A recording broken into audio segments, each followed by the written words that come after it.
I'm not sure. Is this the screen Oh, that's the screen. Okay. on that one, so. Gotcha. Yeah, I'm afraid. Darn, it seems like I clicked the wrong. It turns on. So it turns on what? Let's see. This one. Yeah. Oh. Is that probably That's doesn't not make enough. much of a difference, huh? It's quite the move I am on.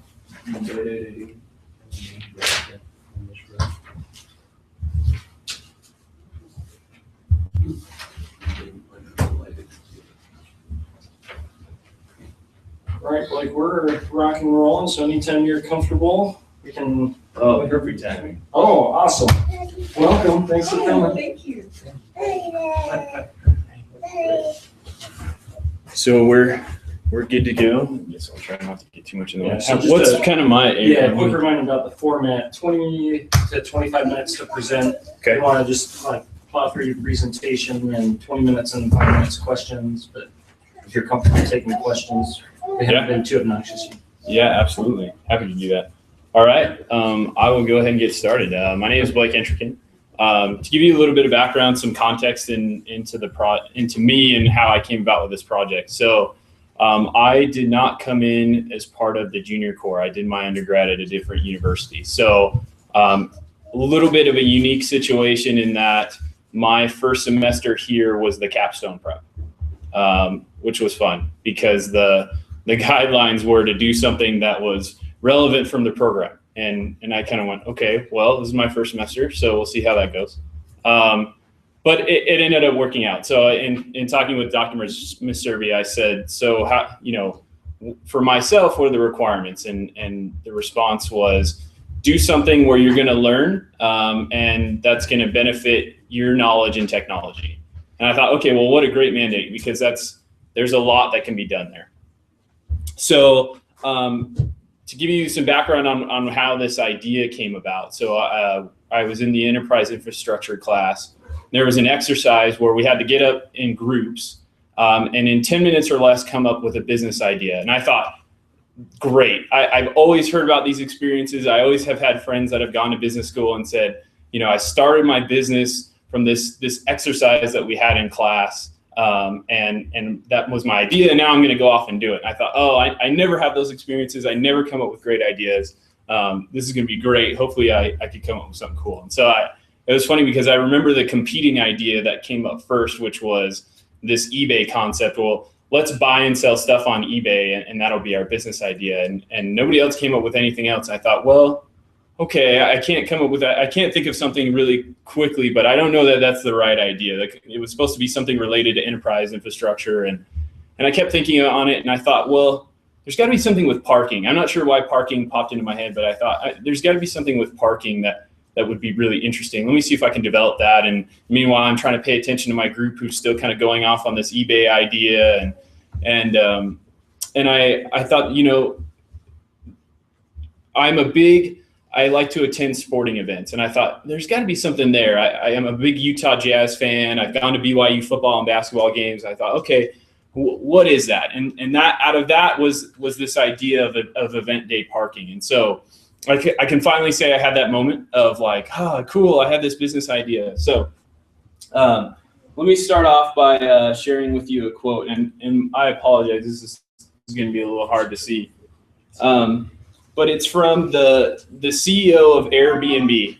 And for those of you who don't know, Airbnb is a concept where you can go in and say, I have this house, it's this really great house. Maybe it's not. You just say, I have this house or I have this room for rent, and I'm going to act like a hotel, basically. I'm going to be out of town or I don't use this house, and I will rent it to you, and users can come in and see these really unique properties that are available that are completely disruptive of the hotel industry.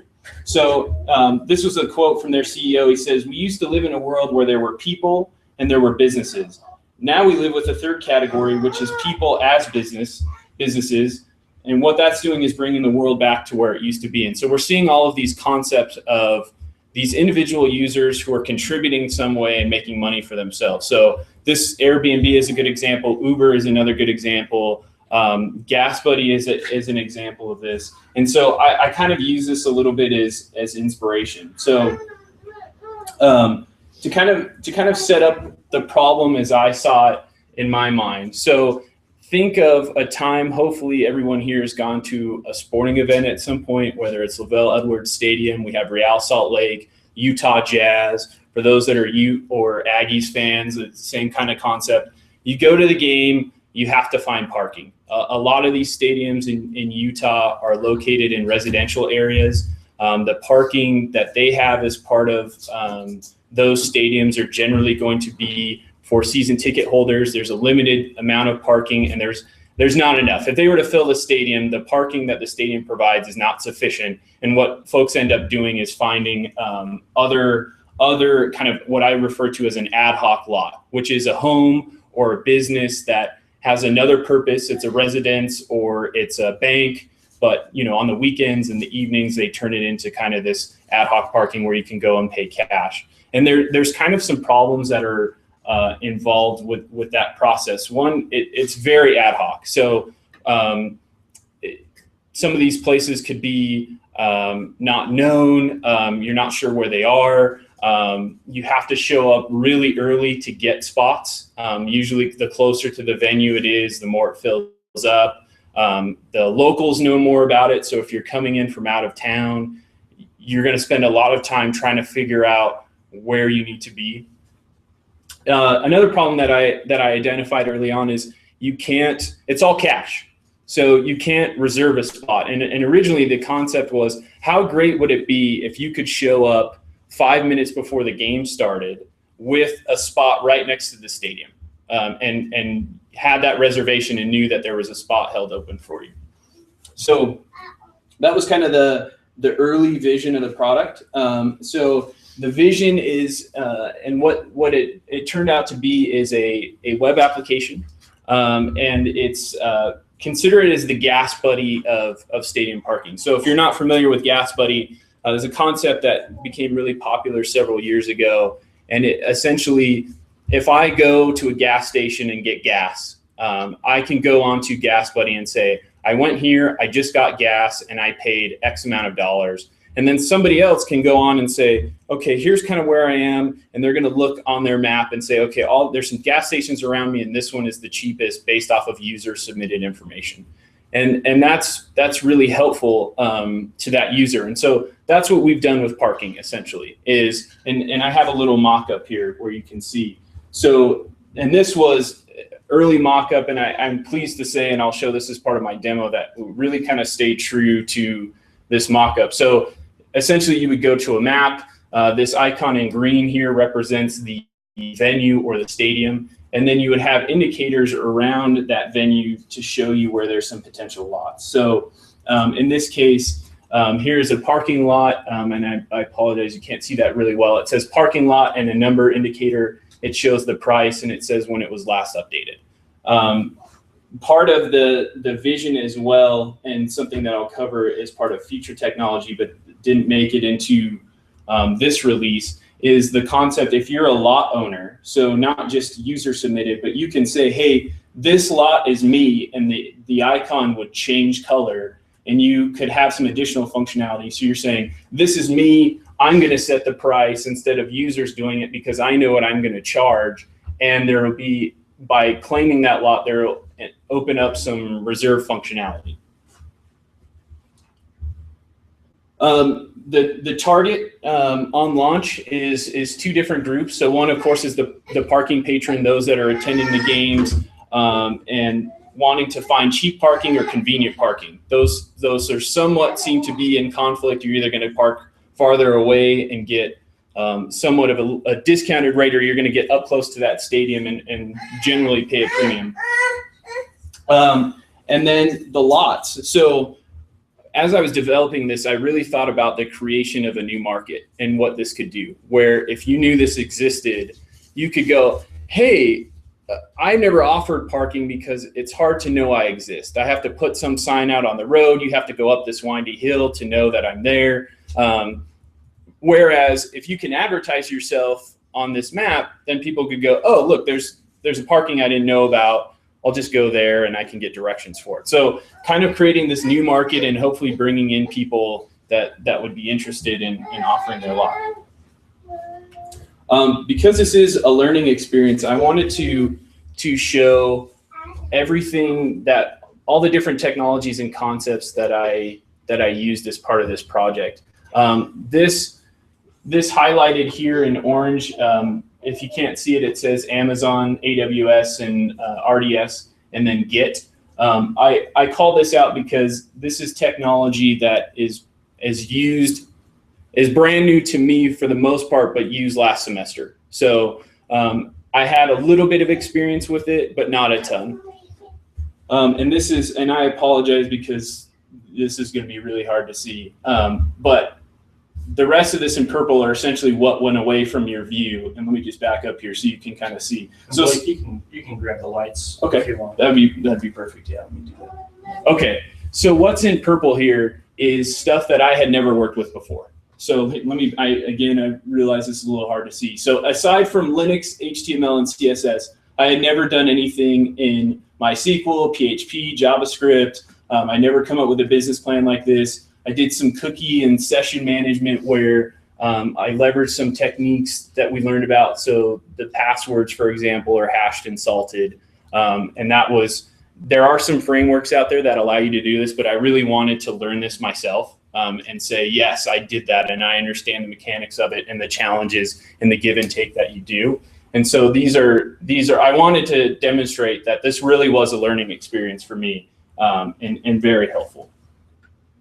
So let me go ahead and turn that on. Just to kind of give you a future perspective. So I'm going to be continuing this project in the summer. For the purposes of the capstone, I feel like I have a predominantly completed product. But that's version 1, and I wanted to continue it on. So in the summer, I'm going to be working on more of the lot owner functionality. So really for the purposes of this, I wanted to do it right, and I wanted to make sure I got the right functionality in place for somebody who's going to use this and claim this and turn it into maybe a revenue generating subscription. So I wanted to make sure it was really fully baked. So in the summer, I'm going to be working on the lot owner functionality, which will allow you to claim the lot, control pricing, and do a reservation system. One of the things I'm going to be trying to tackle is a QOR code. So you as the user would go in, make a reservation, it generate a QR code for you. You'd show up and say, here's my reservation. The lot owner hopefully has a smart device and they can scan it, say, thank you, and verify your reservation and direct you to where you need to go. Push notifications. This was something that I got a lot of feedback on, which was it'd really be great for me to be able to watch a lot. And as their spaces dwindle down, like if the lot owner were saying, hey, I only have 5 spots left, or somebody could go, I'm going to go to that lot. I just got a notification that there's not very many spaces left, and I'm going to go to that lot instead. And then using some of the business intelligence, I'm in the BI class right now this semester of looking at, okay, what demographics are interested in this, what are not, build some marketing around that. So now is the time for the demo. Are there any questions? Or would you like me to, yeah? So why did you choose web app? Don't you think it's like mobile app is more convenient these days, so people don't have to use browser, they have to use apps? Yeah, great question. So I have not done a mobile app before. And so you could see from the slide that a lot of this was new, and I was trying to limit the scope somewhat of how much new stuff I was doing and actually deliver a product. So the site is responsive. Mobile is where we're going. I work to give you some background on me. I work at Adobe in their digital marketing side, and we do a lot of analytics and trends in the market. And Adobe has come out the past several years and said, mobile's where it's going. Their traffic is growing by like 2- and 3-fold a year as people switch over, or that becomes their primary device. And so I really tried to take that account of, okay, building a web page, if we're going to mobile, how am I going to deal with that? So the site today is responsive. So you could pull it up on a mobile device and it would scale. So I wanted to look like, hey, this is meant for mobile. In fact, it was kind of designed mobile first and then built for desktop to take advantage. So to still show that I'm taking mobile seriously, but without having to try to learn and get it submitted through the Apple Store and kind of the limited time. That may make sense in the future. It sounds like I heard a presentation the other day that said that there are now companies, I think this was in Europe or Asia, who are saying, they basically say our mobile site is down, go download our app. Like they're refusing to support mobile web design and are just saying we're spending all our resources in the app. So that's kind of interesting. We'll see how that goes, but that was kind of my mindset in it. So any other questions? Cool. All right. So let me I'm gonna pull this up here. You are also welcome to go to this. I will put in the caveat that this is still in beta, so there might be some issues you run across. If you do, please let me know. You can go here. The URL is eventdayparking.com. So this is the index page. So a lot of this was designed with the fact that if you, the user, need some education on what how the flow is, what this is. Some of the feedback that I received was that it would be good to really catch the user and explain the value. And so one of the first things that I have up here is a little bit of an explanation. I tried to be very brief because I know people kind of jump around and aren't going to spend a ton of time if they don't get the vision. And so there's a brief explanation of what is event day parking, and I'll just read this if you don't have it up. It just says, we make it easier to find event and game day parking. Prices and locations are submitted by folks just like you. Think of it like your buddy telling you where he parked last weekend. Take the hassle out of going to the game, find places to park, get an idea of pricing, and find the right location. From there, I tried to have this be a step system so that, and this might be a little hard to see, but this is step 1, this is step 2, and there's step 3 down below. So catch the lights. yeah, here, let me. I'm turning on that front light, just see if that, and if we open this back door, there's one in body. Does that do anything? I'm wondering if that should be enough, maybe. Okay. How's that? Is that See the screen there. okay? Sounds good. So, so step 1, you select a venue. Right now, this is just Utah based. I'll select Lavelle Edwards Stadium so you can see what this looks like. Okay, there we go.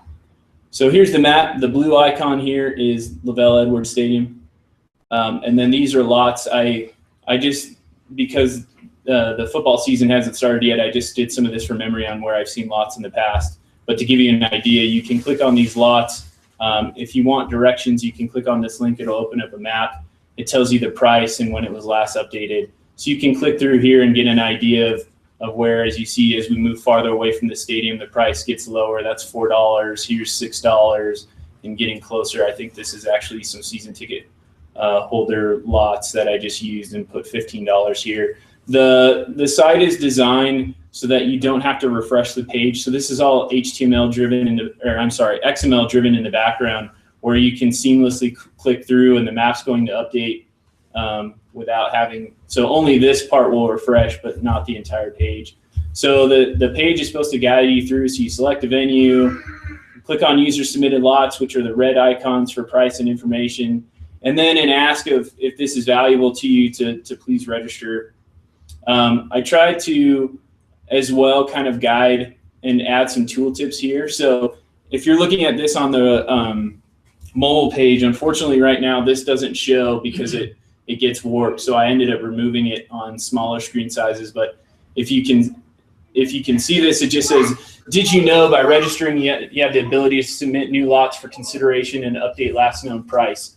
So just a encouragement. One of the questions that I got, I'm going to go ahead and log in here just so you can see what this looks like.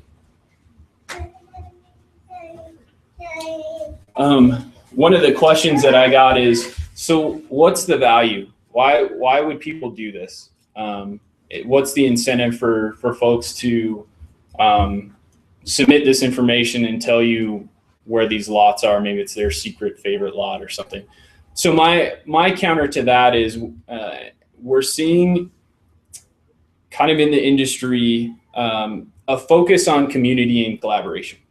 And so surprisingly enough, people want to feel like they contribute to something, even if they're not incentivized. There are those folks that want something in order to contribute, but there are also those people that just want to be part of a community and want to be part of something fun. And in looking at some of these models before me, again, like a Gas Buddy, right now they have a point system where you get points for contributing. They didn't start out like that. And they were getting a ton of information from users who were going, yeah, I want to contribute. I want to let people know where good prices are so they don't pay an exorbitant amount of money when they don't need to. And I need to, as we get into beta testing, I need to see what that looks like and make sure that hypothesis is still correct. But that's kind of the impression that I'm going with is I think people will just want to do this because they're like, yeah, I'm part of a community of sports fans and I want to contribute to other sports fans like me. So I agree with that, and I think that's going to override. As contrast to Gas Buddy, here's a scarce resource that, with Gas Buddy you can go and you fill up and they'll have gas. Right. And so there's no impact on you. But here it's possible someone's going to take my favorite lot, Sure. Because there's a limited number of spots. Right. Some of this might also be, and my hope is that some of this will be the lot owner. Mm-hmm. Because right now you can't claim the lot, but there's nothing to stop you saying, hey, there's somebody offering parking here. Now that happens to be me, yeah. Right? Absolutely. And here's how much I'm going to charge to kind of drive that, and they're incentivized to kind of advertise for themselves. One of the other things, just to take over then the other information and read, or will they just show both of them? Can you elaborate on that question? Well, you were saying that somebody's already advertised their lot, and they said, "No, I'm the owner. Can I take control of that?" Eventually, yes. So there would be that hasn't launched yet, but there will be a verification to say, okay, can you prove that you have ownership of this property before taking control, so that you can't just say, hey, that's my competitor over there, I'm going to take over his lot and say he's charging $100. And there is going to be, it's not today, but one of the things that I thought about is doing some kind of normalization. So if you're offering into the $3 and $5 range on a fairly consistent basis, if somebody all of a sudden says they paid $50, it's an outlier. And statistically, there's an issue there. And so that might be something to flag the system to look at and say, is that right? Or did somebody just mistype and add an extra zero in there? Another thing, and this was some feedback I got from my beta, is, let me show you an example, is if you notice, there's no notes here. So for, let's say, let's go with this one. So there's no note to tell you like, hey, there's only 5 lots here, or 5 spaces here. Also, the cops, the police for Provo, I believe at some point barricade off this street. And so that might make it so you can't go this route, or you have to take an alternate route to get to that lot. So one of the things that I plan to put in is as a note of, hey, maybe you need to go this way, or hey, this is kind of difficult to find. It's this colored house or whatever. Yeah, and then as the user, let me just make sure we're good on time here. Then as the user, there's just some basic things you can do. Update your information, change your password, and submit a lot. This doesn't automatically add it. It's something where an approval process, I have to go in and say, yes, this isn't a duplicate. This looks like a valid location. Sometimes there's a little bit of issues with how Google does their geolocations and making sure that's the right spot. The other thing as a logged in user, I don't know if you noticed this, let me pull this back up, is I now have the option here that wasn't there to me, available to me before, where I can update this. And so it'll say, here's the lot, here's the last known price. I can submit a new price, and it'll tag who the user was that updated that.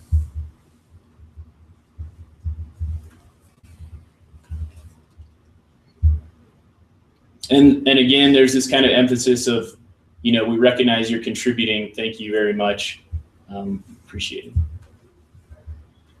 So that's pretty much it. I think I'm about time. There's a couple minutes left, it looks like. Is there anything else I can answer? Any questions? All right. Well, thank you. All right. Thanks, Blake. All right, next up is Fawn, talking about SCCM. Do you want to? Are you using this, or do you have a? Okay. Let's try starting with the lights on again, and then we'll adjust as needed.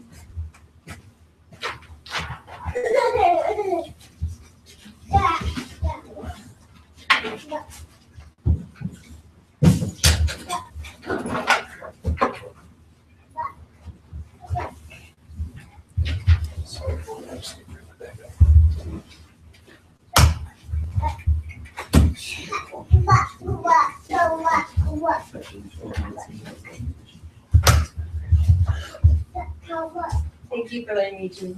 Oh, you bet. Thanks so much for coming.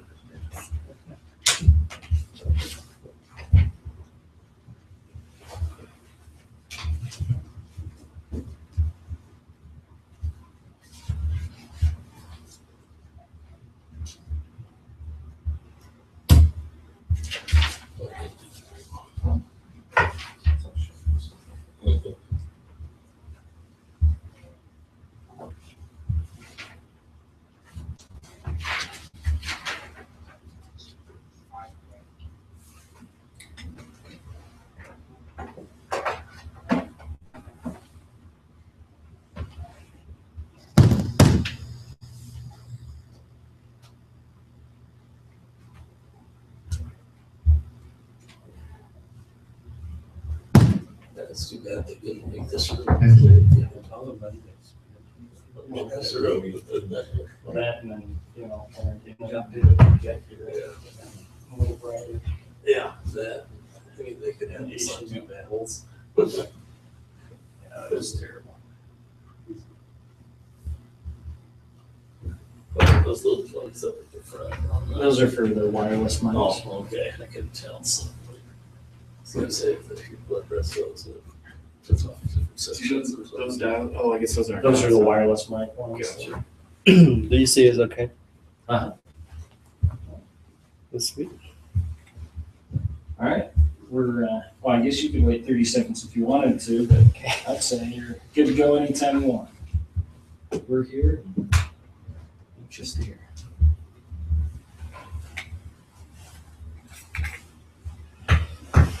All right, good morning, everyone. My name is Phong Le, and today I'm presenting to you my Capstone project, which is the implementation of System Standard 2012.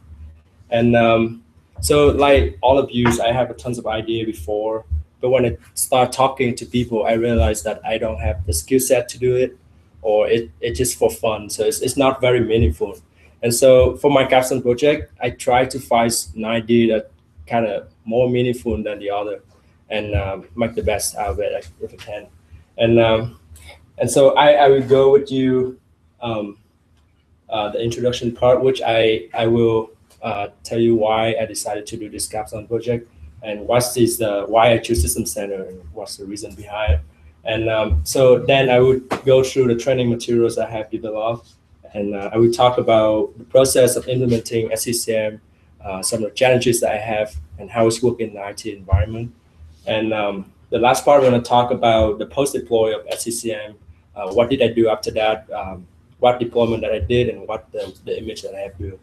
And so let's get started. And so from idea, as I said, I want a meaningful project. And so I tried to think about the problem at work and problem at school that I'm trying to solve. And so I'm working on Canvas right now. And the problem that we are having is more about the training. So when I first got in, there was no one there to train me. The only way that I can learn is through the problem on my hand and through some of the people who's my college. And so I really learned from them. And can you point it? Yeah.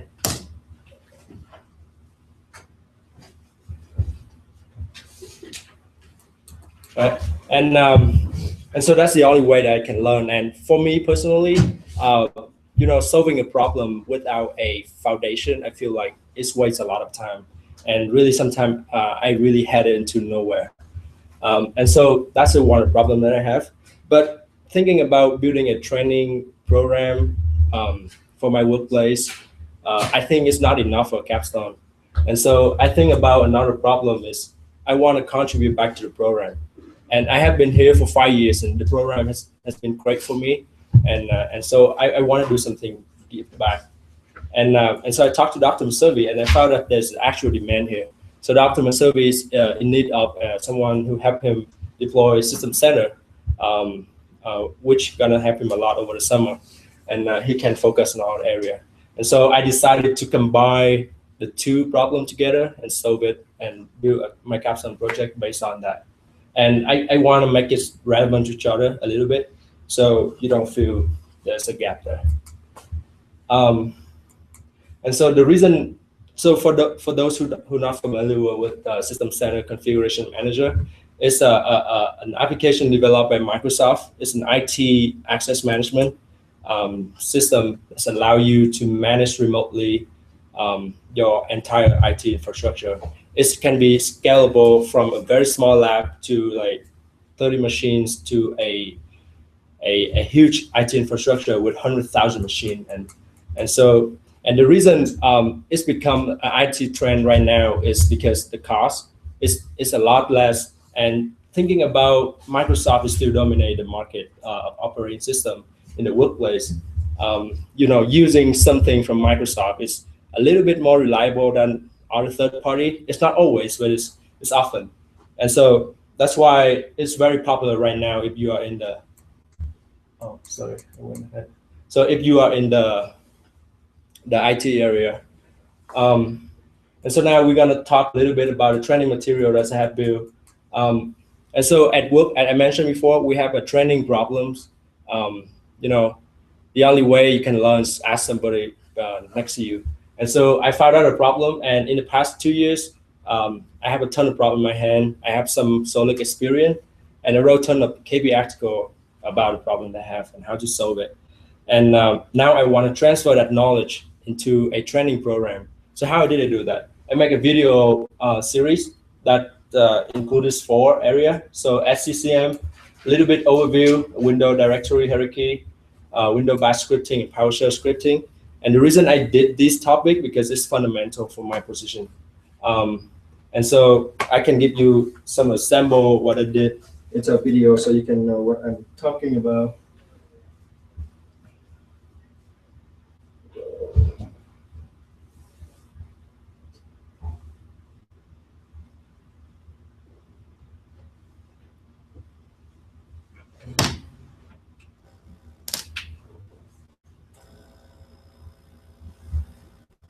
Type in exactly configuration meant console. Otherwise, there's no way to find something.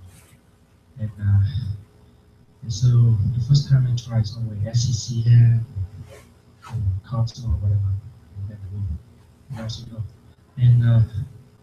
And so in this type of video, I just walk through the process, what it is, what do you need to know. I decided not to go deep into that because I want to give them kind of fundamental idea, the basic idea, so they can pick it up, and from that they can develop on their own. And I feel like if I talk too much, maybe they get lost, and the video is gonna get long, so they're not gonna retain anything. And so this is the idea of the video that I have made. Each video roughly around from 25 to 45 minutes, and there's 4 videos about that. So this is very convenient sometimes in a way that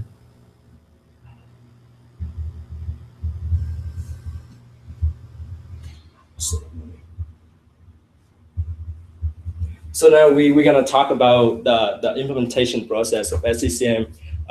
It was a very fun and challenging experience. It's very straightforward, but it was a nightmare when I started getting to it. To give you an idea, it's a lot easier with a network diagram. So right here you have System Center, which is where your System Center Configuration Manager is gonna be. This System Center is gonna talk to domain controller. It needs to populate some information in the Active Directory so that it can get the information about all the devices this domain controller is managing. So that's the best way to discover some of your clients. You can specify a particular clients that you like. You don't want to get all the clients from the entire network. For example, let's say if you want to get all the clients from Department of Finance, so you're gonna go to Active Directory and select the organization unit that you desire, and then it's gonna populate all the client for you. And on the System Center server, you will have a SQL server. This database is gonna control all the activity of SCCM and the clients and all the software been deployed in the past and in the future. We also have a management point. So the management point is like a point of contact. So the client is going to talk to it when it needs something. And so, for example, the client needs to get a program. It's going to talk to a management point, and the management point going to direct it to distribution point. And so these are really new concept. And the distribution point, basically, when you want to deploy something, you're going to put a copy of it on a distribution point. And that's where your client is going to come in and grab it down. And so, the whole process looks kind of pretty simple, and there's a ton of other features can be implemented, like reporting and, kind of real-time tracking what application on the system. And so there's a ton of things that you can implement into it. But here's kind of basic idea how it's works. And so I spent a good amount of time in terms of preparing how to deploy it. I practice a bit, but when I deploy in the real environment in the IS lab, it took me forever because some of the bugs that have to work like 15 to 20 hours, and that was normal. And the annoying thing I have was there's some bug that they found that there was a lot of question about that online, but really there was no real answers. So I have to figure out the best way that I can to solve it. And fortunately, it worked. And so after successfully deploy SCCM, now I will start an imaging process. For those who are not familiar with imaging, let's say I have a computer, and you want, another computers look identical to this computer. So you're gonna capture the current state of this computer, and you're gonna restore it in the other one. So it's pretty like cloning. So you can do it with 2 computers, with around 7 computers. And so that's the imaging process. And what makes it fun is instead of doing manually on each of them, you have another option to kind of deploy them all at the same time. So you don't have to really, walk into each computer and touch them. And so in this area, so as I mentioned, an application in SCCM is where you store all the information about the software. You define the parameters, how is it installed, the way it installed, is it silently and where the resources is gonna get the install from. And so I have 10 applications, 10 softwares that are ready to deploy now. And some of those software, well, I choose not to use some licensed software like Microsoft Office or Visual Studio because it's gonna be a bit more complicated when we get into license problem. And so right now, if I create it, it's gonna be not gonna be useful in the future. So I just try to do 10 other different applications that are free for use. I have a Windows 8 image with that view, and on each of the step, well, I videotape the whole step. So in the future, you can go back to it and you can ask the TA go back to it if they need to do something. And so it's really not short time. I'm sorry if it doesn't make sense for you the whole time, but so one of the great things about this, Microsoft has had a lot of this functionality kind of in different silos previously, and they've combined it into kind of a unified suite. One of the things that this will really enable us to do is a lot of times faculty will come to me mid-semester and say, oh, I want this new piece of software on it. And I at this point, I image at the beginning of every semester, but then if they want an update, then I have to go or have my TAs go to every single station and update it. SCCM is going to allow us to just create one of these applications and say deploy, and automatically it'll appear on all of the stations. So that'll be awesome. That's exactly what it is. Is it part of that trend of like containerization, or not? Is that the right word? Like Yeah. kind of bucketizing your deployment. Yeah. So it's not that modular. Okay. It still is interacting at the operating system level, but yeah, to I mean, probably one of the ideal ways to do it in the lab is just have professors use individual virtual machines. They can update them, and then we just push those machines and clone them. And that kind of is on the far end. Containerization is somewhere in between those two. Gotcha.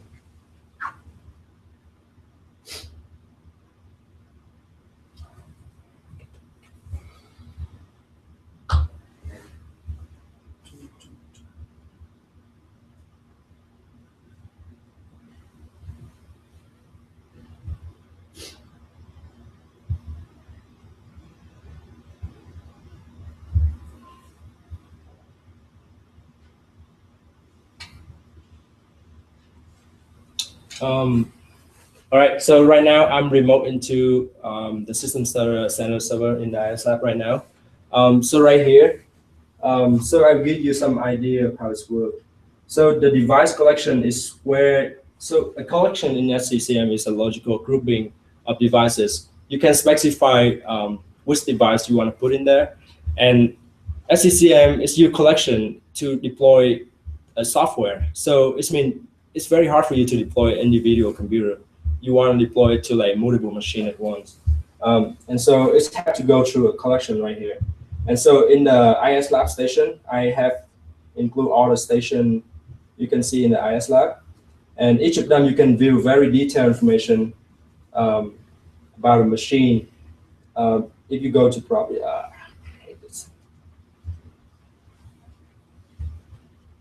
give you very, very detailed information about them. And so here I have a test collection, which included some of the machine that I have image and one of the workstation. And so when you come to a software deployment, you need to create a software, as I mentioned before. Right here, I already created some of them. And I already deployed them. So you will see it later.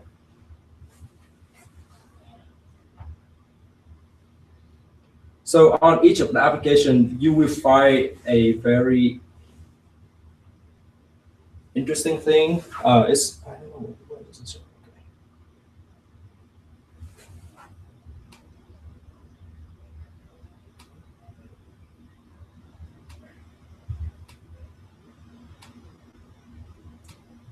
So that's what we call detection method.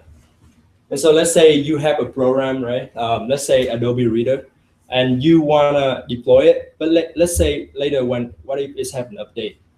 So detection method is define how will SCCM, is it gonna deploy this software on this machine again, or is it gonna, or this machine already have this software? Let's say we have version 11.1 already exists. So now we want to upgrade it to 11.2. So SCCM going to deploy this software, this application, and if it detects this system, it still have 11.1. It's going to install that new application, new update. But if this system is already have 11.2, then it doesn't do anything. And so that's the idea of detection method. And sometimes it gets very, very complicated in terms of building an update because of the detection method. You have to use some script, kind of customized script in order to be a good one. Yeah, unfortunately, you can't just drop your program in there and say install. You have to say, well, it's an MSI, you can do that. But with executables or other types of installs, you need to find a silent install option and then configure the package and then deploy it. So it's not like drag and drop simple, but a lot better than individually installing the application. All right. And now, so we come to an idea of, wow, I hate this resolution.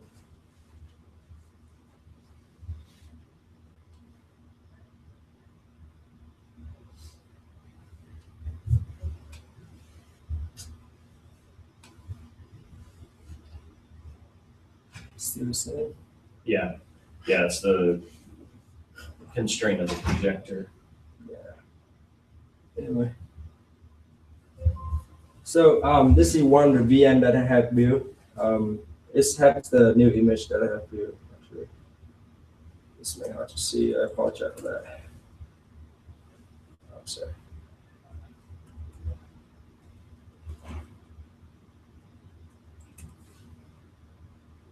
And so within each client, you will have a software called Software Center. And this is where whenever you push out a new application, there's two ways you can do it. One is you're gonna require. So require means it's gonna automatically install it without the user interface, user interaction. The other one is available. It's allow your client, go in and select the desired application that they want to install. Let's say we want to install Reader, Chrome. We just need to select it and then install selected. And then it's going to download from a distribution point. It's going to download down. It's going to start installing. So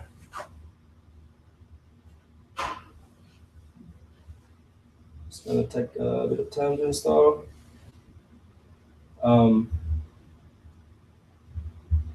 So the same ID apply with a new image. Let's say you already have a system you already have a computer in the system, and now you want to deploy a new image.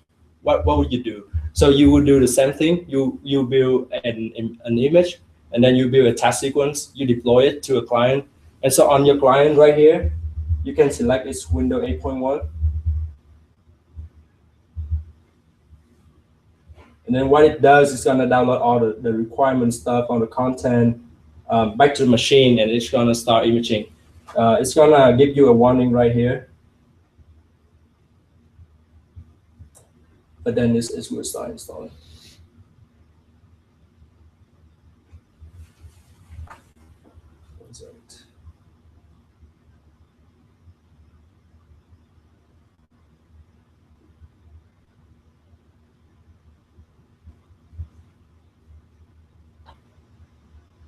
Okay, so Chrome is already available.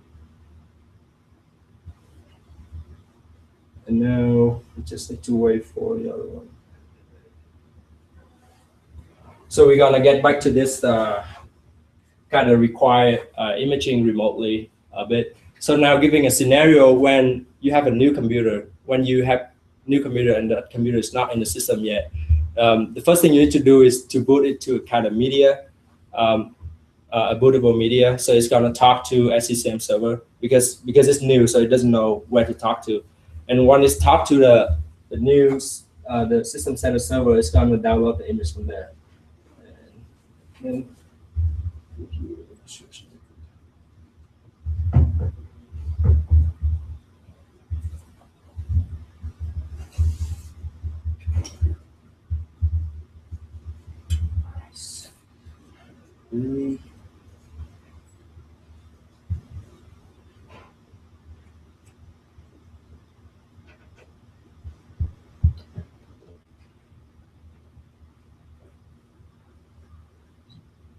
right here, I just create a new machine with nothing in it.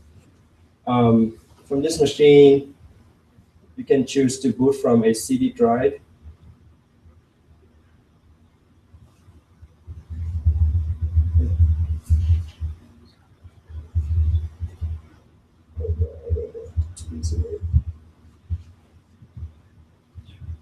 So what it does, when it's put into a CD drive, you're gonna talk to System Center. It's gonna give you a kind of Pixie environment.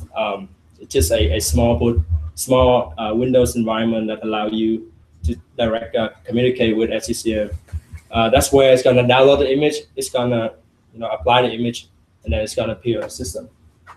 So can you PXE boot over the network? Or yeah, we can do that. But the thing is, right now you already have one implemented. Yeah. So it cannot fire your. Yeah. So that's why I have to show you the media one.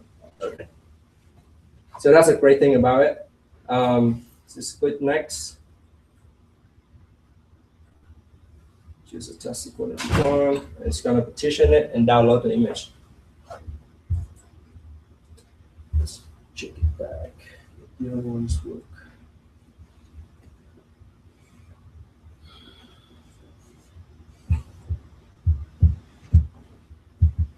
So now you have Adobe and Chrome installed. Let me try with the image again. It's worked for me last night, but. So it seems like in general, though, you would probably want to just boot from the network to re-image rather than necessarily come into each of the stations and That's select the image Exactly. from the available. So as I said, you can require it. So Uh-huh. once you deploy and you require it, it's gonna boot into, well, it's gonna choose this task sequence and it's gonna automatically, Oh, okay, reboot and then- so I can push it if all the stations have the SCCM client on it. that's I right. can simply require them to load this new image. Yeah. It'll push it out to them and then it'll go through the process of Exactly. re-imaging without me even having to go and boot from the network. That's So really that's the nice. great thing about that. Yeah, that's great. And let me check it again. It's looking. It's okay.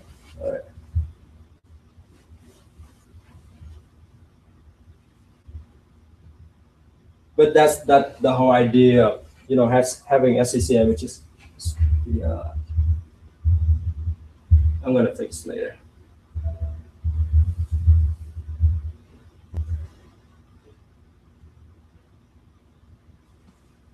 And so that's really the whole idea. How you're gonna deploy an image it's gonna a lot helpful for you. Like at the end semester, you want a fresh new image on the computer, then that's totally possible. And then our IT department, they re-image like once every month or something. And so here's the lesson I have learned. So this kind of capstone project is challenging because I have to learn a new concept on the fly, but it also give me brush up the knowledge in the IT infrastructure that I have learned in the datacom class and the IT infrastructure class. And also it's about time management. It's not about procrastinating or something, but it's more about how to divide up my time. So in the past, originally I decided to do 2 hours every day. So at the end of the week, I can have 10 hours a week. But then when I start implementing it, 2 hours a day is not really enough.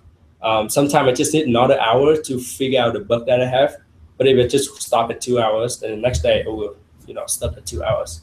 And so at that time, I decided to push back all the hours to the weekend. I can start on it at once. And my record was I sit in the room for 14 hours straight just to finish it, just a piece of system. And every pen is a lesson, definitely. So I learned it in a hard way. So that sometimes I thought about stopping it, just leave it alone or something. But then, it gave me some kind of knowledge because I have to go through a lot of Googling and all the books that I have and figure out what really the challenging that I'm having right now. And so it was a very steep learning curve, but it's challenging and it's pretty fun. So that's pretty much it. So do you think this capstone will help you in your career? Definitely, yes. I'm for those you don't know, I'm going to Microsoft, and the type of work that I'm going to is kind of managing the problem that the client have. And in the future, I will join a team who kind of implement the Microsoft product at the client side. So it's very, very relevant. So. Very good. Questions? All right, thanks, Bob. I just have to say I feel your pain. Or I've learned lessons too. All right, very good. Let's see. Next we have Daniel. Great job. Yeah. It's pretty sweet, isn't it? It's just in there.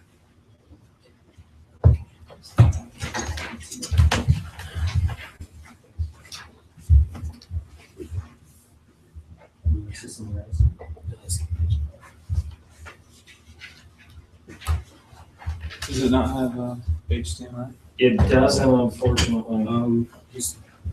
Is it over there? Yes. Thank you.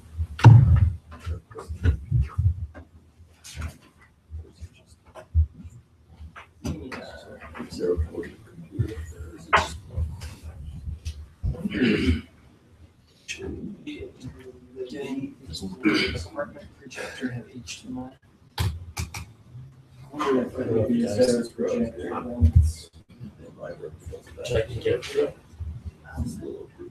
Maybe. I just wonder, the lighting on this isn't good, inputs aren't very, yeah.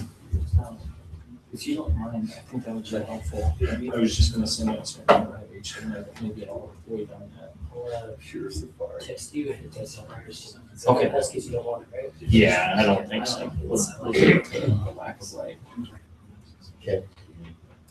Goes to the last.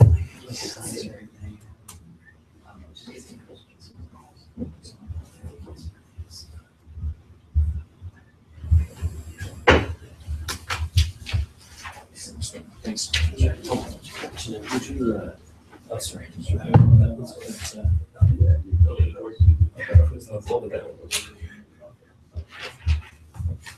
Somewhat normal in each faculty member. All right, thanks so much. I might step out. Thank you. Practice with my group, but.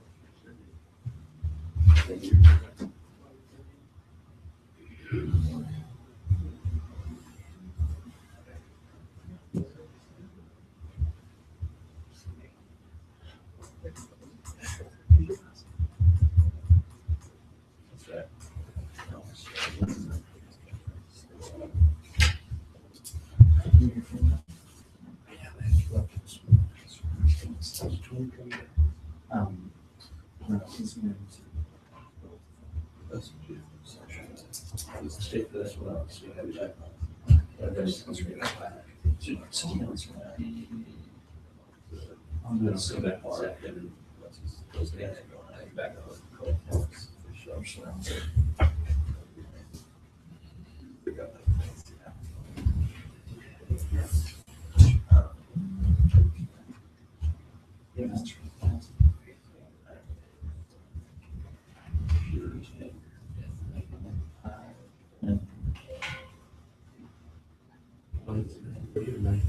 oh, no, 2 9.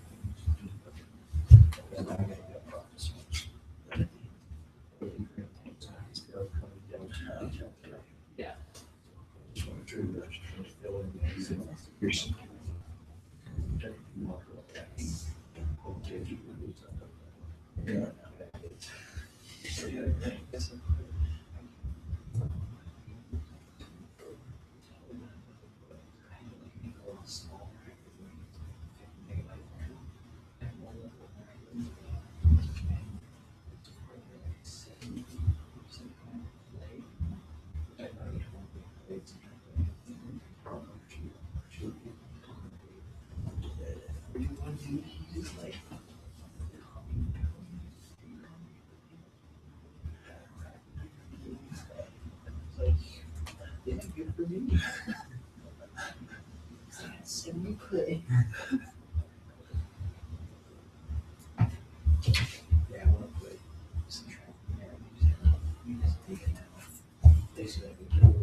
They're all in 2 seconds.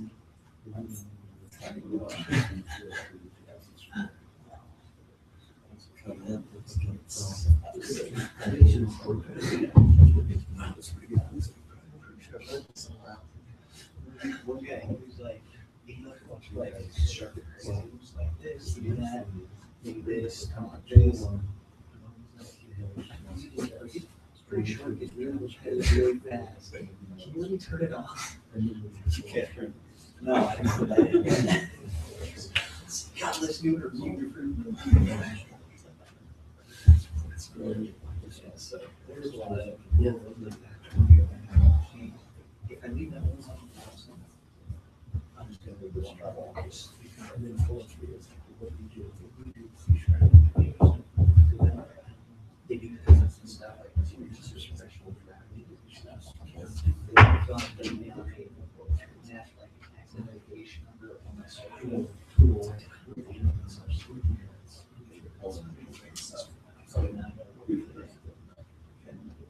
If so, they probably not gonna need it for you to cash down. They'll probably accrue, if you do start making money, it's, hey, we owe you this much. Yeah. And then, The pound is like, you should be acknowledgements, and just give $5 and the checks. but it's possible. Should I start? Yes, the floor is yours. All right. Okay, so for my capstone, Well, last year actually, I started creating an app for mobile app class, and I continued after the class. It was an iOS app, and got pretty close to publishing it. Never quite there, but did a lot of work last year. So for Capstone, since I wanted to have two native clients, both Android and iOS, I decided to port that app over to Android. So first, I'll just give a little bit of background on what problem I'm trying to solve. If you imagine yourself to be the owner of like a food truck, these are people that have a small business and they're not going to have enough employees that they need, like an HR department or something that handles specifically time for employees, things like that. Most of your employees will probably be, teenagers with phones, probably. But and so I wanted to create this product with them in mind. And actually, my parents have a business really similar to this, so it fits really well with that, where a manager can create or download the app, and their employees can download the same app, and both can use, in either role. And the employees can then link to the manager. And by linking, it creates this sort of accountability and easy way to share information, like when I'm starting a shift as an employee, or if I need to export my time card, then all I have to do is push one button, because now that I'm linked, it gets all the sending information and populates and all that stuff. So there are a lot of other time tracking apps, and I think there were one or two maybe for Capstone, but for mine, the difference really is that it's focusing on that relationship and being able to make it easy for somebody in that situation. So,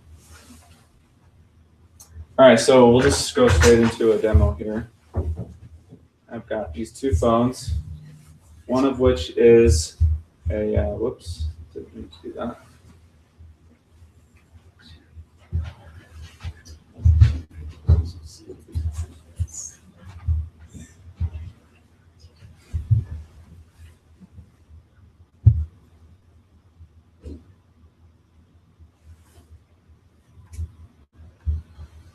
Okay, so one of these is already set up as a employee. Should be showing up there. It's also TeamViewer that can connect to mobile devices. Yes, it's very awesome for Awesome. demos. So as you can see, this employee's name, just Verizon, because one's a Sprint, one's Verizon. This phone number isn't actually attached to this phone. I had to do some creative things there to get it to work, because there's no password for setting up. It's just your phone number. So I'll go ahead and walk you through setting up for a manager. So you would just put in your first name. Oops.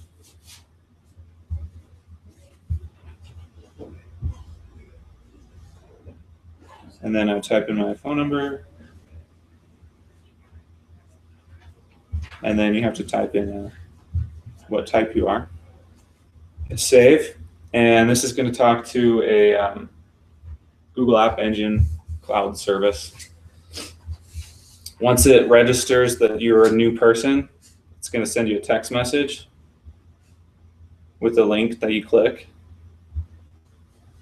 And when you open it through the app, then it sends it back up and says that success, my phone has been verified. So now I've gone through the entire creation process. Like I said, there's no password.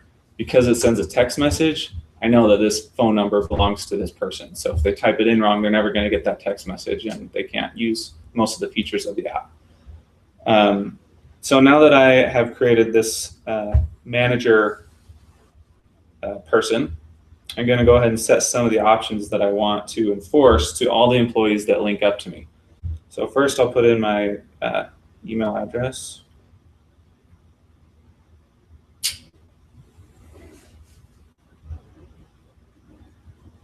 And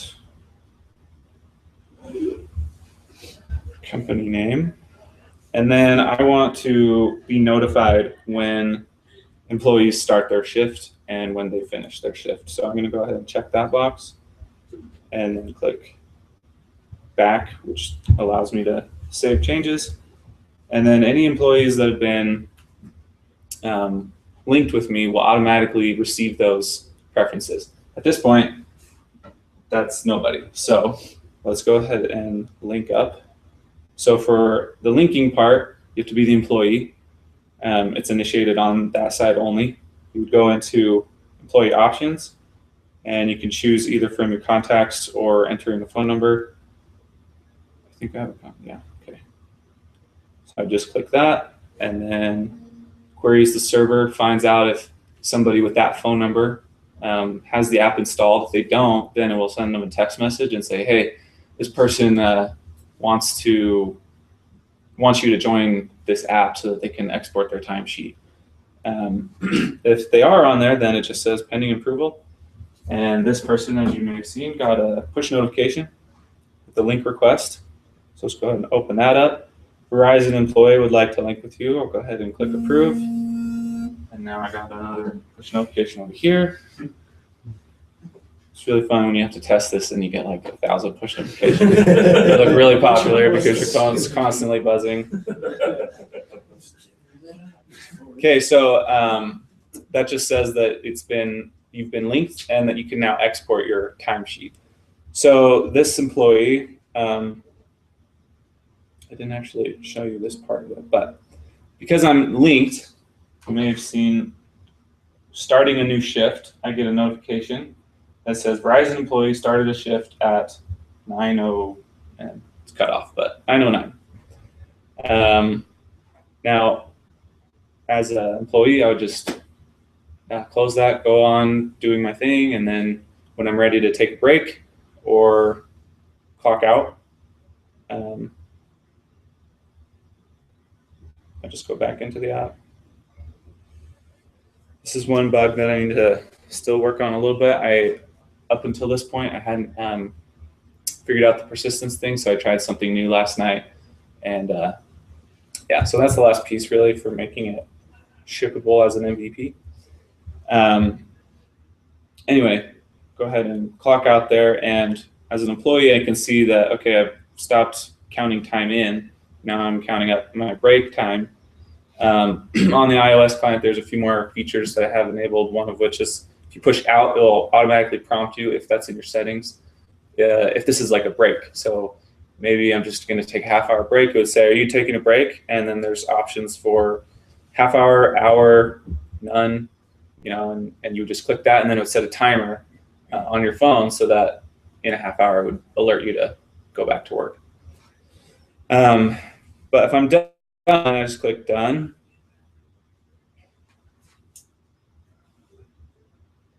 Oh, that's funny. Okay, so that signals the, I think my broadcaster thing stopped. But we got a push notification that the employee stopped or ended their shift. Let me just, yeah, you're not getting anything. Oh, there we go.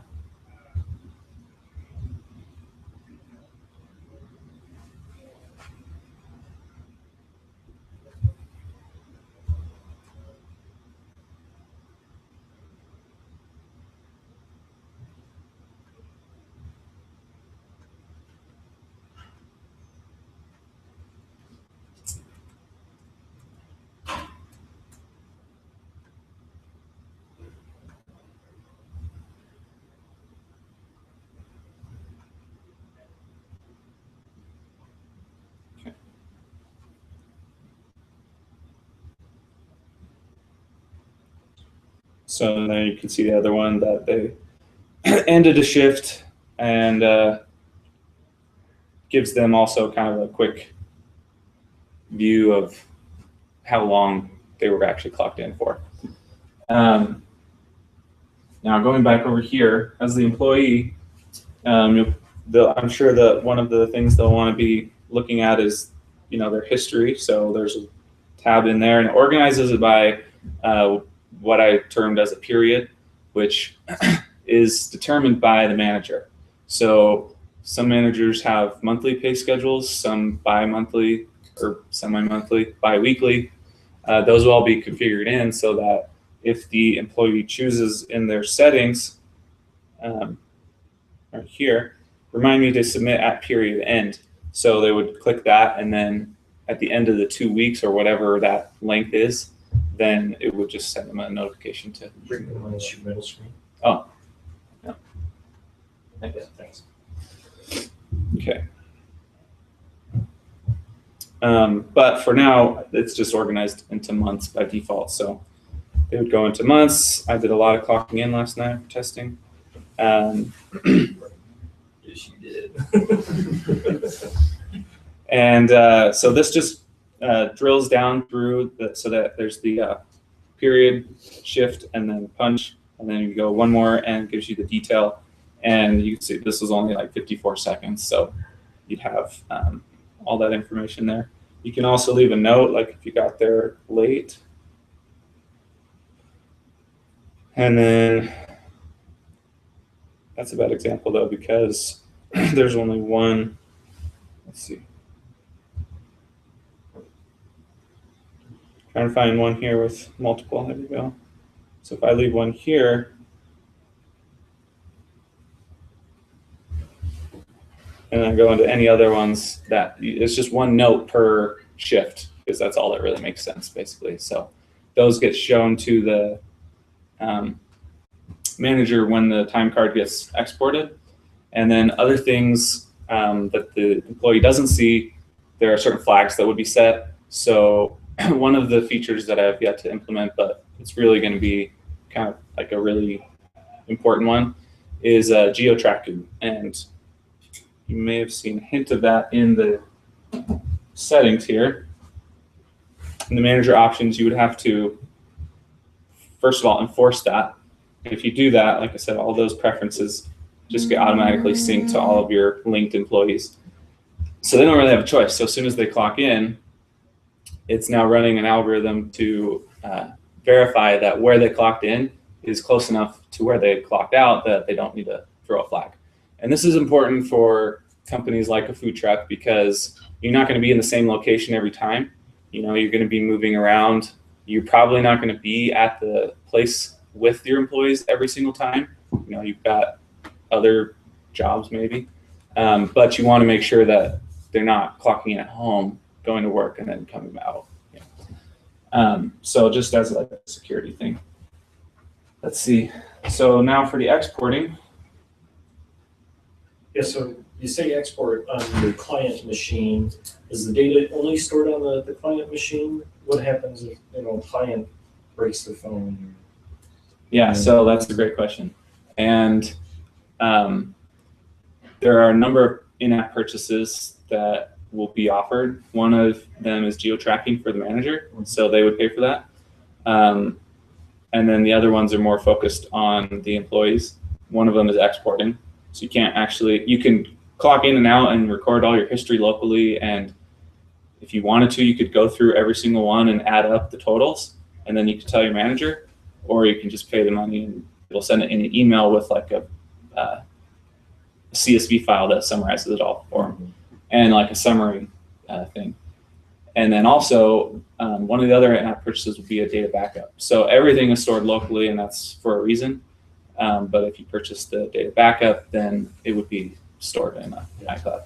And you know, probably most people won't get it, but I would hope that paying like 99 cents to keep your entire paycheck in memory, you know, so it doesn't get lost. So that's kind of what I'm going for there. This may not work. Looks like it's not going to work.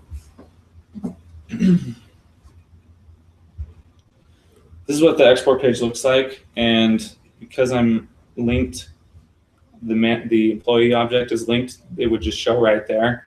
I've created it at this point so that it's theoretically possible to link to multiple managers if that was your case, if you're an employee and you worked for multiple food trucks. I'm not really sure who would use that feature, but I wanted to make sure that wasn't limited later to have to do this crazy refactor. So for now, it's like just a feature flag so that you can only link to one person, but eventually there may be an option to link to multiple. So this is more like a list, but then if you click submit, well, there are no shifts. So let's see, just make one.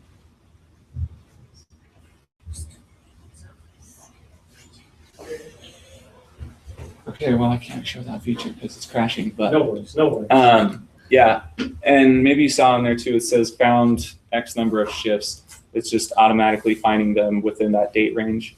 When you click export, it pulls in that email address that the manager typed. So the employee never even has to know what it is. They just click export, pulls it,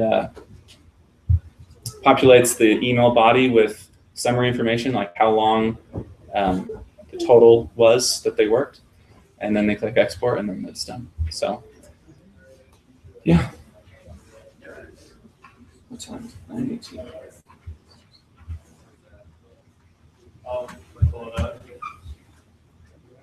So I've got a bunch of other stuff I can talk about, but I'm not sure if I should open it up for questions. Yeah. You're welcome to. Okay.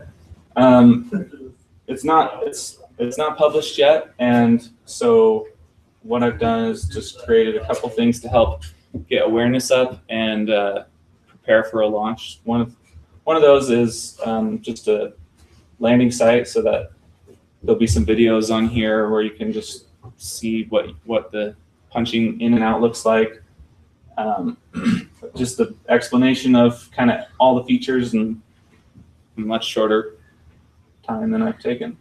And place to put in your email address, and then that gets linked to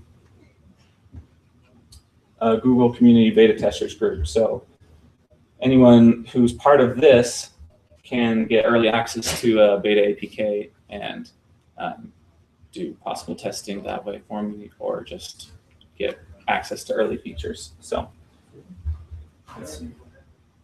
So for the future, adding in all those in-app purchases that exist on the iOS side, geo-tracking data backup, exporting. Right now, the exporting function is there, but it needs to be locked down so that you have to purchase it first. That part's not done. And then also resuming a shift if your phone dies, for example, or if you close the app, because a lot of people do that. And so just have to make sure that the counter never stops counting if you're still clocked in. And then also I wanted to implement silent push notifications so that it's a little more sneaky. If the manager changes their preferences to start geo-tracking, it doesn't send them a push notification, just does it automatically without them even knowing that it was updated. So I've done that on iOS, and I want to do that on Android too. So I'm going to skip that slide. So, okay, any questions? Have you considered, so you mentioned, is the intent to have the employee purchase functionality? Is it all based on the manager purchasing it on behalf of the employee? So I haven't completely decided, but so far, what I'm thinking is that it'll be the employee would pay. And I've kind of gone back and forth on this because I know employees don't really want to pay, I'm sure, to export their time, especially if they're teenagers. So I may just end up doing, like, for them, it would be just like a data backup type thing. It would be fairly easy to switch it though. Right now it's set up on iOS to do that. So you have to purchase as an employee, you'd have to purchase it to be able to export. But because I've set up the manager preferences to be enforced to all the linked employees, and since you can't export to anyone until you're linked anyway, it would be pretty easy if the manager wanted to go ahead and buy like a package so that all their employees. That's what I was going to ask you. Yeah. So if you thought like, okay, I'll sell you like a license for 20 employees, and so instead of an employee, it's just, okay, this is unlocked for you because I purchased it.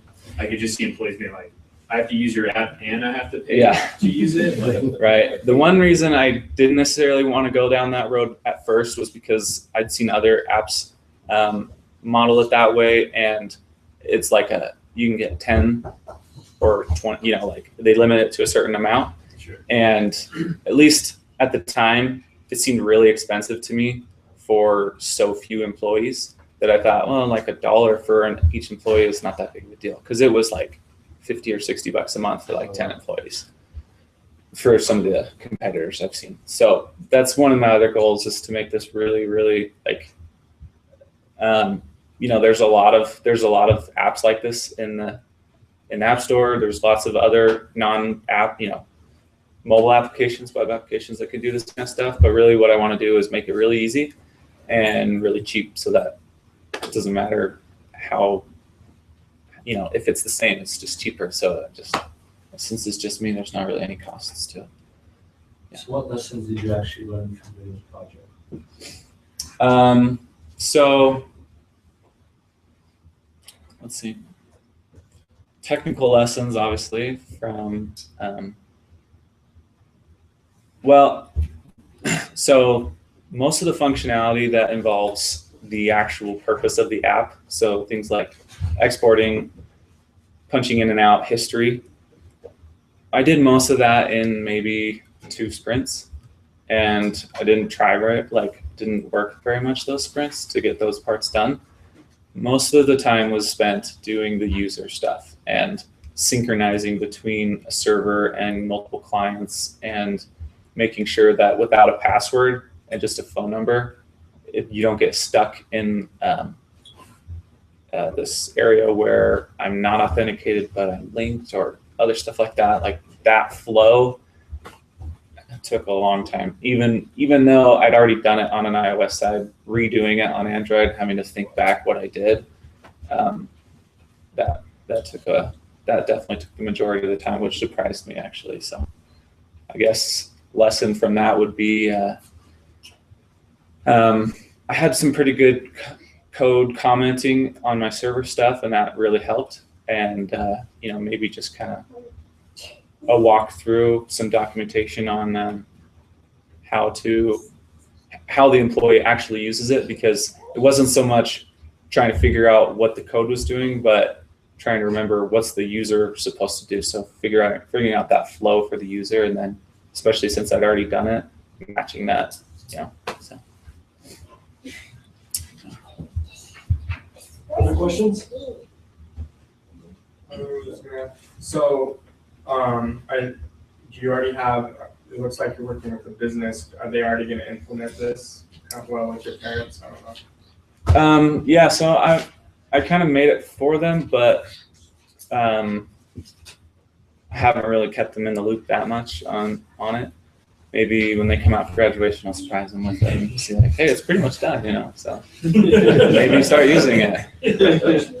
They asked me like 2 years ago though, so I'm sure they're not going to be like, oh, wow, that was fast, you know. So. All right, very good. Thanks, Daniel.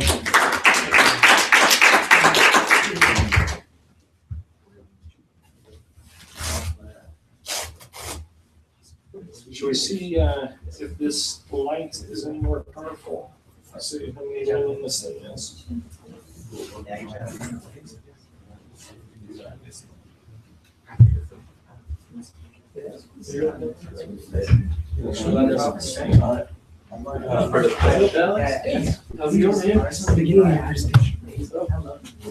Phil's going to use Air Server apparently. Yeah, I actually didn't start out that way.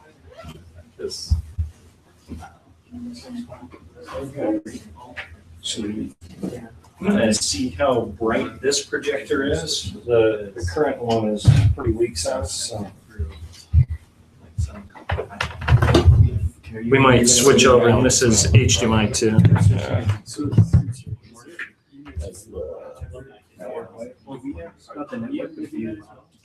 Yeah, so it's just out on, I sent an email. Is there an email? That has a link to there's a YouTube channel called MISM Capstone. It's on there.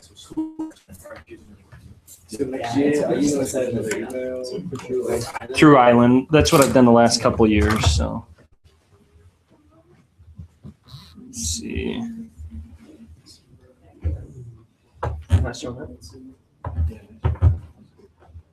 Are you on doing security? Okay, switch to security. I'll grab my power cable. Hey, Mark, would you blank that screen real quick? Let's see if this projector is going to be brighter.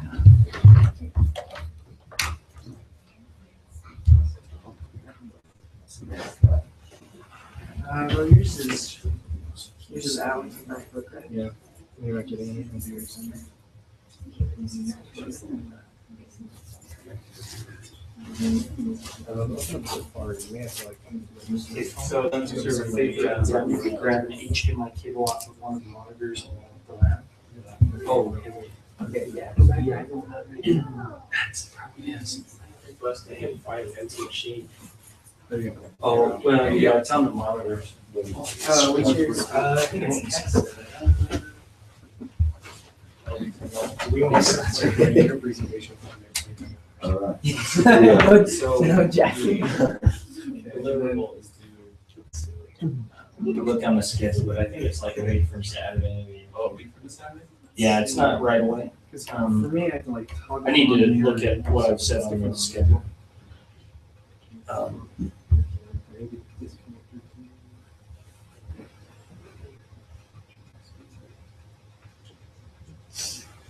Is there an airplay spot in settings to? I'll be sending out an email, kind of telling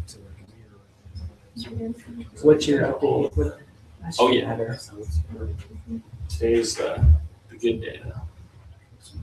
Turn on the server there.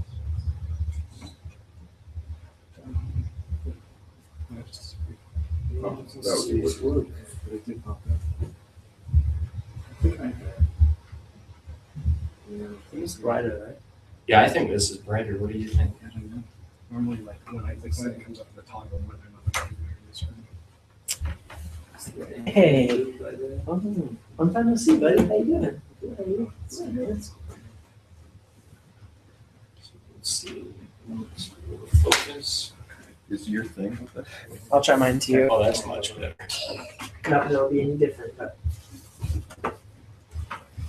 Are you having trouble with Air Server or something? Yeah. Yeah. Yeah, his iPad doesn't seem to want to connect.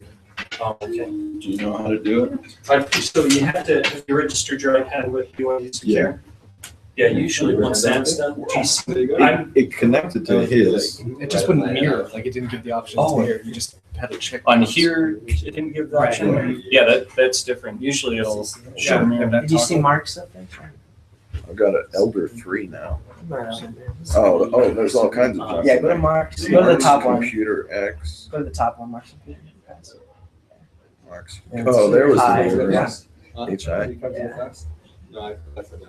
Oh, I probably Yeah, just so needed you to have- scroll up. Oh, that's all. It's this tiny little window. You better fix that, Mark.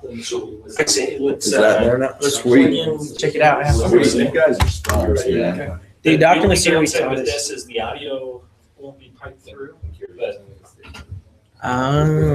Wait, what is that? This is not HDMI. oh, that one doesn't have No, this HDMI. is old school. Oh, just kidding. We'll go with that one for now then. Hey, bud, come up here. Come here, Lacey. I'll make sure this thing's on. Are you doing your whole presentation from your iPad? Sure. If you see mine, you could connect to Tom's MacBook. That's true. That would work. Yeah, you can come up here too. We have a Rise of very Heroes is secure a family password. affair. Password. Oh, yeah. On the internet. Do you see mine, Phil? Oh, you want me to connect to your system? Yeah, sure. Let's try that. BJ is a good math man. Tom's MacBook. Yeah, password one.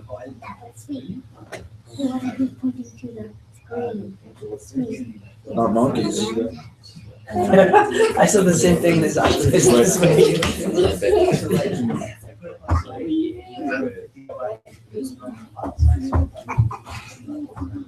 Hey, password 1, all lowercase.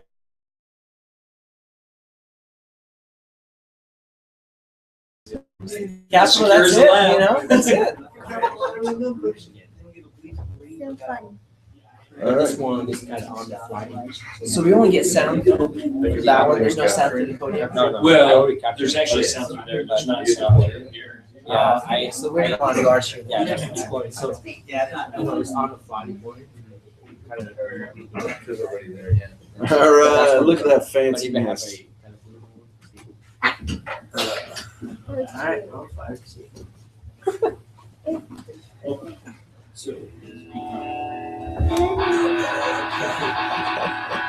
you do these tracks? Yeah. I knew that. That's awesome. So legendary. Are we going? You can go anytime. We can go anytime. All right. It is. Yeah, it's pretty lame. You want to try without the light on you? The other one. Oh, yeah. The other one. The middle button, that's it. Oh, we only got one. Who designs these rooms? Yeah. We had this exact conversation. All right. All right. Things are going to be a little different this presentation. I'm Phil Bobo, and I made a game called Rise of Heroes. These are my chief technological evangelists up here. I need a volunteer who hasn't played my game. Has not played my game. All right, come up here, Fong. You get to sit in the hot chair. Jump up, Lacey. Here you go, Fong. This is Rise of Heroes. Lacey's going to tell you how to play. All right. Tell them what to do, Lacey. So if you want to, you can choose whatever you want. If you want to make an in hero, and you can also make a name for it.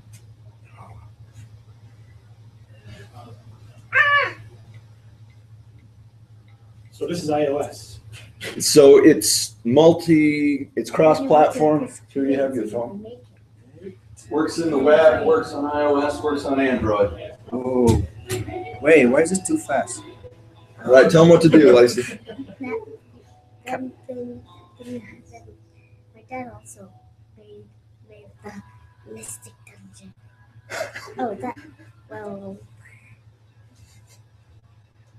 Oh, a second cave. We'll have to click on that, Okay. and then you have to click that, and then you get in there, and it's definitely a maze. So you have to find your way. It's definitely a maze. You need to find your way. In case you can't hear Lacey. You need to find your way. Yell at him, Lacey, so everyone can hear. You need to find your way. Good job, baby. You need to find your way to a greenish, bluish circle. You need to go home. And you can also cast spells. Oh my goodness. Oh my goodness. You can cast spells on the. You can cast spells. There you go, there you go. Oh, yeah. Oh, you continued. You got to find it again. So this is an infinite dungeon where it will continue to make random mazes until you leave. Oh my goodness. And he decided to stay. So it's continuing to make random accident dungeons from where he was. It's kind of like the scary level. How's your tension feeling, Tom? Fong? It's all right. It's pretty intense right now. Is it intense? Oh, there we go. Oh, there you go. Sure, your maze area is the same. It will generate it based on whatever you pass it. I started with a 10 by 15, but it was too big and scary, so I shrunk it down to a 6 by 8 for the first game. Are the monsters spawn based on the area, total area of the maze? Yeah. Nice. You can only use the lightning and the ice vault and the fire vault and the caves. Oh, okay. But not only the caves. If you go that direction, you can also use them in there. Right. All right, yell loud, Lacey, Okay. when you're talking to him, so everyone can hear. Gotcha. So Hey, why so many? that's just because how my dad made it.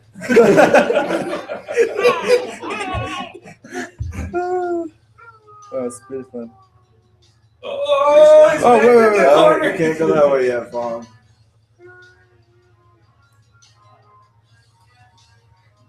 If it's Oh man, I see no way out. Oh, you gotta fight him, Fawn. You can't just run from him. Oh really? There's so many. How can I fight them? Yeah, lightning. There you go. There's some lightning action. Oh, you're out of mana. Let's use that. Here, die, Fawn. Just let him kill you. Oh, okay. Excuse me. Oh, you gained a level. Again? You Oh, gained a level. another level. So for what can you do besides the Shoot some other spells, Fawn. There's some ice bolt. Run away from them. There's some fire bolts. Shoot some ice bolts, some healing. Heal yourself up. So what platform did you use to do this? So I built this game with Unity, which is one of the great lessons learned, is that if you use the right tools for the right job, it works wonders. And so Unity made it real easy for me to deploy on iOS and on Android, and Unity 5 came out mid-semester, so now it's available on the web at Xerxes.net. You can play it in your web browser. Oh, there you go. You died, Fawn. Right? You died? Right on. All right. So go down there, talk to some dudes down there at the bottom. Here we got an armor shop and a weapon shop. You can buy some clothes. You didn't kill very many monsters. You don't have much money. But you can buy some clothes and equip those. Clothes. Dark clothes is clean. Where's my money? Your money's at the top. It's that white. It's 13 right there. I need to put a little coin icon there. Haven't gotten there yet. Here, tell him what to do, Lacey. He didn't get some clothes. Help him get some clothes. So When did you click on that, right? now push the clothes. You have to push it till it has check mark on it. Sorry. Oh, there we go.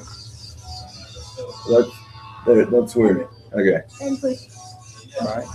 And now what does he need to do? Now you have to push the button and you push equip. Bam. And bam! There you go. Okay, I have a couple questions. Can I ask? Yeah. Knock yourself out. Okay, so this is a great game. Is there, this will kind of show you, I know very little about the gaming world, but do people pay for this? Or is there a revenue model? So the plan for this game is to make it free. So you can go, you can download it, you can play it. There's a whole bunch of mobile apps out there, and they're all free and they're all lame, and it makes me nuts. So I'm gonna make a good game that's free, that has no timers, no energy, no wait for 12 hours for your thing to be done. You go, you play it, and it doesn't stop you from playing. But then there are in-app purchases that you can buy. So you can buy premium currency to go into better levels, right? So you can go into the never-ending cave, and the deeper you go, the harder it gets and the better the rewards are. And you can pay money to go into those better levels to find better gear and get better rewards. So that's the revenue model for this.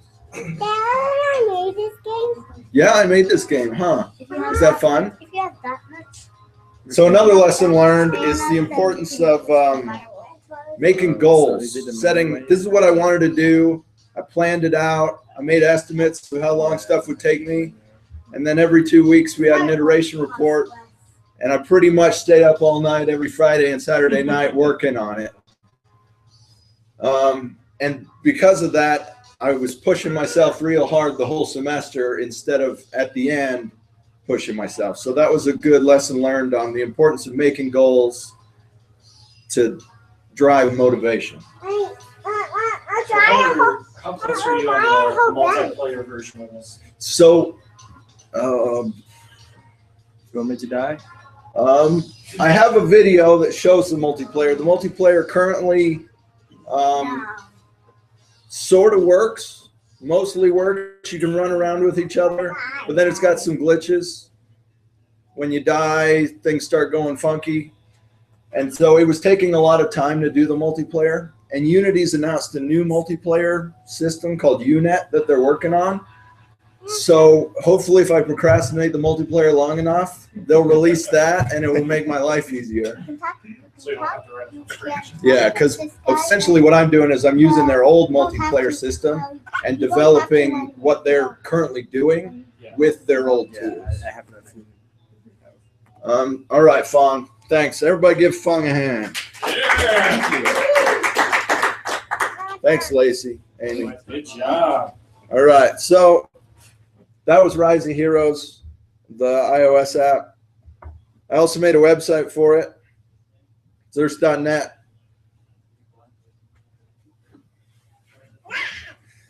So you can come here, you can look, it's a cross-platform mobile 3D action RPG game. You can go to my blog where I've put some complaints about free mobile app games, some gripes about them, which is where this came from.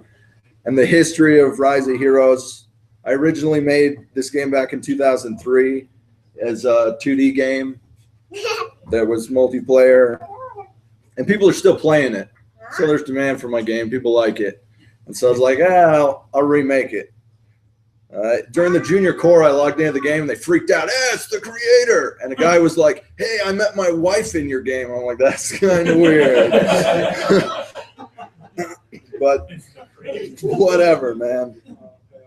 And so on here, you can actually play a demo. So it works best. The WebGL one, you can play it right in the browser. Works best with Firefox and Chrome. Hit or miss with Safari. Epic fail with IE, as expected. You can sign up for the iOS beta. iOS has a whole bunch of mess I got to go through to do beta testing. And so that's not available yet. But if you sign up, then I'll send you an email when it is available. Send you an email when it's on the App Store. You can download it, review it 5 stars. Yeah, it's a great game. And there's you can download it right now on Android if you enable unknown sources. But once it's on Google Play, then that'll be done. And you can sign up here. Give me your email address. I'll let you know when stuff's available. So the third lesson learned, we kind of demonstrated here a little bit, was the importance of user testing. So pretty much the whole semester, whenever anybody's seen me, if they hadn't played my game, I grabbed them and said, hey, you got 5 minutes. I stuck my iPad in their hand. I said, play my game, and I'd watch them. And in doing that, I could see and learn what people did, where their pitfalls were, struggles, so that I could constantly be changing it, updating it according to how people interacted with it, to see what was difficult, what was confusing, what was frustrating, what got your nerves going, stuff like that. And in addition, I have these two. We're playing it every Saturday morning and Sunday morning. As soon as, is there a new feature? What'd you add last night?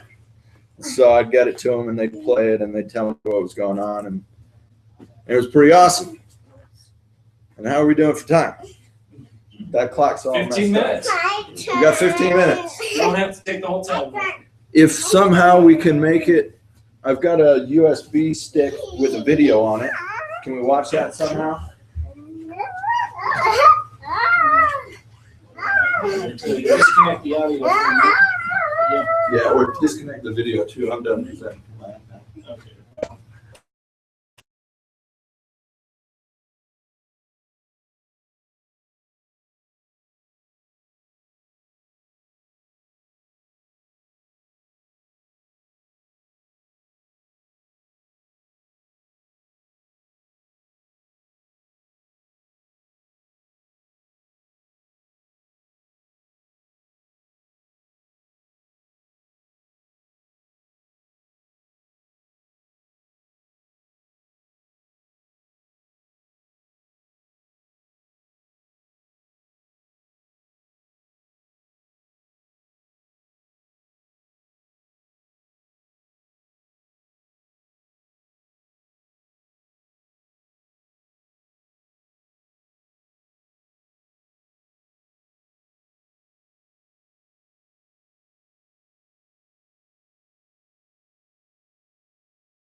Android by the end of the year so that I can release it to the iOS App Store and the Google Play Marketplace by the end of the year. That's my plan. Questions? I have just kind of a question about the iOS store. The App Store. Kind of once you cleared their initial threshold, if you want to make an update to your game, you kind of go back to square one, or is it somehow more streamlined? It's more streamlined when you make updates with both of them.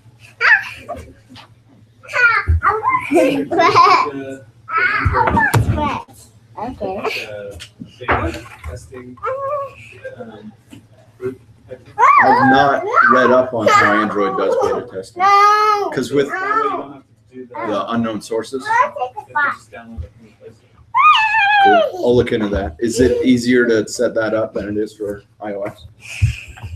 Sweet. The only difficult part is for the user, like getting their email address. Thanks, Daniel. So, how did you get around with iOS? You have a free version. How does that work? I guess this is my lack of understanding, because when I thought you had to do video, like publishing things too. You need to be an Apple developer to publish to your device. Your device. So I paid Apple $100 at the beginning of the semester. I'm not familiar with actually the game itself. Is it create the installer and everything for you? Yeah, you push a button and it does all the nonsense it needs to do, builds an Xcode project, opens it in Xcode, compiles it, ships it straight to your device that's plugged in. Super slick on both Android and iOS and WebGL. Unity itself is an IDE. And I did my coding in C# with MonoDevelop. Yeah, there are amazing tutorials out there for writing games and 2D games. It's not drop dead simple. There's a lot of learning behind it, and especially kind of your sprite animations. If you're doing, and they have a really nice ecosystem that they share, where you can buy different assets to include in the games. That's really good too. So you don't even need to be a designer. Super cool. Well, it's just you got to submit to the Apple Store and get them to approve it. And in order to do that, whatever account you do it on is the account it's going to be stuck on. And so if I did it right now, I'd be stuck on my personal Phil Bobo one, and that would be the name of the company. So I plan to set up a LLC before then, and so that the name of the company says Zurst instead of Phil Bobo. All right, very good. Thanks so much. Oh yeah, go to Zurst.net and sign up, right? Put your email in. I'll let you know what's going on. Thanks. Very good. All right, let's go, baby. All right, so we have about 8 minutes or so. The next with Mark and Alex with PCC.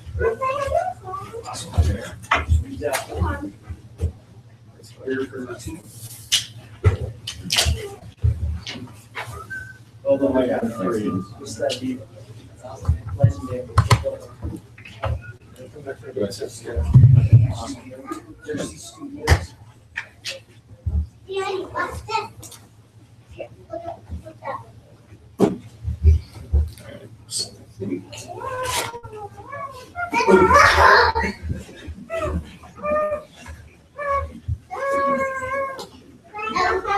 Thanks so much for coming.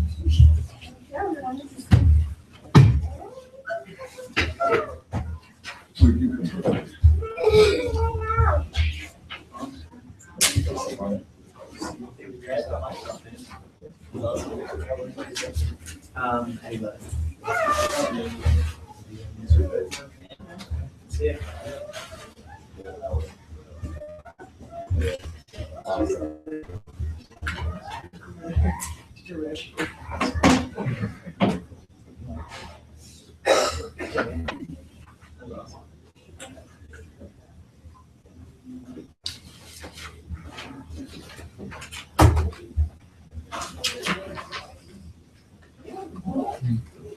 The speaker in here is a little wonky. Oh, is a it? little staticky sometimes. Okay. What do you think? Do you think it's better to go through your laptop? then, Oh, or you I think don't know. it's- I don't think it matters. Okay. We're just gonna show a little clip like what we did in the progress. Yeah. So it shouldn't be very long. Yeah. Okay. That's the only thing you need sound for. It'd be nice for notification. I'm gonna just. Oh, that's grab true. a It would drink be and nice grab a notification. couple Yeah, we can test it quick and see how loud it goes.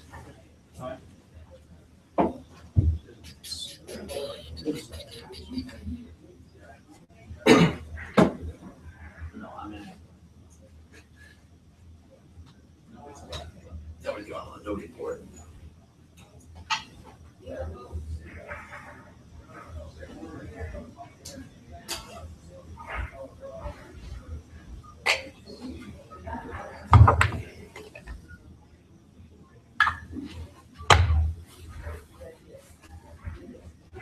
Let's see here. Where's the sound? Where's the sound? Oh, this thing, honestly. I'm looking for something.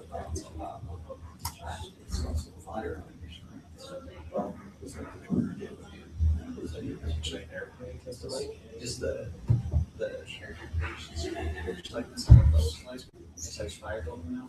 But when you go play the game and then you put it back to the menu, fire doesn't work. So the effects for like your lightning and that sort of thing, those were the assets and the particles is you. So You specify, there's a whole bunch of things that can control over time. You can say, Have start some peaceful this one thing, generate them randomly or a specific. Yeah, this is what we did. This is the texture you use. It takes these, I didn't make this. And the velocity over time and color over time. But you can essentially just put a path between and say, and vary these particles are in that path and some random. Yeah, you say like, start this, you make a cone, you make a box, you make a rectangle, whatever, but just like come out of this. And Oh, so you and can then create like a polygon or and then Yeah, the effect the will stay. start area of Wow. where it generates a generator. That's cool. on one of the like in a waterfall, I just had like just a long rectangle. Set it on top of the post and had it go down, apply gravity to it so it would come out. And then over time. Okay, that works. The sound is gonna be good. Bigger. And then within that, I put like different colored particles at different rates and stuff like that. That's cool. And then you can do other ones where when they have a collision, they like split off. So if a Some of them just fireball have muted. shoots out, in case a certain concentrated to die. Yeah. Or if it hits something, then explodes and splits out to like 50 other particles. And they all go off at different angles. Super cool.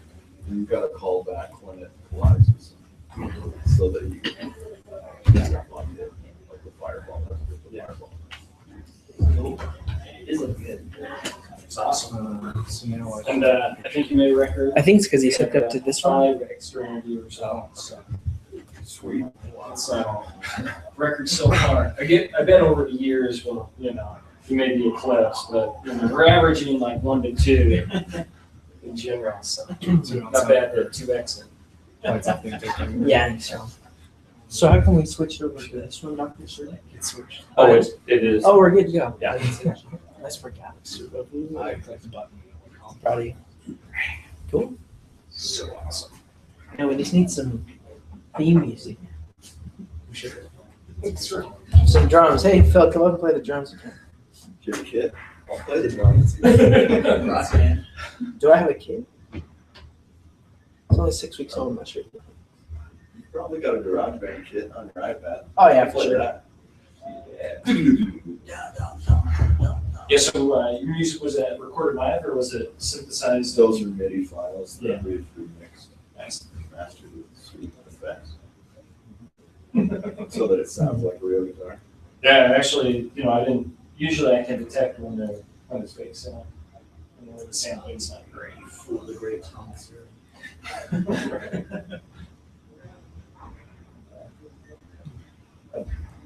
I enjoy a little bit of music composition, also kind of design stuff. Was that part of the capstone? The committees we made in middle school and high school. So the original it's the Microsoft Wavetable Synth MIDI that just sounds like garbage. It sounds like NES music. That's the player? When you just play a MIDI file on Windows, that's what it sounds like. That's the default MIDI controller. Yeah, there's enough light from the slides you And guys with look it at. remixed, it sounds. I mean, if I can still see the the original original gig, it sounds okay. We're hoping to lurk in the dark a little bit, so that's kind of fun. Come this way. We're just gonna walk in like this. All right, so I think it's Is Anna 9:59, so anytime you guys want to get started, or you We can delay hold something. for a minute. See what she We're is. gonna wait just like a minute. My wife's on her way, Okay. and we'll start at 10 minutes. She's closer. Yeah. It's in the email, so yeah.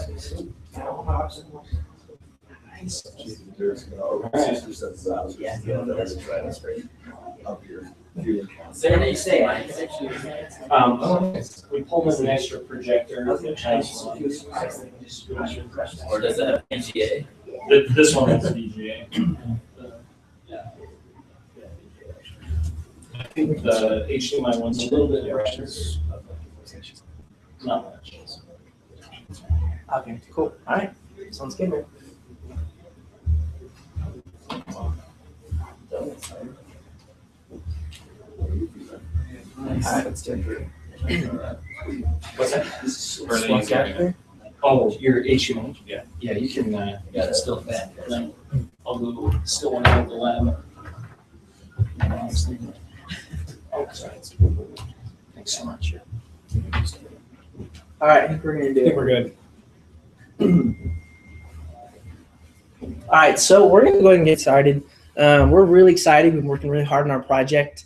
And so just before I jump right into it, we're gonna start just a little background overview, kind of how we got involved in this project and kind of the requirements. Then we're gonna show you what it looks like, and then we wanna talk about what we learned. So we're really excited to show what we learned. Yeah, so to start off, a little bit of background of how we've been working on this project this semester. We've had a contact at the Polynesian Cultural Center. His name is Jeff Dunn. He's the head of Commerce, not Converse. And Converse. Yeah, he could head both. Yeah.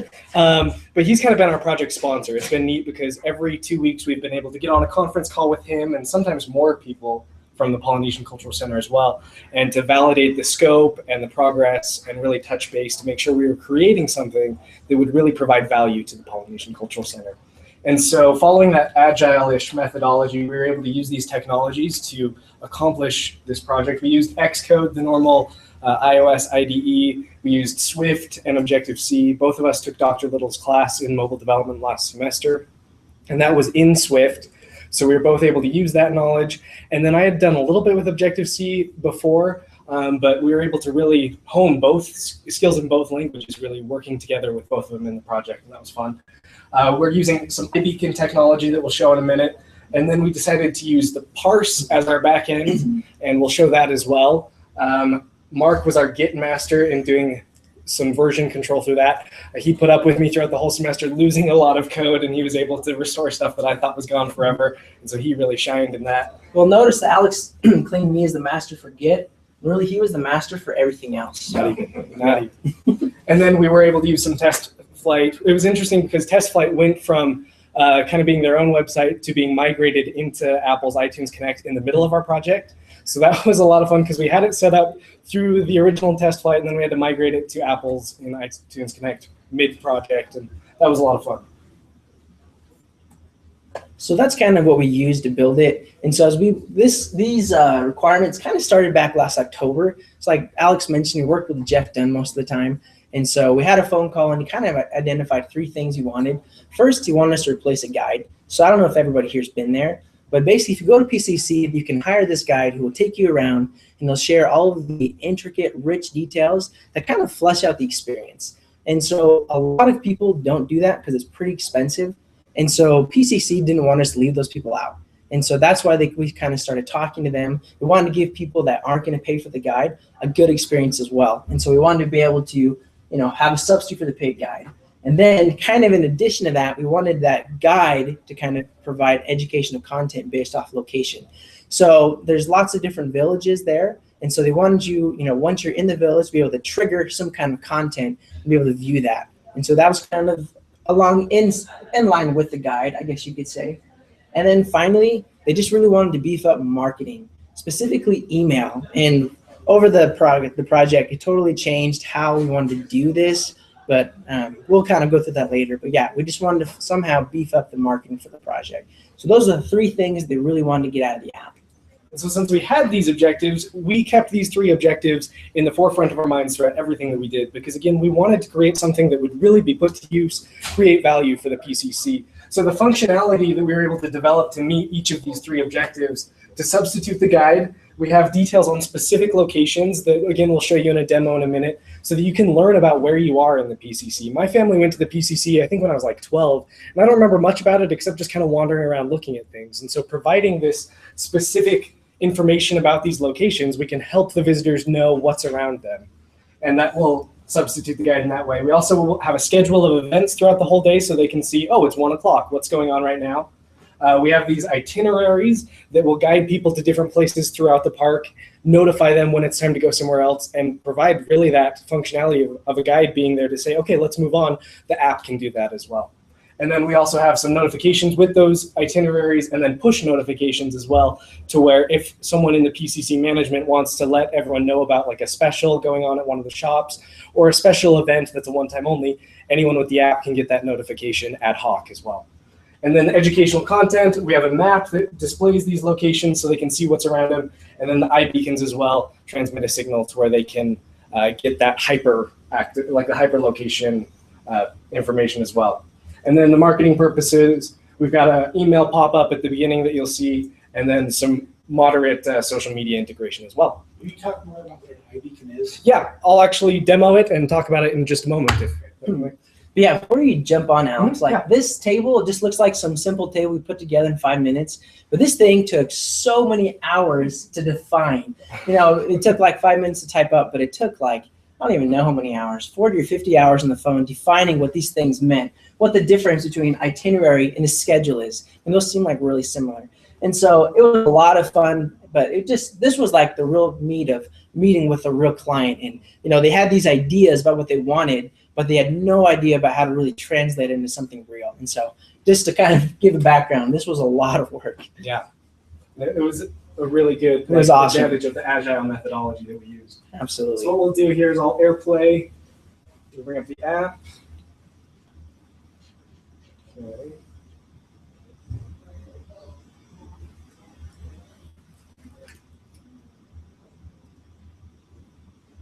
Okay, so I'll open up the app here. And so again, that 3rd objective, the Polynesian Cultural Center wanted to get people's email addresses for those future marketing purposes. So very first, when they open up the app, there's a form here to enter their first and last name and their email as well.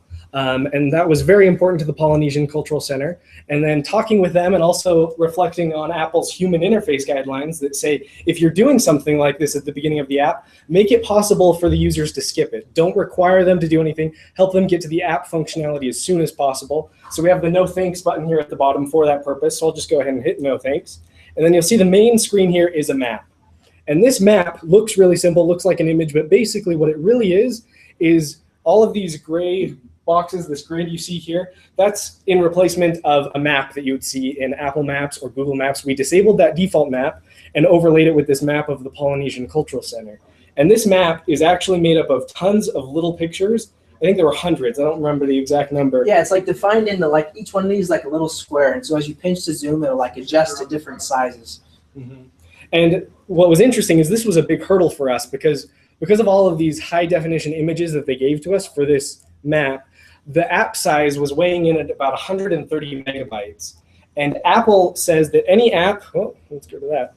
Any app, I was going to put it on Do Not Disturb mode, but because we're going to do some notifications, I couldn't do that. So we may get some exciting things. No one with my number call me. So Derek, text. Phone down. No text, Derek. Yeah. So it was 130 megabytes. Apple says any app that's over 100 megabytes can't be downloaded from the App Store over a cellular connection. And this was a big deal because the PCC has Wi-Fi in some of the park, but it's a very limited area. So we needed that cellular download capability, and we needed it to be quick as well. I mean, not to mention you're on an island. You know? I mean, what kind of great service connectivity are you going to have there? So Right. And so because of this need, we went to Dr. Little, our mentor, and he helped us scale these images down and compress them to where we were able to go from 130 megabytes to 50 megabytes without any noticeable difference in the image quality.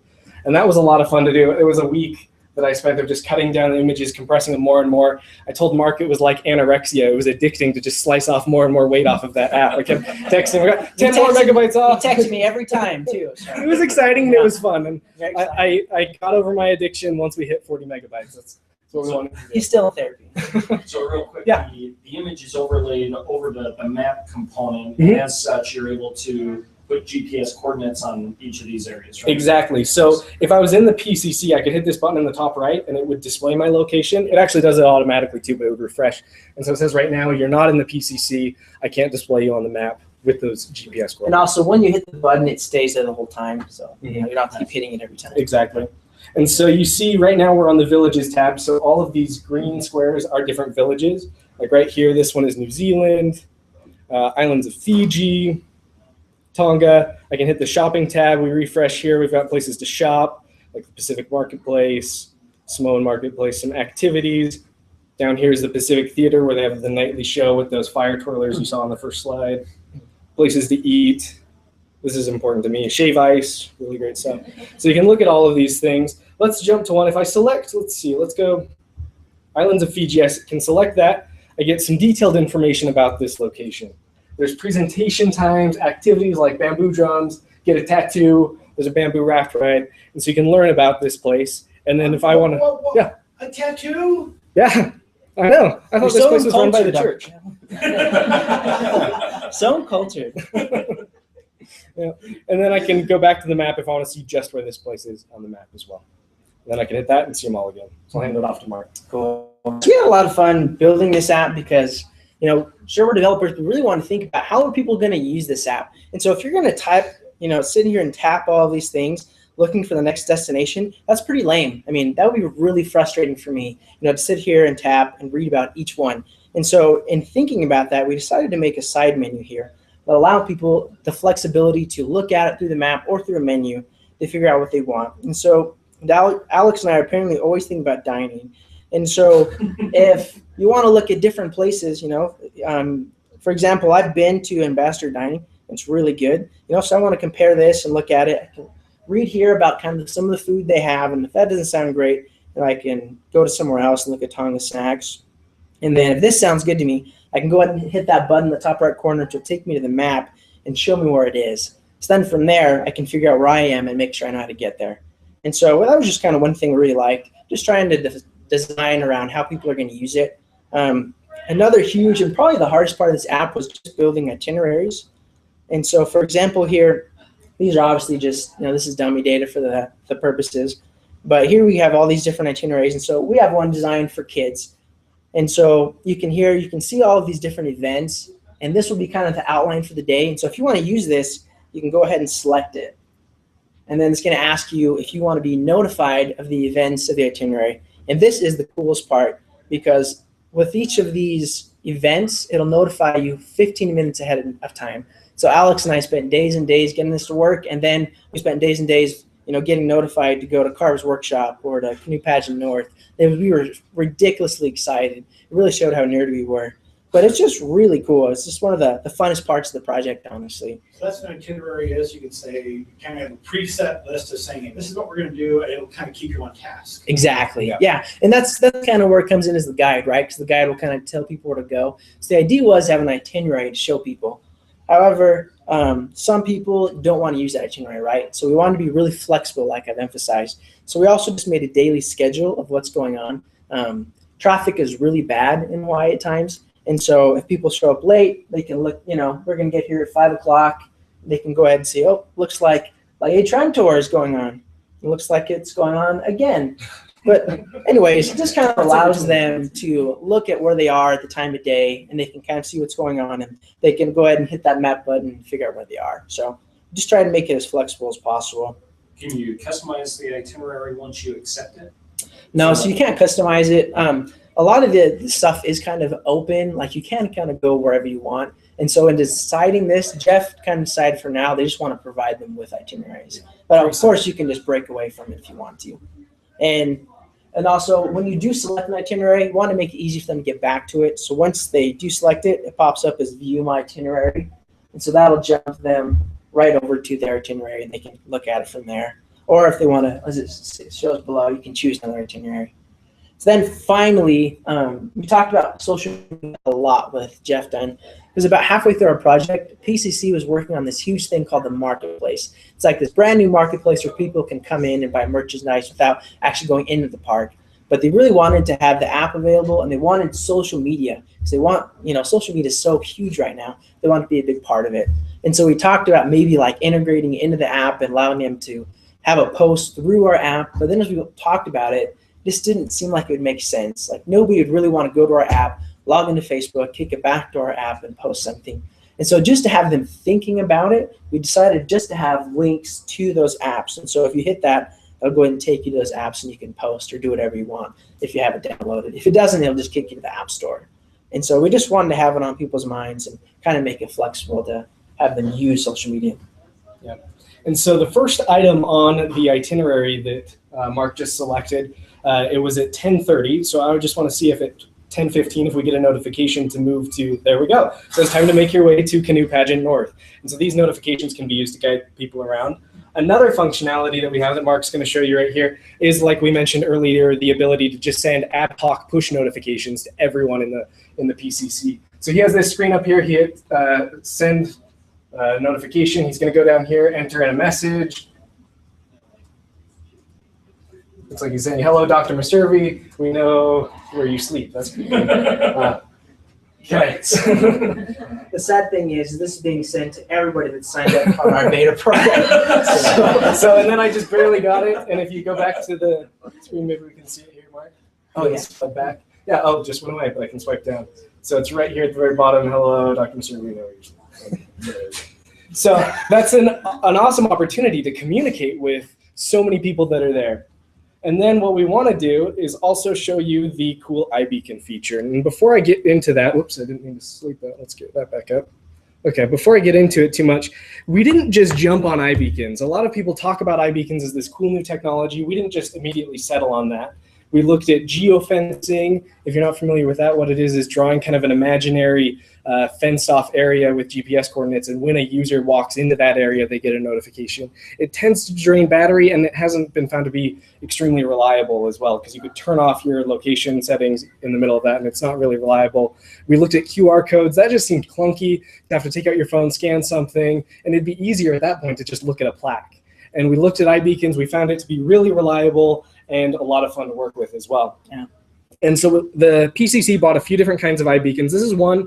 It's just a little USB thing that you can plug into a wall outlet, and this is helpful indoors where you have that capability. This one right here has 2 AA batteries in it, and you can bolt it to something so you can't have it walk away. And then we have some other ones that are keychains as well. And all of these, the way they work is they transmit a Bluetooth signal, Bluetooth LE, and I think the maximum range can be like 30 meters, something like that, and you can customize it as well. And it's able to send that signal to the phone, and then our app knows, depending on whatever the signal is from the beacon, to display different content. How much for those beacons cost? So these ones, let's see, they bought 9. Were they like $20 a piece? I think they're maybe 30 $20 to $30 a piece. Yeah. And if you buy more, obviously you're going to get a bigger discount. We just bought a few to test with, so. You can get them even cheaper off of Alibaba and stuff, but we chose a specific brand for some reasons that we'll explain in a minute, and that's why the PCC was willing to pay that much. So I'm going to turn on this beacon here, and we should get a notification. So right here, it says, "Welcome to," I'm not even going to try to pronounce that, and then you open up the app, and it says, "Welcome, would you like to learn more about where you are?" And so I hit yes. So hold on a second. Yeah. So you just had your app open. I didn't even have it open. It was in the background. But when I came into range of that beacon, a message comes up in the app. Yep. It gets a notification if the app isn't open, and if you have the app open, then it has that little alert view you saw in the middle. Yeah, it just pops up kind of at the top of the screen, like any other notification does. How do those notifications hit your phone? What's the architecture behind that? Do you know? I don't know anymore. Which protocols are they using? I only know it's through Bluetooth LE, Okay. Bluetooth 4.0. I don't All know right, so you have that data in layers, Bluetooth. things like that. Yeah. Mhm. Yeah, they're just standard iOS now. Yeah.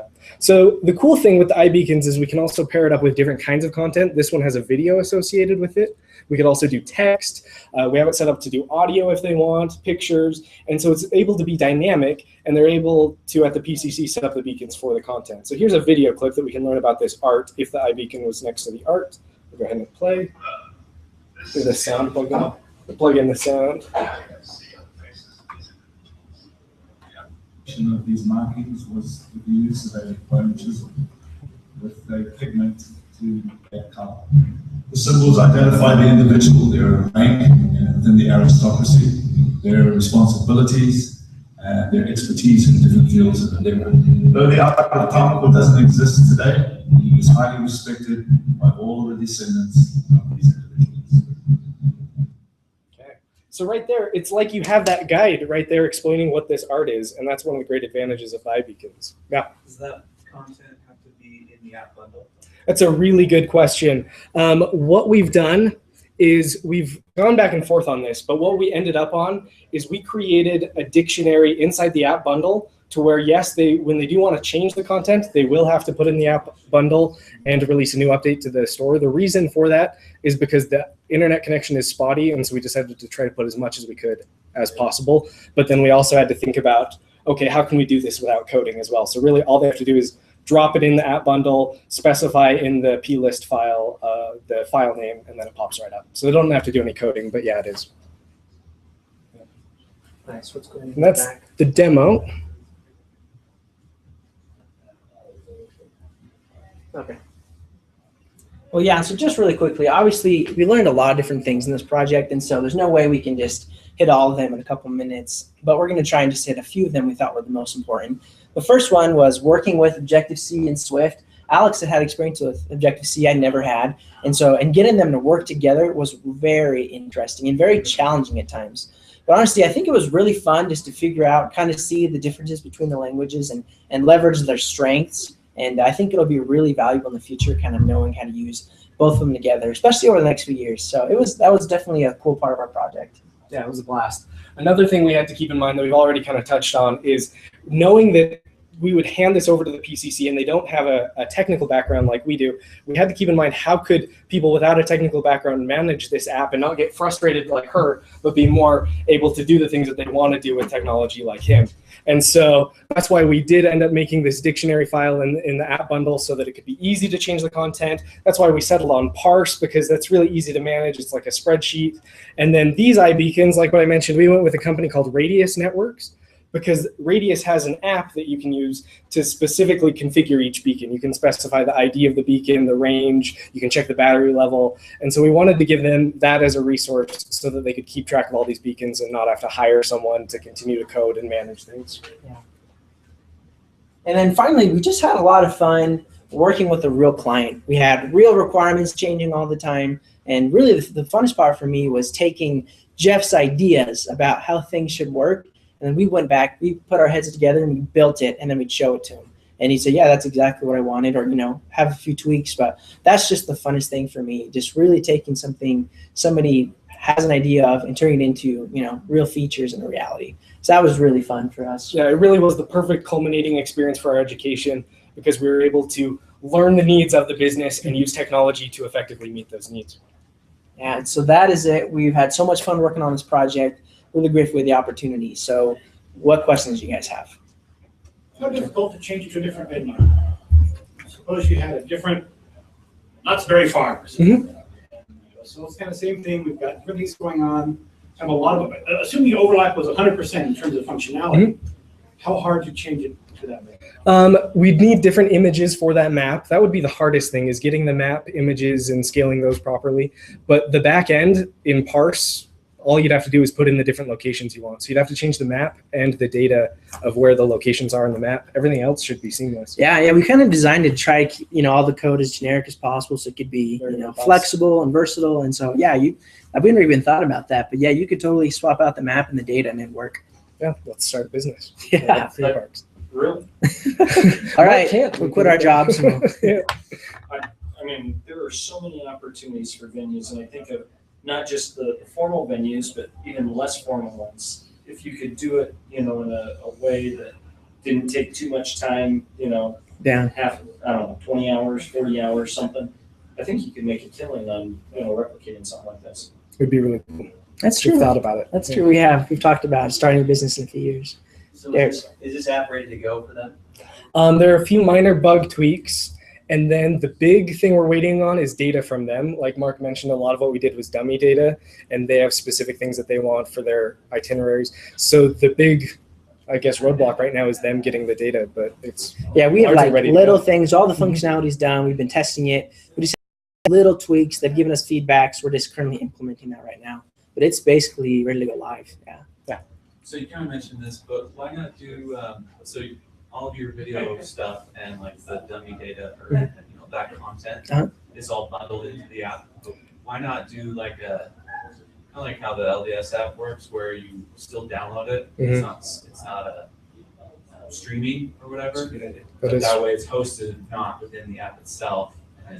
And you can get the latest content based on the when latest you content. All download they it. have to do is like post to YouTube or whatever. So yeah, we thought about that, but the hardest thing is that, like, I don't know if you've been there, like the connection's really shoddy, and so they just barely got Wi-Fi open. When we first started the project, there was zero Wi-Fi. So our highest priority was making sure that it could work, because if you can't get it at all, then it's we're hosed. And so our whole prospect was just getting the data there. And we were worried they weren't going to be able to pull it down. And so moving forward, you totally want to. If you do that though, then you avoid that 100 megabyte limit. Right. Plus, then you can pull additional content or higher res content or longer Right, content without a cost. But yeah, I just think they need to build out their infrastructure before they can do that. I mean, they're talking about putting Wi-Fi in. I think that will. And the only thing that they really will ever touch the app bundle for is the videos. Everything else they are pulling dynamically. So if I were to go into parse, add a new location, that would pop up on the map. But it's only the bigger things like the video that we decided to put in the app bundle. Yeah, so hopefully they're not changing that very often. But yeah, Exactly. the content you can change whenever you want. So Is that in parse? yes. Okay, that was my question because they're changing itineraries and things. Right. That will all be in parse. Okay, that's easy for them to do. They don't get a higher. Yep. Videos are the only thing that they'd ever need to do. And like Mark said, once they have it set, we don't anticipate a lot of change in that. I don't imagine them changing their cultures anytime soon. So. Unless they discover a new Pacific Island. That's true. That's true. It's possible. That's cool. Other questions? All right. All right. Thank you.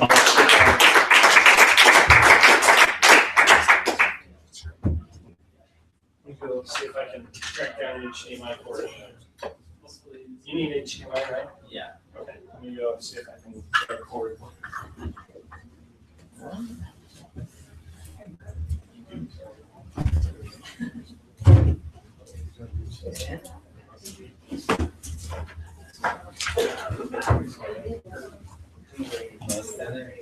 I wanted to thank you guys for coming down. Feel free to Don't go. Really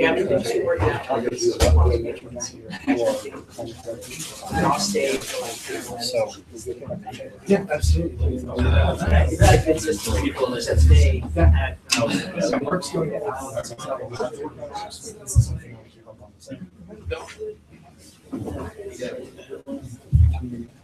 Alex. No problem. 801 631 3740. APIs with C and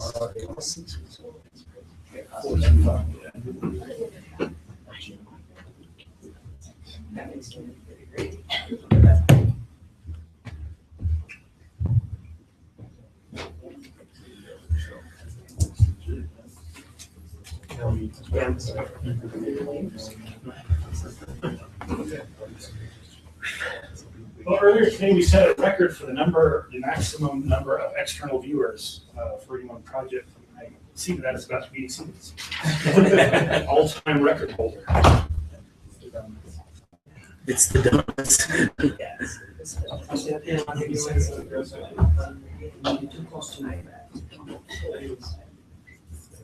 Gov, there's oranges there.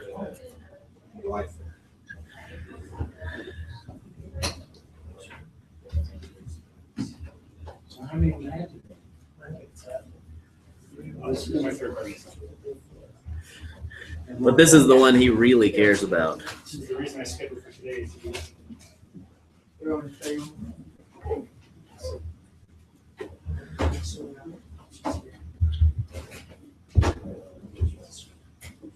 But I gotta tell you, that last presentation set a pretty high bar. Gov, don't make me nervous. That's what we're here for. Yeah, that's what my work team's for.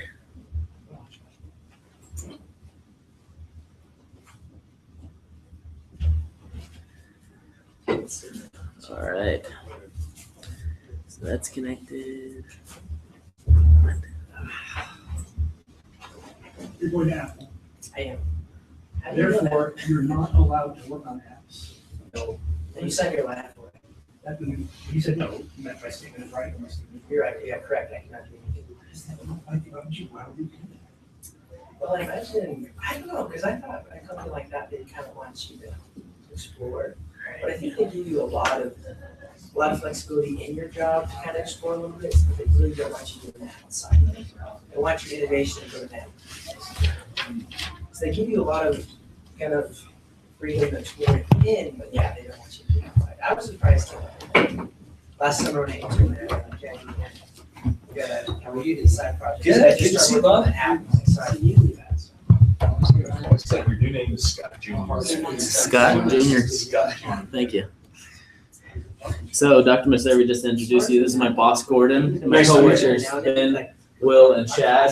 They all graduated from a BYU affiliate. Chad was at BYU Idaho. Will was IT here at BYU, and Ben was economics. Nice. So, Well, thanks for being here. Oof. Let's see. I'm gonna turn this one on. that is ugly.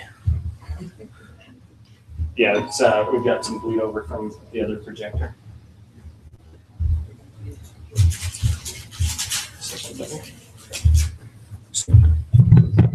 Throw this here to. Are you gonna present sitting down or standing up? No, I'll stand up. Okay.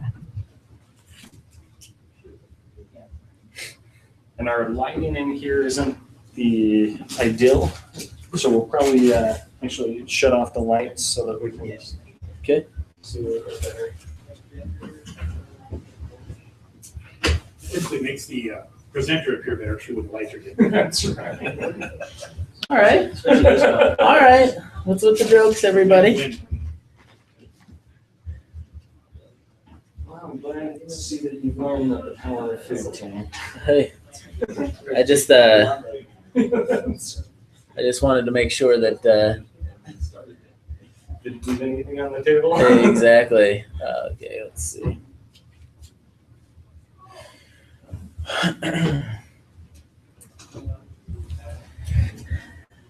And there's a clicker there if you want to use that. Or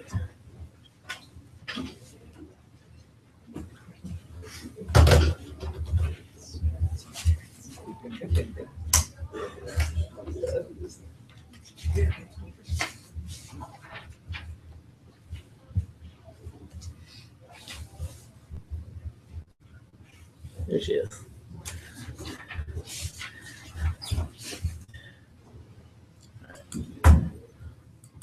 So you know the format, kind of 20 to 25 minutes, including questions. You can take them as you go. Or Yep. So let's Still installing the direct device software. usually. I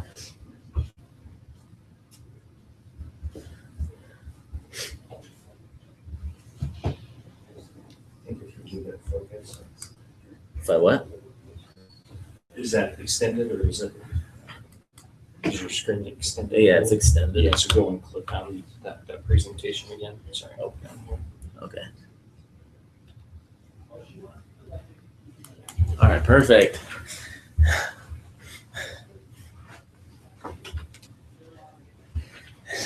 Welcome, everybody. I am so excited to present this project that I've been working on for the last 3 months. Really, it's been a life or a career project so far, just because the subject matter that it's dealing with is directly affects me every day of my life, because this is what I do for work at Ancestry. So The title of my project was The Missing Link, the Advanced Database Course. So here's a question or a problem that our program currently has is I'm a new student to the program. I'm in the junior core and I'm not really good at object-oriented programming and I'm not really great at web dev. So, you know, where's my niche? Do I want to go IT audit? Do I want to go do something, you know, with the Big Four? Do I want to go do consulting? Where's my niche? And for me, this was the exact case. So I took the junior core 2 years ago with Dr. Hansen, and I learned that I loved databases. That's something that I just excelled in for some reason. I guess I had an affinity for it. And whenever I was applying for internships, they would always ask me what I want to do. And I would always say, oh, something with databases. And so what does that bring to mind? A database administrator, you know, that's basically all I could think of. And obviously there's this buzzword, big data, business intelligence. And in the junior core, we all think we are really smart, right? Like, oh my gosh, we got into the IS program. It has amazing job placement, amazing career starting salaries. But really in this realm, in business intelligence, we know nothing about it. And so the answer to this question is not enough. So essentially what the course or what our program offers is 2 courses that are kind of bookends for business intelligence. The first course is a basic understanding of SQL and transactional databases, how to take a business. So like for us, it was the My Stuff case. It was an online video rental, or not online, a video rental store. No, it was a photography store. That's what it was. And what we needed to do is create a database for this company. And so that's what this class was really for, in my mind, was to teach us how to take a business from having no database at all to having a good, sound, third normal form, useful, constructive transactional database. Then on the total opposite end is Dr. Dean's class, the data mining class. And what this is, this class essentially just teaches us how to take algorithms, drop them on top of data sets, and then learn from what the algorithm outputs. So for example, one of our projects in that class was what is the most important, or what is the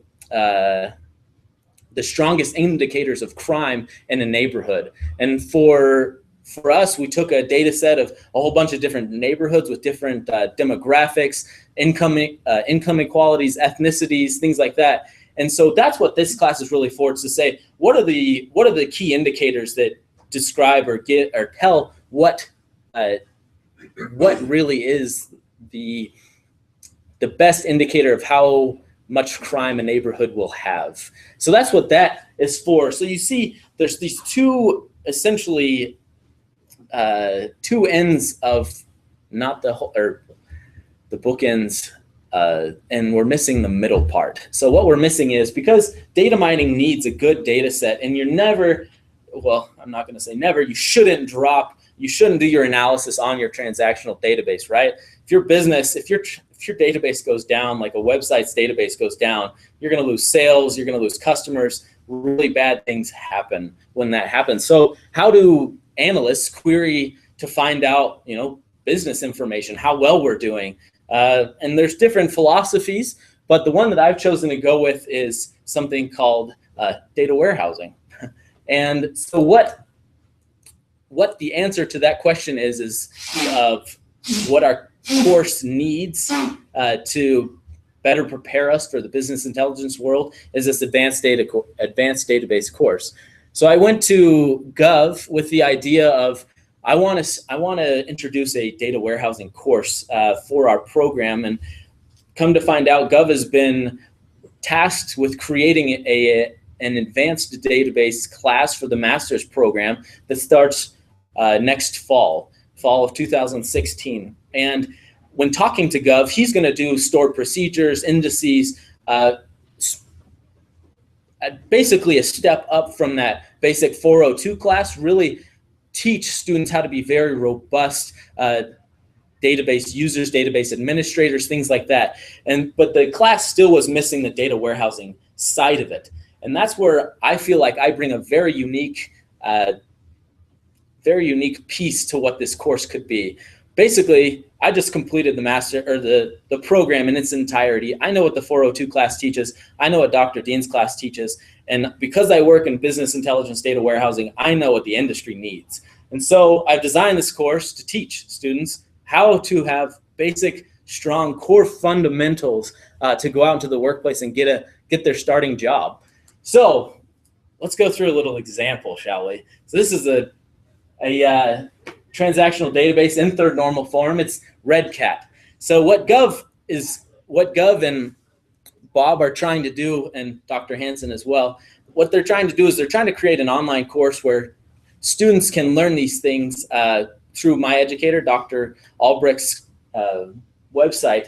And this is the data set that they're using to teach they're going to use it to teach the 402 class and then move it on to this advanced database class. So in taking this data set, I wanted to teach students how to take a good transactional database to a data warehouse. So, for example, how would you get profit off of this? So for a sale, how much profit did we make off that sale? Does this have a pointer? It does. Is it? Oh, okay, perfect. So what would you need? So let's say I wanted to see how much profit I made on Monday. Well, you'd obviously need sale date. You'd need the product ID, the size, the quantity, the sale price, but there's no cost of what it costs to us. So then we'd have to come down here to purchase price. So just to get that information, I have to link 4 different tables. And do you think an analyst who's never had like any training in SQL, any training in how to build a relational data model will know how to get that information? Probably not. They know statistics, they know linear regressions, things like that. They don't know how to query a database. So what do you do to solve this problem? You create one of these. This is a perfect example of a data warehouse fact dim schema. And what this is called a star schema.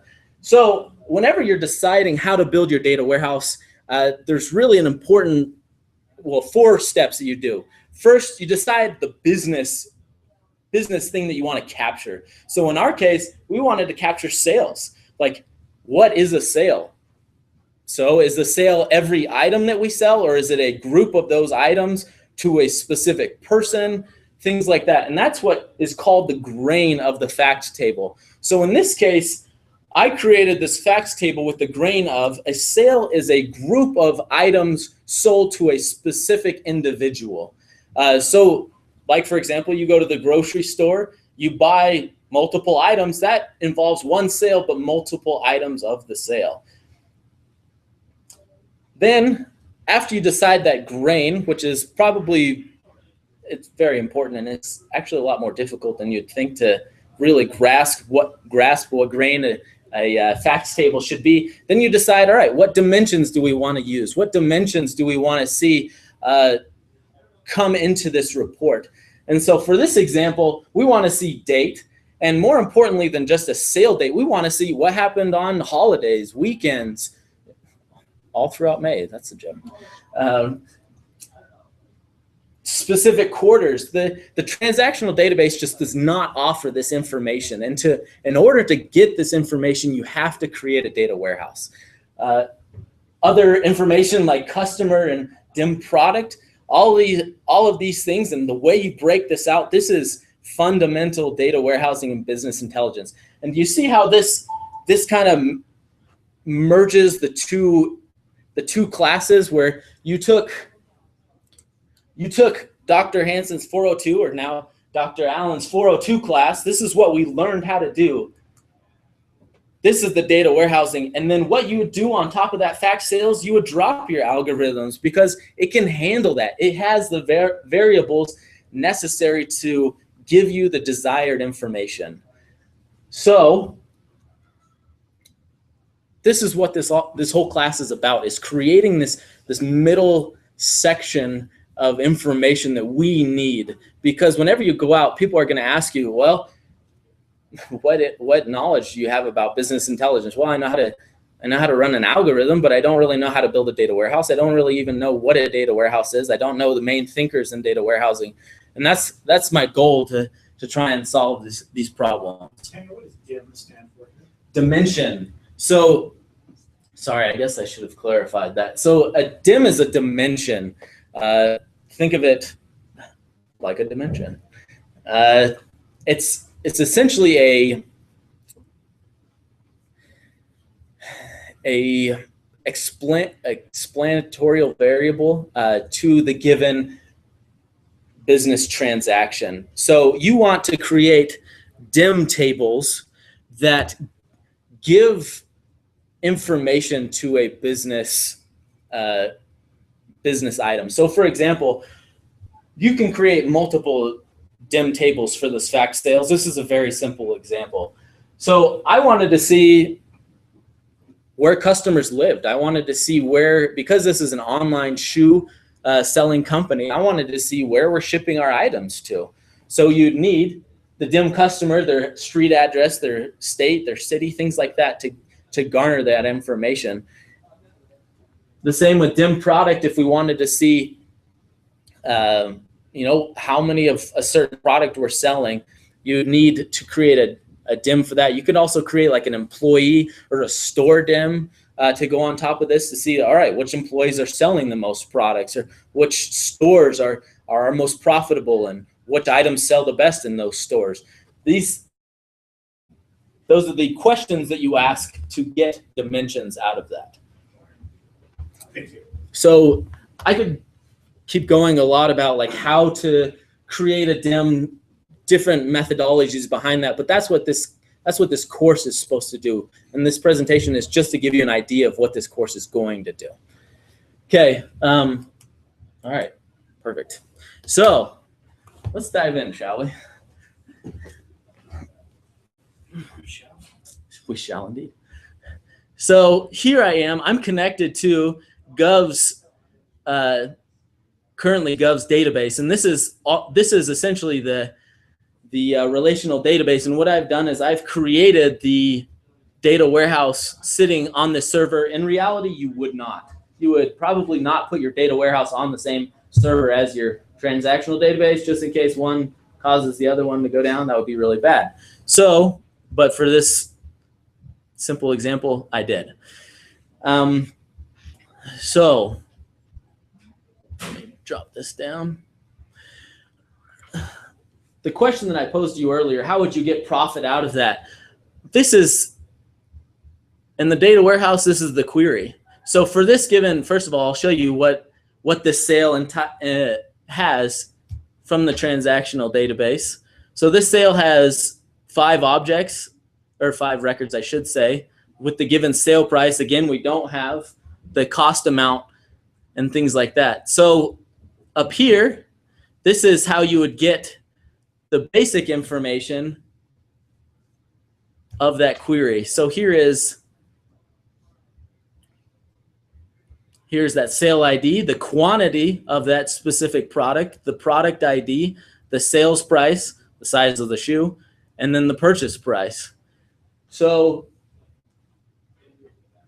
this transactional query is pretty complicated. You have to join on, like I said, 4 tables, and that doesn't even give you the end result of profit. You'd have to build this as a temp table and then do another sum of these values here in order to get the desired profit result.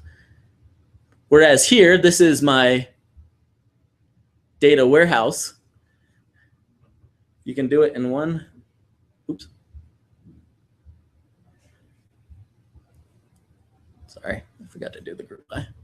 You can do it in one simple query, which is because that data warehouse already contains price and quantity and sale amount, and the facts table is already at such a level that you can run these analysis so easily, and so it's so logical to say, like, all right, I want to see the profit, so I need to do price times quantity minus cost amount times quantity as profit of this given sale. And I just did dim date just so you can see the date, but business users can query this type of a database. They can't query this one. And that's what this course is designed for, is to simplify and to teach people why a data warehouse is necessary. So that's all great and all, Tanner, right? That you've done this for us, that I've answered this question. How do we fill the data warehouse, or how do we maintain a data warehouse? Well, this is where the acronym ETL comes in. The acronym stands for extract, transform, and load. And what that means is you take your transactional data that you have and you load it into your data warehouse. Obviously, most of the time, the two aren't going to be on the same servers, so you would need some connection to do that. So you can't do it through the normal SQL stored procedure process. And also, you want to do some business logic to this. So this is a very simple example of an ETL in Microsoft Visual Studio's integration services. We call them packages. In Informatica, they're called mappings. Different technologies use different lingo. But essentially what this is doing, this is for the fact sales table. So this is a SQL statement that it's going to be running on this server. And it's going to be going and creating a temporary fact sales table from the Red Cat sale information. So essentially what I'm doing is I'm populating that fact sales table from the sale item and all of those different necessary fields.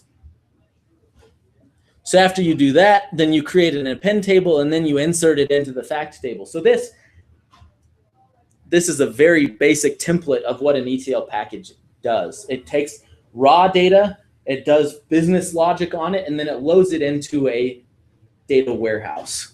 By business logic, I mean standardization and cleaning up and structure. Standardization, or it could be like making sure that the data goes to the grain of the desired fact table. Sure. Or maybe, for example, we want to create dummy columns or dummy data so that we can run better algorithms on that. All that would be done in here in an ETL process. Sure. And these, again, are really conceptually, they're very simple to look at and to understand, but they can get very complex. So after you have all that information, after you've done your ETL, then what do you want to do? You want to visualize your data. And this is the third part of this class, is a visualization. So this is a very simple visualization. Ben, my coworker, is a Tableau expert. And so he promised not to laugh at me when I'm showing this, because he is much better than I am. So here, this Tableau is by far the most used visualization tool right now on the market. If you look at the Gartner report, it is like 5 inches to the top right of everyone else. So, in teaching data warehouse and business intelligence in specific, you have to teach data warehousing fundamentals. You have to teach ETL, how to build your data warehouse. And then you have to teach visualization, how CEOs want to see their sales data, how sales managers want to see how their employees are doing in relation to other people, things like that. And this is where Excel just cannot compete with Tableau. So I'm connected to my data warehouse right now. As you can see, I have my fact sales table, my DIM product table, and I've just thrown it into a geographical map based on the customer's location. So if we want to see, for example, so here I have my sum profit, my average profit, and this is just showing cities. If I click on this map, it's a little easier to tell based on profit, which cities are most profitable. But let's say, for example, we want to see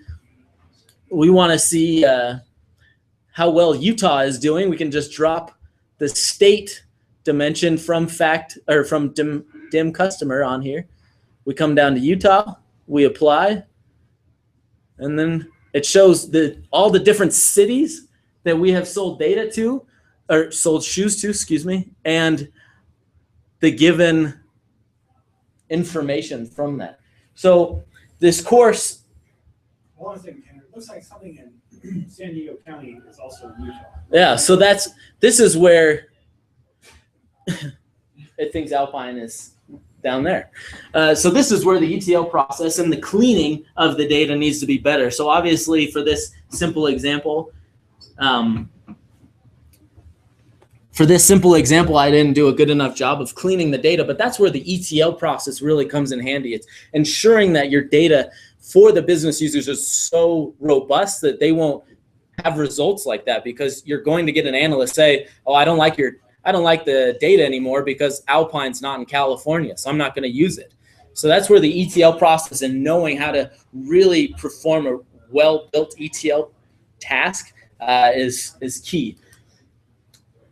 I've given you a lot of information, probably knowledge dump.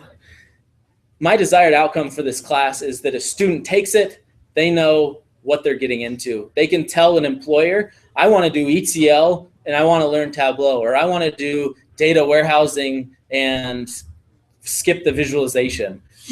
That is the goal of the class, is to give a student very basic core knowledge to go out into the workforce and compete with other schools.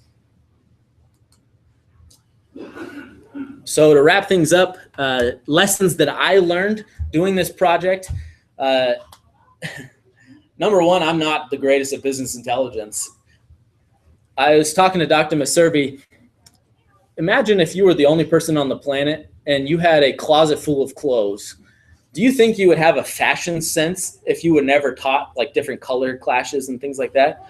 No, you would learn by trial and error. You'd put, your shirt on your pants, shirt for pants. You wouldn't know how to properly, you wouldn't know the rules of how to dress. The same goes for going out into the industry without being taught good basic fundamentals of data warehousing.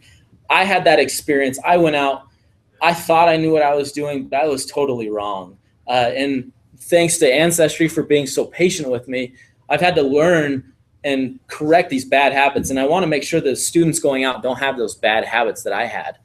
Second, teachers have a really hard job. I've spent way over 150 hours trying to decide what concepts, what material should go into this, how to best approach this. And I can't imagine how hard it would be to design an entire course. I just had to do 3 simple sections of a course.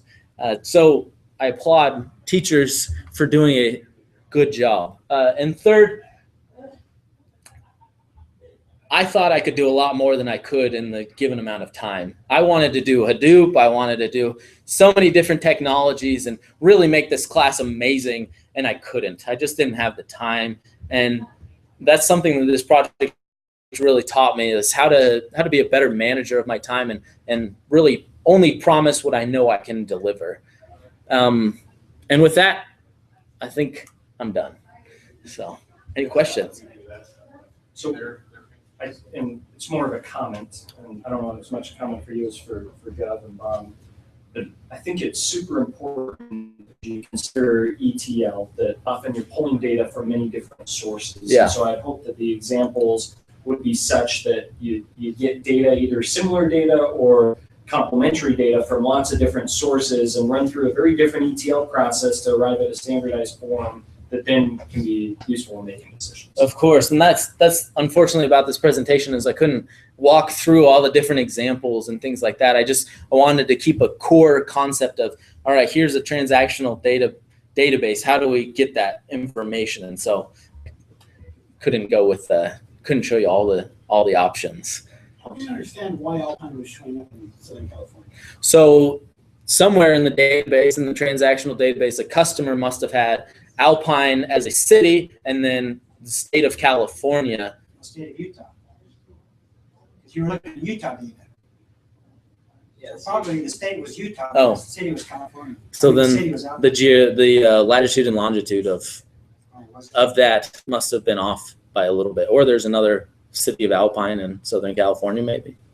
I mean, it's got to be the geocoding for a record that says Utah, but the GPS coordinates are down south.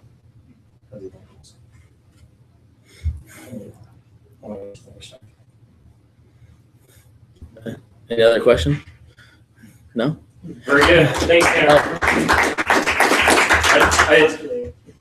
I've told you this before, but things like this will have a lasting impact and make our students better as a result. Thank you. I hope so. All right, very good. I think Derek's up next in 2 minutes. You guys are all from Ancestry? Yeah, thanks so much for coming. That's great. Most of the warehouse and elements of the visualization science. Thank you. Just some great work for us. Is this? Yeah, HDMI's. And this is a subject, especially kind of dear, just because it's kind of hard. I mean, there's a lot of people that we look at, that we bring in, it takes a huge ramp up in order for them to understand the basic data warehousing concepts. So it takes, it's a real ramp up if we hire. It's always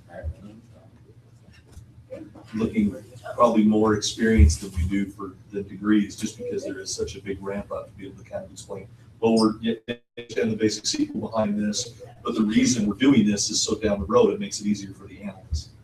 And so that's why we went to short on that.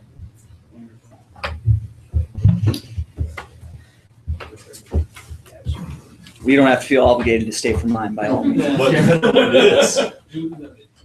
None of that. I made a game using Unity. Oh. Okay.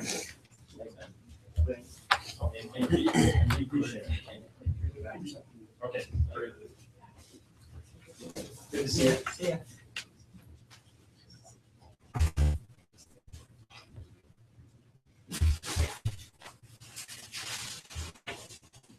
Should I get going? Well, thank you so much for coming. Appreciate it. I can wait. And all that is so what? Yeah, me too. Next Tuesday, that's all the notes and different things. Different nuances, like full spelling errors and data warehouse. Yeah, so the data is on the user data database. So thank you so much for coming. I did have a question for you. Yeah, just give me 1 second.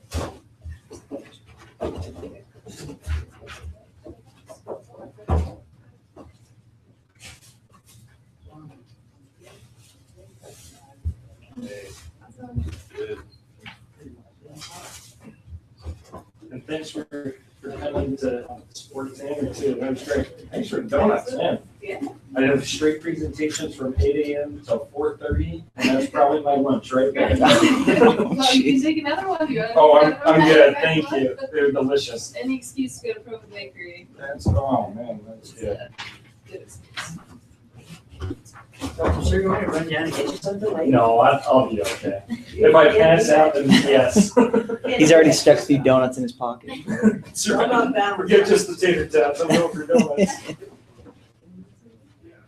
Okay, next up we have Derek with his Unity game. So, all right. You know the routine, Derek. I've seen sitting in. So 20 minutes. Yeah, 20, 25 minutes. Okay, perfect. You can tell us to be quiet if we ask questions, or oh no, you guys are good. Take them on. Yeah, if you do have any questions, comments, whatever, just let me know. But we'll go ahead and get started. So, like Dr. McSurvey said, my name is Derek Peck. My project is called Survive or Thrive. It's the name of a game that I made using Unity. If you saw one of the other presentations, Phil Bobo, he did his game Rise of Heroes in Unity. It's definitely not as good as his. Phil's pretty awesome. But Dr. Greg Anderson was my mentor. He did his PhD, a lot of his study on video games. So he very opinionated about it, had some good things to say. I'm going to give you a little bit of background. Well, first off, we'll start with the outline. Let's do that. So I'm going to talk about the background of the video game, why I chose this, what I wanted to do, my goals. Then I'm going to walk you through the process. If you're curious, I'll show you a little bit more about Unity, how it works, and why it's so awesome, like Phil was saying earlier. Show you a demo of my game. It is out there right now live. You can play it if you wanted. And then we'll go from there, talk about some next steps with the game, with Unity, and lessons that I learned. So the background, first and foremost, the video game industry is growing very rapidly. These numbers here from 2008. So compared to the other industries, the music, the movie, DVD industry, in billions of dollars, the video game industry in 2008, mind you, was about $22 billion, and globally it was around $40 billion. So that's the type of revenue and profit and money that's being made from this industry. So there's a lot that can be done. There's a lot of money to be made. There's a lot of companies that are really capitalizing on this. So it's obviously an area to get into if you were interested in that. But for getting money, I chose this video games for the purposes of nostalgia. I grew up with my brother watching Star Wars, Saturday morning cartoons, the 90s X-Men cartoons and Spider-Man, and playing video games with him a lot. So we had a great time, and that's a special part of my childhood. I look back with fondness. I'm sure we wasted a bunch of time, but I'm getting my master's degree right now, so it couldn't have been too bad, right? I'm married. It turned out all right. But it's something that meant a lot to me. And so I wanted to spend my time in this capstone project doing something that would be most meaningful to me more than anything else. My goals for this: first, do it yourself. I love learning. If I could learn everything, I would. I love learning things, doing it hands-on. Sure, I could hire someone to make a game, but why not learn it? May never go anywhere with this, but I want to do things myself. I want the learning experience to grow myself as an individual. That was my first goal, to learn something new and to push myself doing it.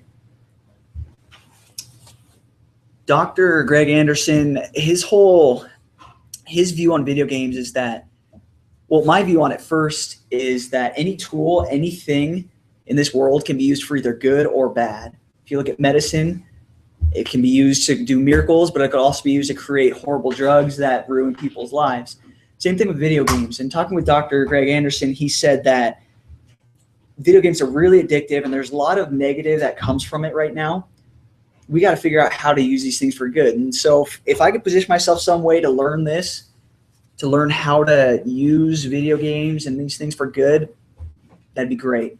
By no means is this game that I made a reflection of good, you'll see. But if nothing else, it puts me in a better position where I could perhaps do some good in the future. And I showed earlier, if I can make money off it, great. If not, I don't care. So I'll walk you through the process of how I built this game. So 5 steps to it. That's how I divided up my name. I'm sure there's other ways to develop games, other processes, but this is what I did. So first I started with designing, tutorials, and training. I decided on the tools I was going to use. Unity is awesome. It's great. It is easy to use once you learn it. Does require some background knowledge of programming, coding, and things like that, but it gives you such flexibility and so much power that you can do. And I also decided early on that I was going to use Blender. It's a 3D modeling software. It's free as well, because I would need to do, initially I wanted to build my own models and things like that. Looking into Blender and doing that, it was way over my head. It would have taken probably 10 capstone projects to build all these things in Blender. Unity has a great asset store where you can find a lot of these 3D models online for free. But I knew I'd still need Blender, something like Blender, to animate my 3D models. So I'll show you a little bit of that later, how some of the animations that I did on my own. I needed to decide what platform I was going to do. So I decided I wanted to do web. I didn't do mobile because don't have Android, iOS, cheap, and I didn't want to buy the developer's license right now. Didn't want to mess with that too much. And web seems like the simplest to get up. I didn't want to build a desktop game yet, although the game itself that I made is probably geared more towards someone who would play a desktop game or a download game, given the nature of what web games are like. The style of the game, I decided, I wanted to have it in an open world, just cruising around, real-time combat where you can fight and do things. It's not turn-based. Those are just little decisions that I made up front. And with that, my wife told me no guns, which would have been super easy, but she told me no guns, so I decided to do bow and arrow. You'll see later. And once I decided those things, the basics of the game, I started doing tutorials because I knew I needed to get up to speed fast on how to use Unity. And their website, their whole community is awesome. They have some awesome tutorials, get you right up and running right off the bat, making a game. So this is just a rollerball game I made. You roll around, you pick up those objects, and it counts your score. That taught me how to get the user input from the keyboard. Then I went and made this, they call it like a nightmare sleeper shooter game. You're that little guy in the cap, you're running around shooting guys. I did those tutorials in a couple weeks, and after that, it gave me the base knowledge of Unity, caught me up on C#, which I hadn't done for a while, but enough to learn what I needed, the basics. So, okay, let's get going with this game. Let's start making it. At that point, I moved on to making the characters. So first I found Vinny over here. He was just your normal guy, and then I found some other assets like the bow and arrow, the sword, and within Unity, I learned how to place these things together. And then the really difficult part was taking that, and somehow I kind of had to jerry-rig a few things, but getting that into Blender, and then learning how to use Blender, which is all hotkeys. It makes no sense how to use it. But getting it in there and then animating it. I was able to look at some reference photos for running, for pulling a bow and arrow back, and how to shoot it. So on him, I'm really proud of it. I was able to put the walking animation in, running, as well pulling a bow and arrow back, letting it go, and then swinging the sword. Doing all those animations, that was probably one of the more fun parts. Doing that myself, putting it into Unity, and being able to run around with it and getting that working. Once I got him up and running, then I moved on to the enemies that I was going to do. So again, I made about 5. Okay, and they're pretty varied. The horse made it to the final. I know, horse made it to the final. There was a lot that you could do. But the reason I included the horse, you see all these guys are pretty bad. You don't want to mess with any of them, except the horse. What's going on there? I wanted to write my own AI for these enemies. I wanted them to think, see how they would react, give me that experience. And one of the keys was, is it aggressive or is it not? So I wanted to do both sides of those. So the horse, I'll show you a little bit later, but when you get close enough to him, he starts looking around, and if you get too close, he runs off. Whereas all the other bad guys, if you get close enough to them, they start coming after you. And if you attack them, they freak out and they come after you even more, So that was fun. That was also very challenging about with the bow and arrow coming at it, how am I going to get that to stick in them, and then working the health system and the experience after it. But it was pretty cool. It looks pretty awesome when you get an arrow, a bunch of arrows stuck in the zombie, and he falls over and they're sticking out. That took a bit of time getting the enemies going. After I got the basic enemies going, I worked on the levels. And so here's a view of one level that I made recently. This was a fun part because I got to use my imagination. I got to create different terrains, but it was also a huge time suck. Even without creating all these 3D models myself, where do you place them? How do you put in vegetation? There's so much in the world around you if you look at it that you don't realize that makes it look good. So translating that into the game, that took quite a bit of time. It's still pretty rudimentary, but I feel satisfied and happy with where I'm at so far. And here's another level I made. It's a castle in the middle of a forest with a desert out there. And here's just a closer up view. So time I spent working with, you see the fire there and the shadows it casts, shadows around the trees. More to make the world more realistic and more enjoyable. One of the issues I ran into with the levels was at first they were way too big, massive levels. So I had to scale them down, make a few different levels, I felt, so it'd be more manageable. Then the next step, working with the different mechanics. So it took what this was all the back end of how you level up, how you do damage, whether or not you die, what happens when the enemy dies, and then combining the characters in the levels. So you see there, that's actually the horse. You see around him, those are 2 different, I call them comfort zones. And when you walk within them, it triggers a collision in the back end. So when your guy walks in, it says, is he aggressive? All right, if he's not, then what happens? If he is, what happens? Once you get close enough, how does he react? One of the cool things about Unity, I kind of geeked out on this because I like coding, but I was able to write classes in the background. So this one was an enemy controller class that I wrote. And all these variables you see are public variables. And so within Unity, the editor, you write the script in the back end, you make what you want public, and whatever's public, here in the editor, you can change those variables. So right here, current health, or here I could put in whatever sound I wanted. I could even drop in my player game object and pull a certain script off of him and have access to his health. So Unity's awesome like that. It gives you such freedom and such control over your code and over your game objects. It's such a beautiful way where you can just drag and drop things. It was so much fun working with that. I thought that was awesome.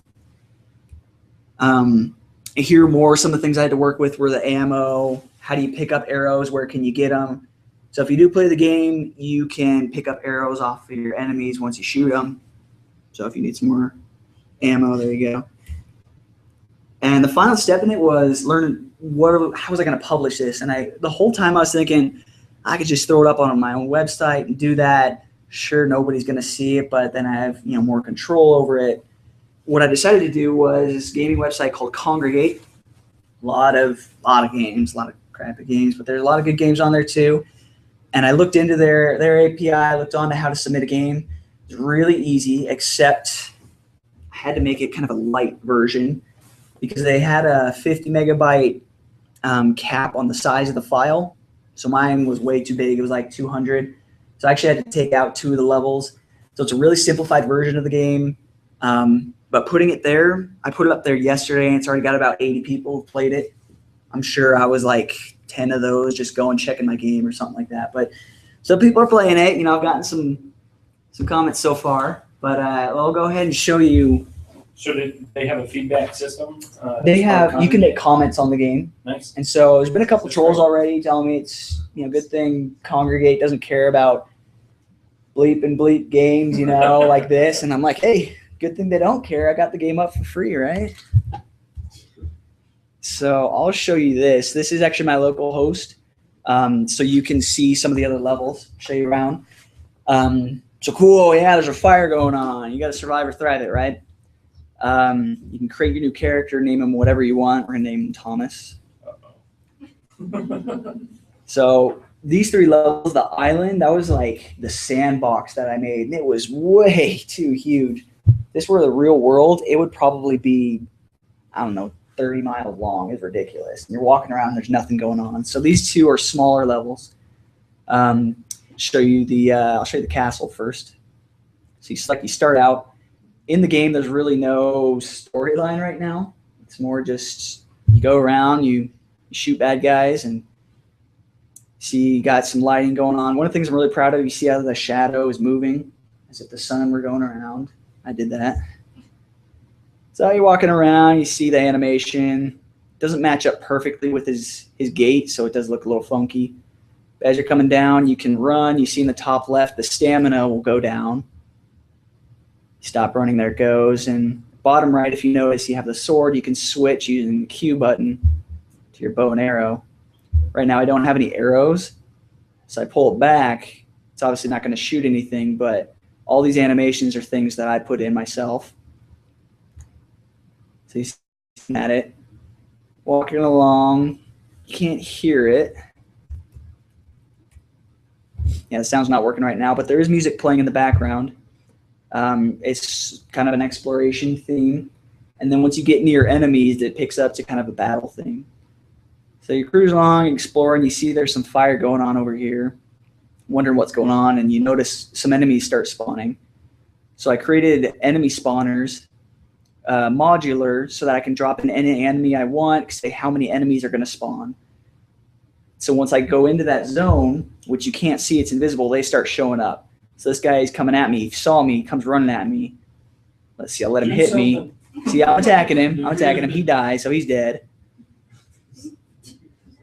All right. These spiders, they're kind of weaker ones. They die pretty easily. All right, I got 2 coming at me. All right, killed him. Killed both of them.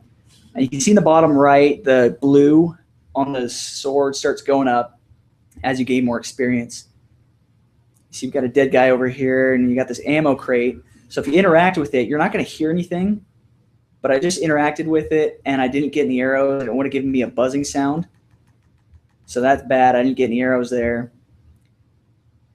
I got to start running around, but you pick up arrows from crates, or I made certain trees that you could quote unquote harvest arrows from. But that's in essence the game.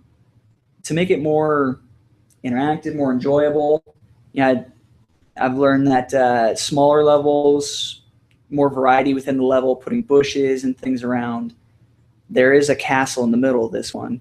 I don't want to get totally lost, so we're going to kind of cut through. But that's the game. We also have a pause menu. We can save our game, and then we're going to go back to the main screen. There you see we have Thomas. We're still levels 1 and 1 with 0 arrows. I'm going to show you the downtown version. Got our little camp going on over here. See if we can get some ammo off of this one. Again, we busted out. We didn't get any. Is that a railroad cart? Yep, that's a random railroad cart there. This is my little hobo shack going on over here. Can't get in that guy, unfortunately. But he's camping out in the woods. There's spiders cruising around. And this town over here, I showed you the aerial view earlier. But in here, we got the zombies. I'll just show you those guys real quick and see if I can kill one or if they kill me. I'll show you what happens when I die. But it was really fun making this. You know, it's not a super high quality game, but again, that's not what I was looking for. You see me come around the corner. We got a couple zombies cruising along. Oh man, he wants me. I'll just let him kill me. All right, he's freaking out. He's killing me. He's a pretty powerful guy. All right, and starts freaking out, and I just don't know what I'm doing. So I'm dead. All right, game over. You know, I want to give you some sad music, and then it'll just bring you back to the menu screen. So really, that's the game. That's my Survivor Thrive game. Do you have an example of shooting the arrows? Yeah, I can bring up Unity right now if you want. That way, I can kind of hack a few things. I can show you shooting some arrows. All right, let's go to our castle. So I have my game controller object, and this one they persist through each scene. So I'll give myself arrows. I'll give myself like 1,000,000 arrows. And I'll make my bow level like 100. So that way I'm pretty awesome. Oh yeah, you hear that? Music's starting to come through. Cruising along. So as I'm walking, you notice how the shadow only goes out so far. It's kind of a clipping distance that Unity has built in the different quality settings. I tried messing with that, making it a lot farther, but then it just really screwed up the shadows and you couldn't see any. What I was able to do, clipping distance with the camera itself, now you can see off all the way into the distance across the map. So that's a little more realistic rather than having it cut off at a certain point. All right, so we're walking along. So pulling it back, you see this guy coming up. So I just shot him a couple times. He had 94. I picked up a couple more arrows. They're freaking out. So I shot him in the face. Really, it only takes one shot because I'm level 100. Let's go see if I can get this guy from a distance. Oh, totally missed him. Nailed him. He's dead. Dude, I'm so good at this game. Nailed him. All right. So, yeah, pretty much you're awesome, right? Then you whip out your sword and start getting at him, right? Yeah. Is this how you relieve your stress out of your group project? Yeah. Yeah, I freak out. Hopefully the enemies aren't named. Oh, no, it's just spider, monster, and stuff like that. But that's what we got so far. That's the game. We'll get back to the presentation. We'll get back to the boring stuff. Next steps with the game. I do have it up online, so I'm interested in if anybody's actually playing it, how long they're playing it, so putting some analytics. Unity has some beta stuff that I can put in there, an SDK that I can just plug and play, almost like Google Analytics. So I'm going to start doing that. Get some validation, aside from the trolls, see who else has anything good or feedback about my game. So looking at that and then updating it. I feel like the one I have out on Congregate, I may just keep that light version, but just update that one level. And maybe even if I do keep going with this specific game, just make it into maybe a platformer game or something. They do have a lot of SDKs for PS1, for Xbox, and things like that. Aside from that game, Unity 5, as Phil alluded to earlier, it came out mid-semester. They have updated a lot. It's a lot smoother, but I didn't want to touch it yet because I didn't want to break my project and have to start over and run a few things. I was already shaky enough with Unity. But looking at that, looking into that, and updating my game more, maybe starting with a few new projects, some different ideas that I have. So game development, the job that I'm going to with Parveda Solutions, I'm probably not going to be making any video games there, to be honest. I can almost guarantee it. And any simulations or training things, we probably wouldn't use Unity. But the skills that I took from this, of learning something new, of creativity and thinking outside the box, definitely going to apply to different situations that I'm going to be put in. I feel like next steps with Unity itself, probably something I'd keep doing on the side, maybe make a little game for my son or something like that, with Elmo running around or who knows what. But the most important part, lessons learned, number one, you got to be passionate about what you're doing. Even if it's something goofy, right? Even if you're a big nerd like me who likes video games, if you're going to do something, you got to be passionate about it. You got to be willing to put yourself out there and put everything you have into it. With that passion, though, you need a plan. Otherwise, you're going to flounder. You're going to wait till Friday night to do everything before the progress report. You're going to wait till a week before the presentation to start working on your project. So going into this, I worked consistently throughout the semester every week, was able to keep mostly on track and do things. It really helped my passion keep in check, kept my scope from getting way too out of hand. But also, it's important to have a perspective on everything. So this game, why was I making it? Number one, I was not making it to be the next Flappy Birds to make $1 million off of it. Okay. The reason I was making this is to learn something, to push myself and to get in touch with something that was really important to me from my childhood and something that I'd wanted to do for a long time. So anything that you do, keeping the right perspective is important, else you'll get lost in the details of what you're doing. Every aspect of my life I've seen, as well the persistence of it.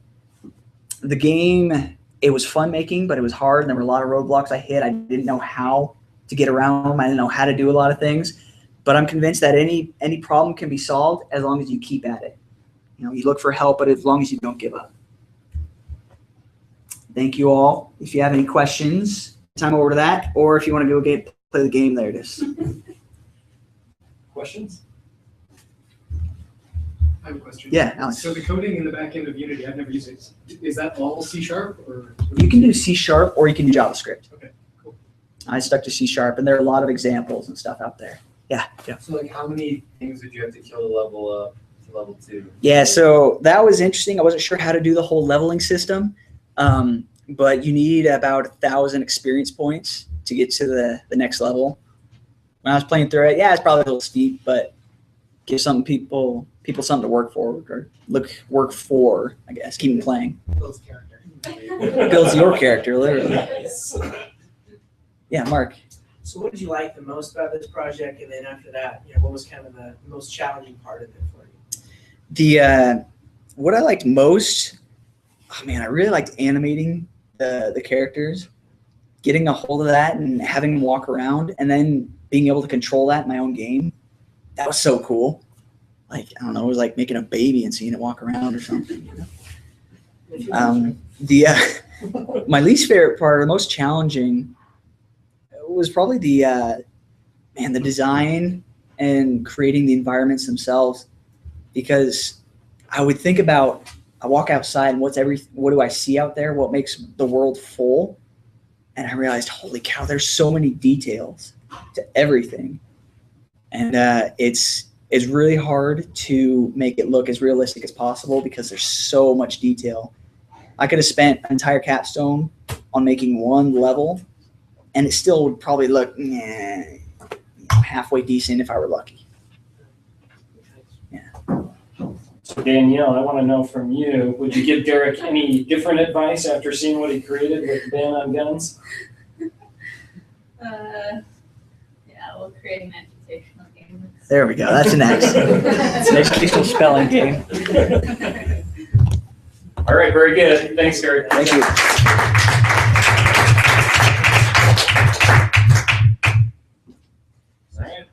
Is it Pro Academy next? Maybe so. So if you want HDMI, you can go here. If you want VGA, you can go over there. All right, I think Morgan's got HDMI. Good. Moving on.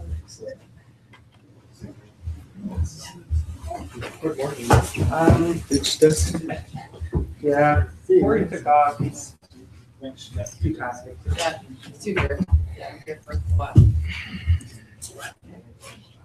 I have to leave kind of in the middle, but I'll round up the day for you as well.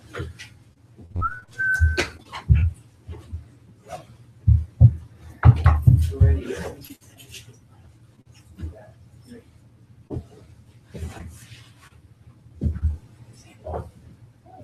That's interesting. Get that. I don't think it's because he's not signed in. They usually pick up. Oh, hello.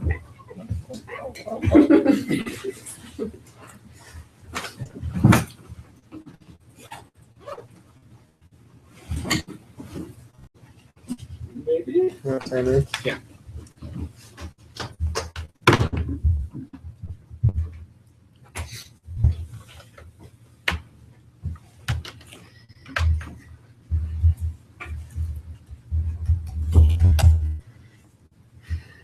You might need to.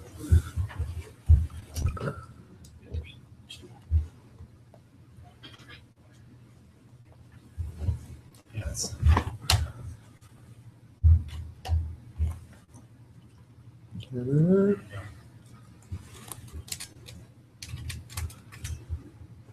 We just you want to do VGA instead? Is it not working? Shoot. Do we have a VGA? Yeah, just an adapter? look into this other projector and we'll. Oh wait, do we have an adapter for HDMI? No, I don't have a. Do you have HDMI a- adapter. Wow. Where's my laptop? See how it works. This is the real test, right? Yeah. Yeah. The whole capstone is just a facade. Interesting. One of the presentations. Yeah.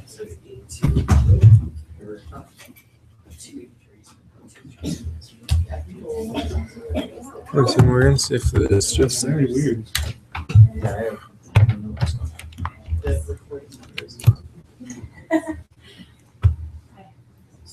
You see? It's like picking up the screen, but.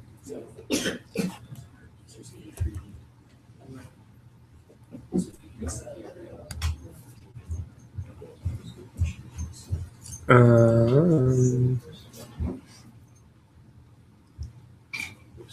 we use your laptop? Yeah. To hook it up? Mhm. Or we could get Sean's. Yeah. Here's Sean's. We'll just hook it up to the. Well, let's try it with my laptop. Mine worked earlier, but all of them have worked, and so. Except for, oh, we need the presentation. Right, and he's not gonna. Yeah. Yeah. We were on the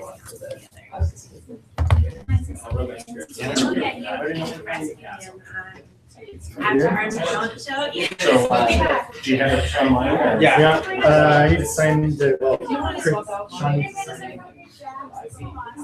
I don't think he's DJ though. Right, oh, yes. Yeah, okay. I'll do that. Except this one. I said except this one. Thank you. Let's make sure.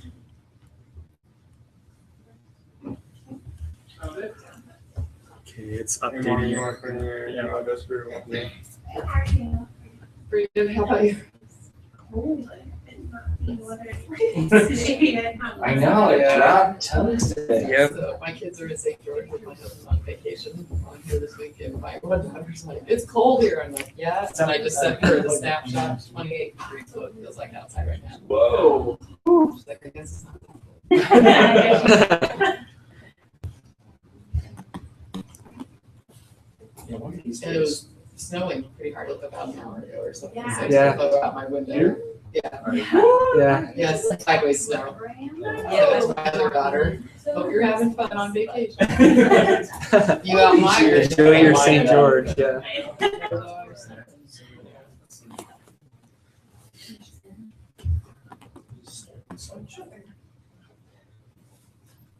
If you want, you can grab that. Thanks. Is that the updated version? Yeah, I think so. Oh, yikes. Only problem is we don't have yeah, an extra USB port. Sorry. It's okay. We'll have to, we'll just reach and.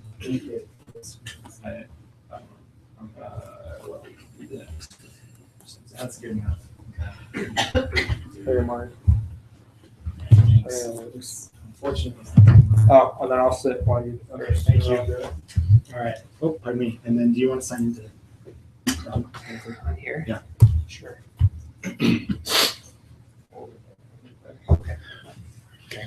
Sorry for the technical delay. Oh, you're great. You know the format, 20, 25 minutes. Yep. Okay. Questions can be interspersed, or you can tell us. You'll take them at the end. So, Great. Is there a way to do? Yeah, you have to do all lights off. Just, yeah, that big button. Yep. Okay, thanks. All right, guys, well, welcome. I'm Morgan Young. There's Sean Fisher, and that's Sean Thornton. So happens that my middle name is actually Sean too, so there's two Sean's in there. Yes, and it's actually spelled the same. So yeah. Stars from a line. So our capstone is Procademy Project Management, and it's well, we'll get into what it is. So if you can hit the slide. So before we do that, we actually wanted to talk a little bit about our technology stack. So we actually used a myriad of different technologies. Most of them are from Microsoft, the Microsoft technology stack, like C#, Visual Studio, SQL Server. We have integrated also with Google Drive, with Microsoft Word and Microsoft Project, and obviously HTML and CSS. So, we just wanted to start out first also by saying that a lot of work has gone into this project. I'm sure you've heard that multiple times already, but 8 months ago during the fall semester, we probably spent about 100 hours total, in preparation for this semester. We wanted to make sure that everything was ready to go, and that there was no planning that would really get in our way, though, obviously things come up. But here's just kind of a little sample of the work that's gone into preparation for what we did this semester.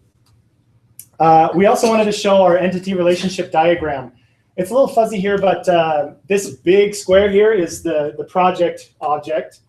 And everything really just focuses around that object. This is a project management software, so we wanted to make, obviously this kind of is evidence that our software is built for project management. Okay, so we also kind of wanted to start off with a little story. So this is Jimmy. He was just recently assigned as a new project manager for his company, Happy Corp. And he's feeling a little nervous about his new job. But one day, Jimmy's boss comes to him and says, "Congratulations on being promoted to project manager. For your first assignment, I want you to successfully upgrade all of Happy Corp's PCs to Awesome OS 3.14159 because it's cool and shiny." So Jimmy is thinking to himself, uh-oh, what do I do? So enter, Jimmy's list of challenges. So Jimmy is challenged. He's new to the role of project manager. Happy Corp really has no official project management process, which is why a lot of their projects have failed. They're wasting large amounts of time in meetings. They're making little progress on projects. Plain and simple, Jimmy is disorganized. He needs help with that. And lastly, this is not going to be the last project that Jimmy's going to be working on as a project manager. It very well could be, but if he's successful, hopefully he'll be able to work on multiple projects. So enter this time Procademy. First and foremost, we want to actually articulate that Procademy is not meant to replace Microsoft Project, which is the standard, one of the standard project tools for project management in the project management space today. Procademy is meant as sort of a precursor to that project management tool or others that are similar to Microsoft Project. So just to kind of reiterate, Procademy is a robust web-based application that not only helps project managers keep track of their projects, but they actually learn as they go. It's kind of a wizard that helps them to understand the project management process as they're doing it. We actually compare it a little bit to TurboTax. So whoever's used that software here is familiar with the kind of the wizard that you go through in order to fill out your taxes. We're not accountants here. We need step-by-step process, and not all of us are, born into this world with awesome project management skills. So our idea is with Procademy is, let's actually implement a proven practice or proven process to facilitate project management. So actually right now we want to go into our demo. If you wish to follow along, that's fine. But we're going to be presenting, we're going to be demoing it on the screen here. So we also want to make sure to tell you that we do have procademysoftware.com as a URL, but we're actually transitioning over to Azure, and we found it to be much faster. So we're going to do that. So I'm going to turn the time over to Sean Fisher now. Great, thanks, Morgan. Yep. What a great introduction to Procademy software. See if we can't bring it up here. Show it to you. I remember the site. Procademy.azuresites.net. Yeah. When? No, Azure Sites. Azure Sites. You could go to procademysoftware.com as well, but we're going to use this because it's a little bit faster. Azure website or Azure site? It's Azure websites. You want to try that, Sean?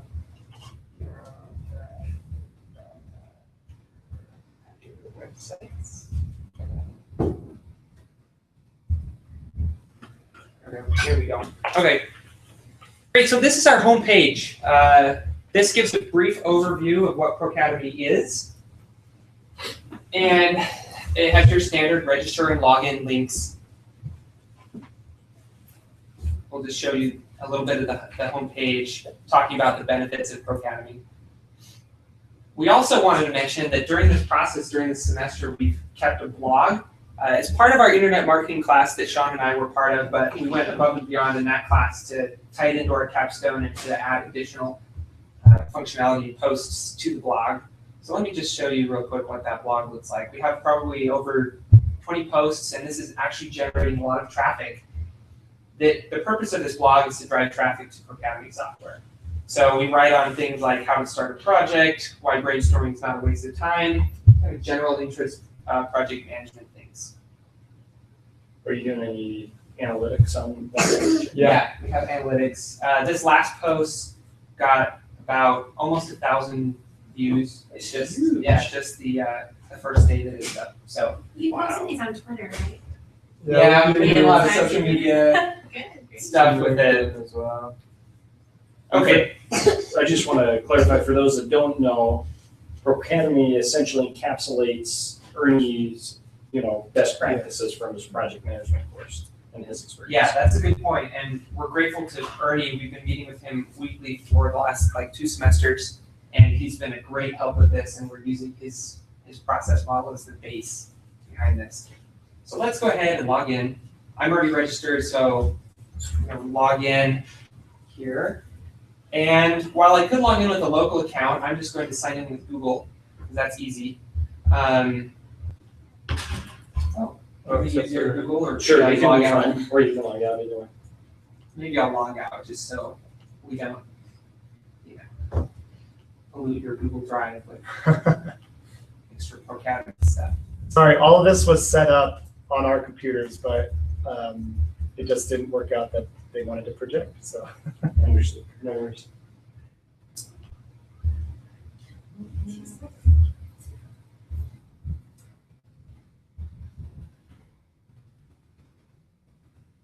Okay, so once you log into Procademy, you see your projects. Now, of course, right now we don't have any projects. We're going to go ahead and create one. But I wanted to point out that user feedback is an important part of any software development process. And we wanted to make sure that if people had feedback on our site, if they found bugs, if they found ways to improve, that they'd be able to easily tell us about it. So this feedback is on every single page.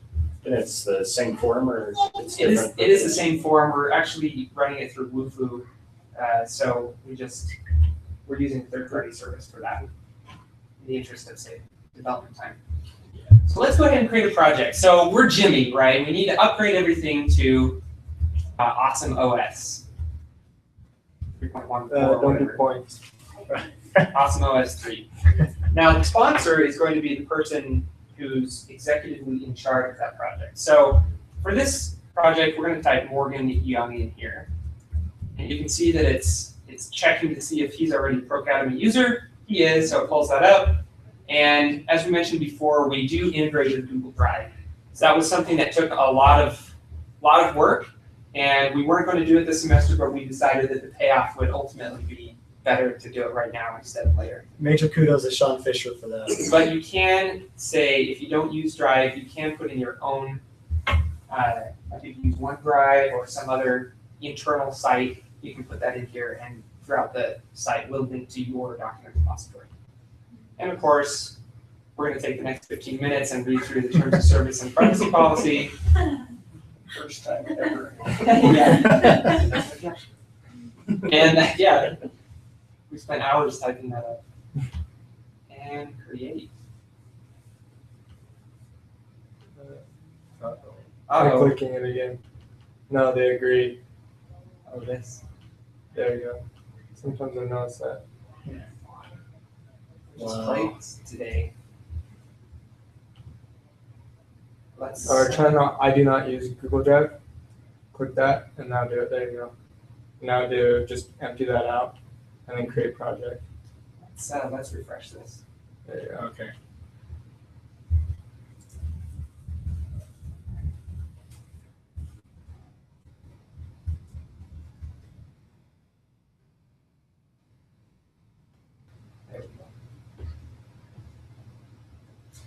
Okay, so once you've created a project, you have a project dashboard page. Once you start working on it, you can see things like project status, you can see the constraint matrix, whether your scope or schedule or resources are most constrained.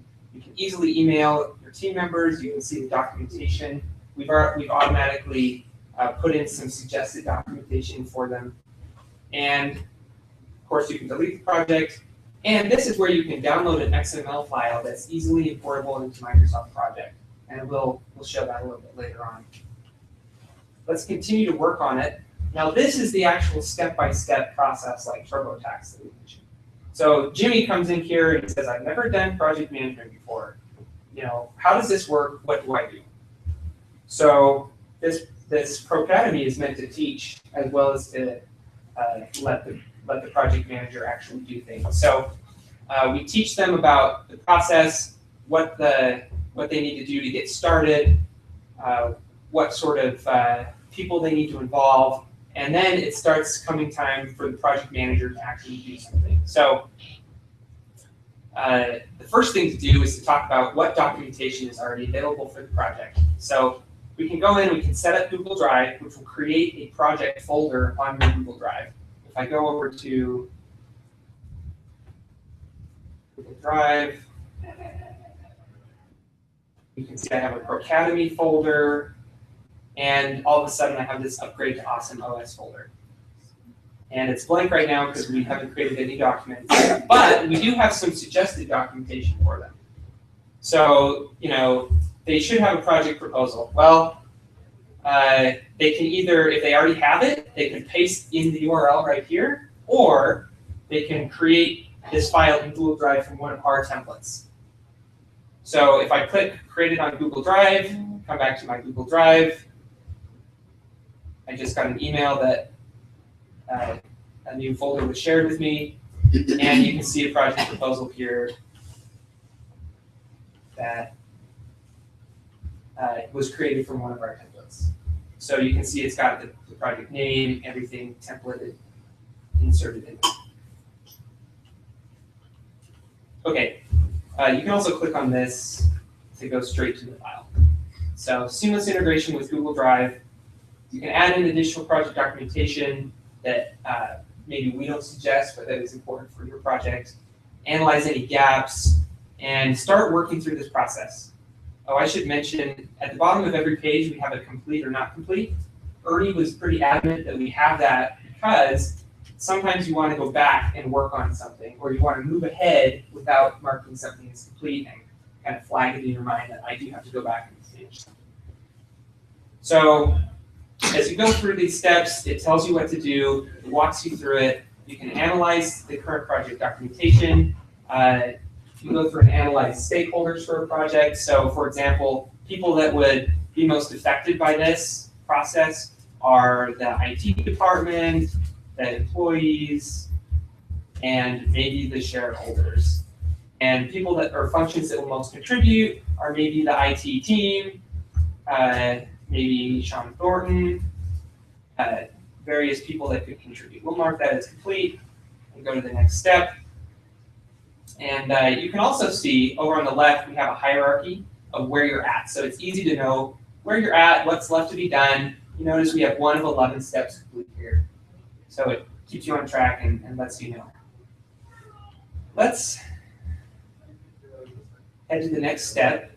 And from this point on, we'll turn it over to Sean Thornton, who will guide you through more of ProCAD. So following, again, like this is following Ernie's process model. We have excerpts from it here, as you can see kind of where you were at, shaded in red.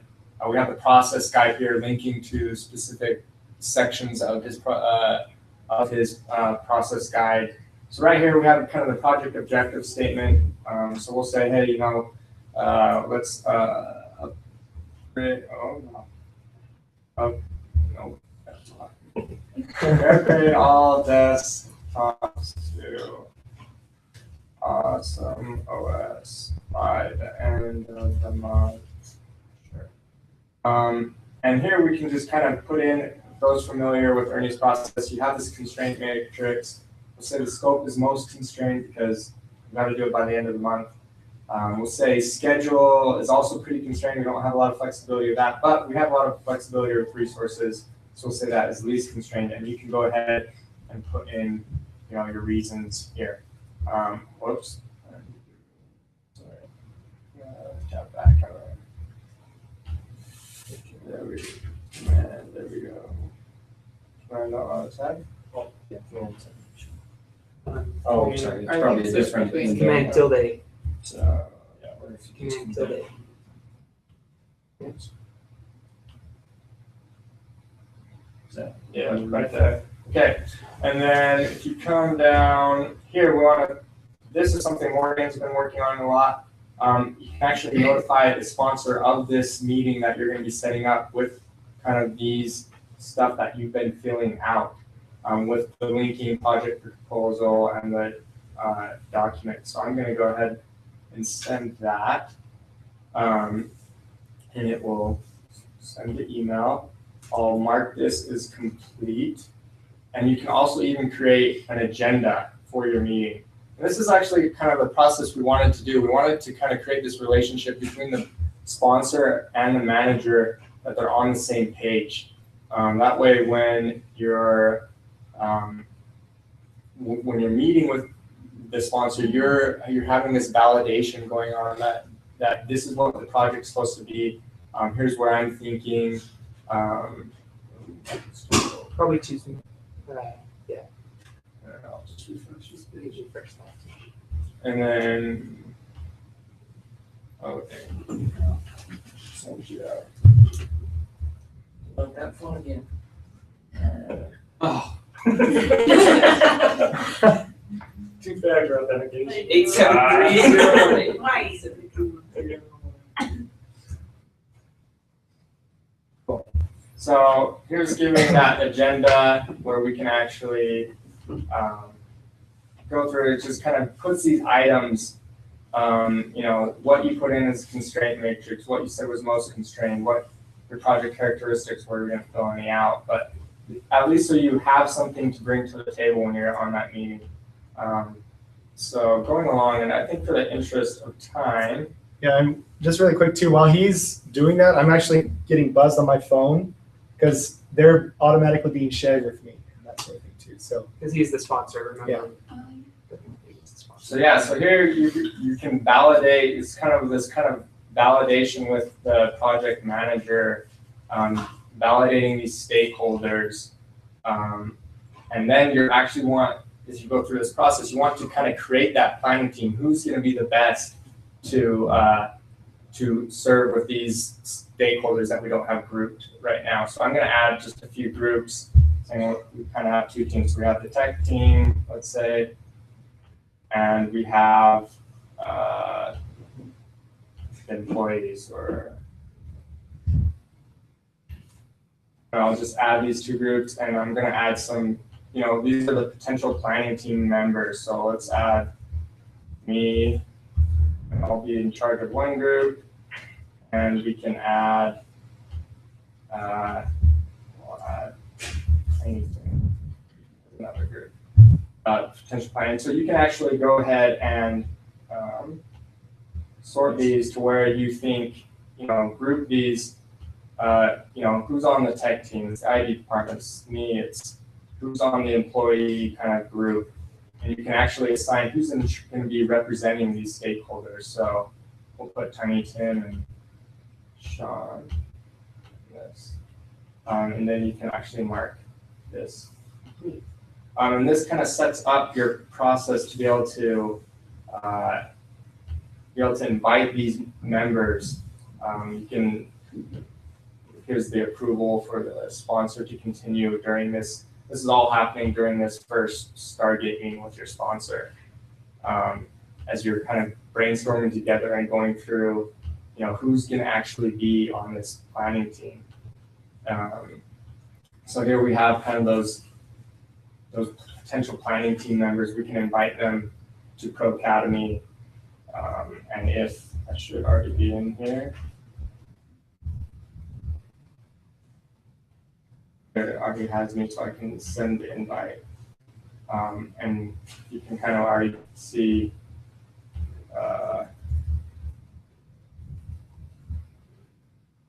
users as they're coming in.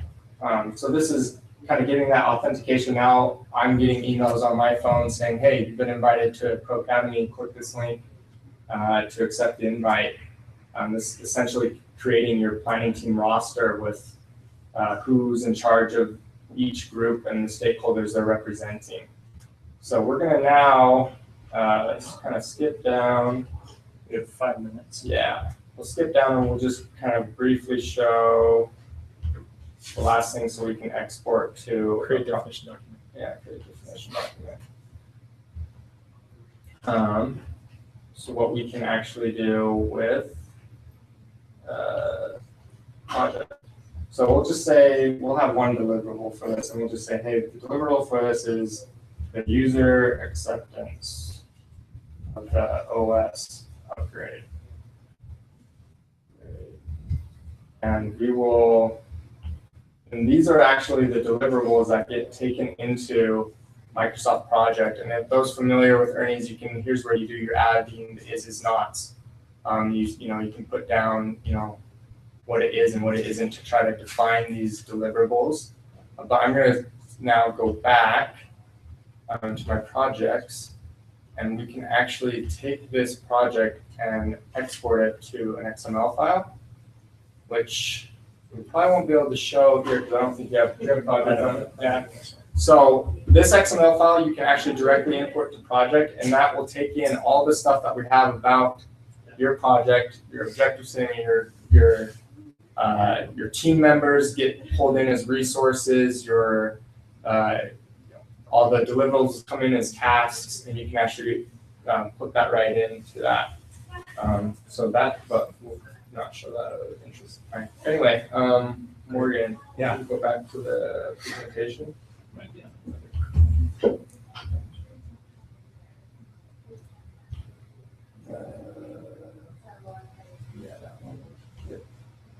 Okay, great. So, where is the value proposition for Pro Academy? Again, just to recap, it helps people, go through a step-by-step process that's been proven. Ernie's process, though it's not, some consider it to be really good, others maybe not, but this is, it's been proven that projects work if they follow this process. Pro Academy contains, it's just, that's where the value is. You can, step by step, it's well organized. People can, if they are careful to do that, they'll be able to be successful. So it gives it the project the best chance. We also got some additional help from Ernie's project management class. There were a couple teams that actually helped us to organize content so we could actually just copy and paste it onto the site. We were careful not to include any of their time in our 150 hours each, but we wanted to also thank thank people. Well, let's just give a thank you to Ernie. The IS program. Who else did we? Yeah, we just wanted to thank our professors. We have 2 in the room here. You guys have been awesome. The whole IS department has been fantastic, and we've loved this program. So we wanted to shout out to you guys and also to Ernie, who's definitely helped us a lot. Yeah. And lessons learned. It was great. We've learned a great deal. We're just moving forward, continue working on this project. We hope that eventually Ernie will be able to use this in his project management class, and we're already hoping that some of his clients will be able to use the tool as well once we go formal. We're also applying the BizSpark program. We're in the process of doing that. So great. We just at this time want to open it up for questions. Thank you very much. Very good. So Ernie will be using this then. Yeah. That's great. Just more a comment. I think that the end product is pretty impressive. The enough content interweaved with the lessons that he's trying to teach, and you've done a nice job kind of pulling all that together. Thank you. So good job. Thank you. Questions? I'm wondering how Ernie feels about it. He's so excited. Yeah, he's very excited about it. Is he using it in his class? He's He going. should. This Yeah. would be I mean, great. it's Teach like- the process. Oh yeah.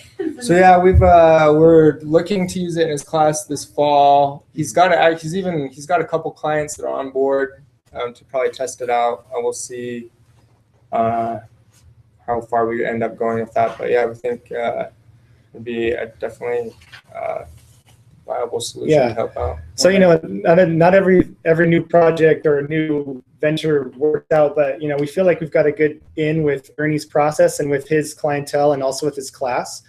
We feel that this adds value to class. The class that he teaches here at BYU will be able to use this. We'll be able to get some really good feedback, and I think we've got a good shot at actually making something from this. So, But I think that the Google Drive integration that really makes the process seamless. yeah, and we don't want to stop there either. We're going to do OneDrive and Dropbox, and then hopefully we'll be able to offer our own cloud system as well, if as a solution potentially. So. Yes. I mean, all 3 of you have full-time jobs when you graduate. Is something your side project for a while? Yep. Yeah. Yep. Really? Mm-hmm. That's awesome. All of us are still committed to the project, and as long as we have this deadline, that'll actually still motivate us to continue to work on it. Because I know things get busy after graduation, but we're optimistic that we can try to make something here. So I can use it starting fall. You said. Yeah. You can use it starting now. Just sign up. But it's still in process. It's data may alpha. be lost. So, Yeah. All right. We actually, That's right. We actually Well, had 2 people that came in from the internet and signed up. just randomly. And we had to send them an email and saying we're redoing the database. Yeah, we wiped their data. Because of your site? From Yeah, a probably. blog, Yeah, yeah. off the blog. So So we had to email them and say, we're redoing the database. Sorry, all your information will be lost. They didn't have anything on there. Yeah. All right, very Okay, good. thank you. Thank you very much for your time. And thanks to the families for coming. too. Yeah. Yeah, special shout out to the families. Yeah. Did I get my computer? Is that mine or yours? This one's mine. Pretty sure. Yeah.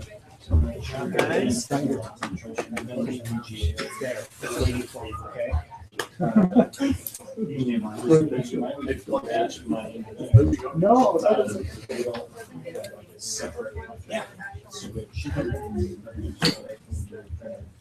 Sorry, it was pretty hard. I'm not sure if it has. Hey, he is now a newly married man. So we plug it into That's better. Good job.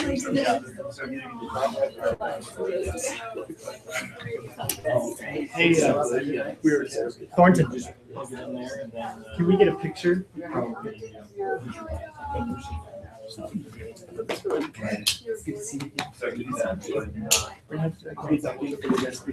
that's right.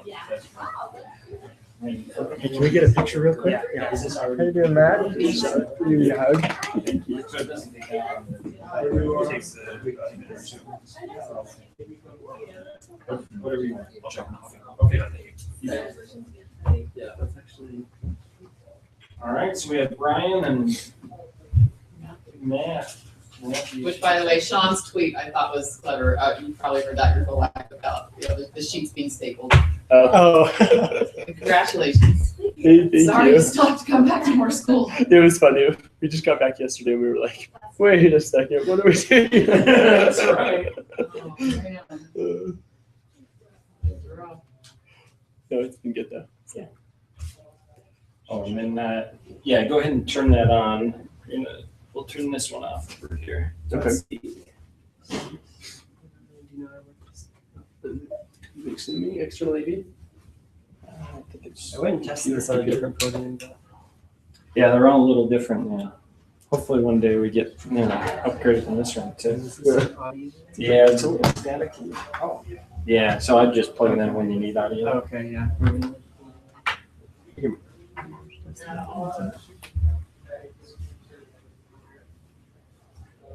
Is it okay? Yeah. So we do have some sort of screen.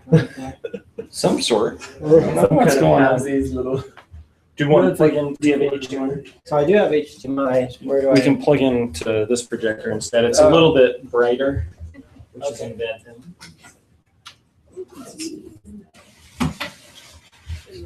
And then how do we do volume here? Would be good. Yeah, we'll have to test volume. Yeah, so the volume would just come from here. From the room, I think, that is should be small fine. enough Yeah. that- Okay. Power, are you good or do you need to plug in? Let's see. So I have this cord.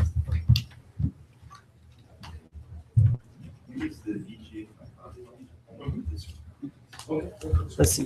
Can we plug? Yeah, we can just.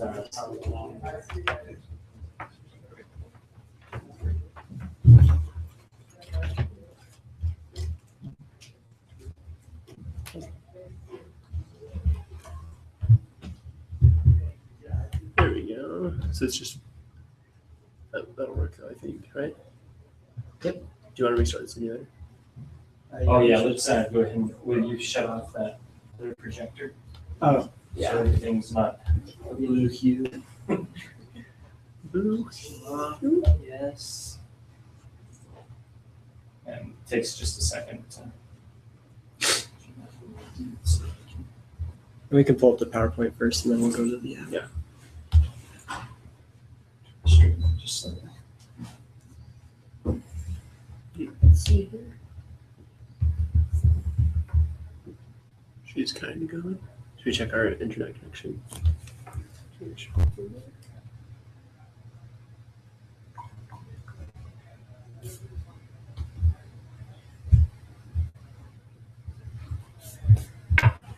Oh yeah.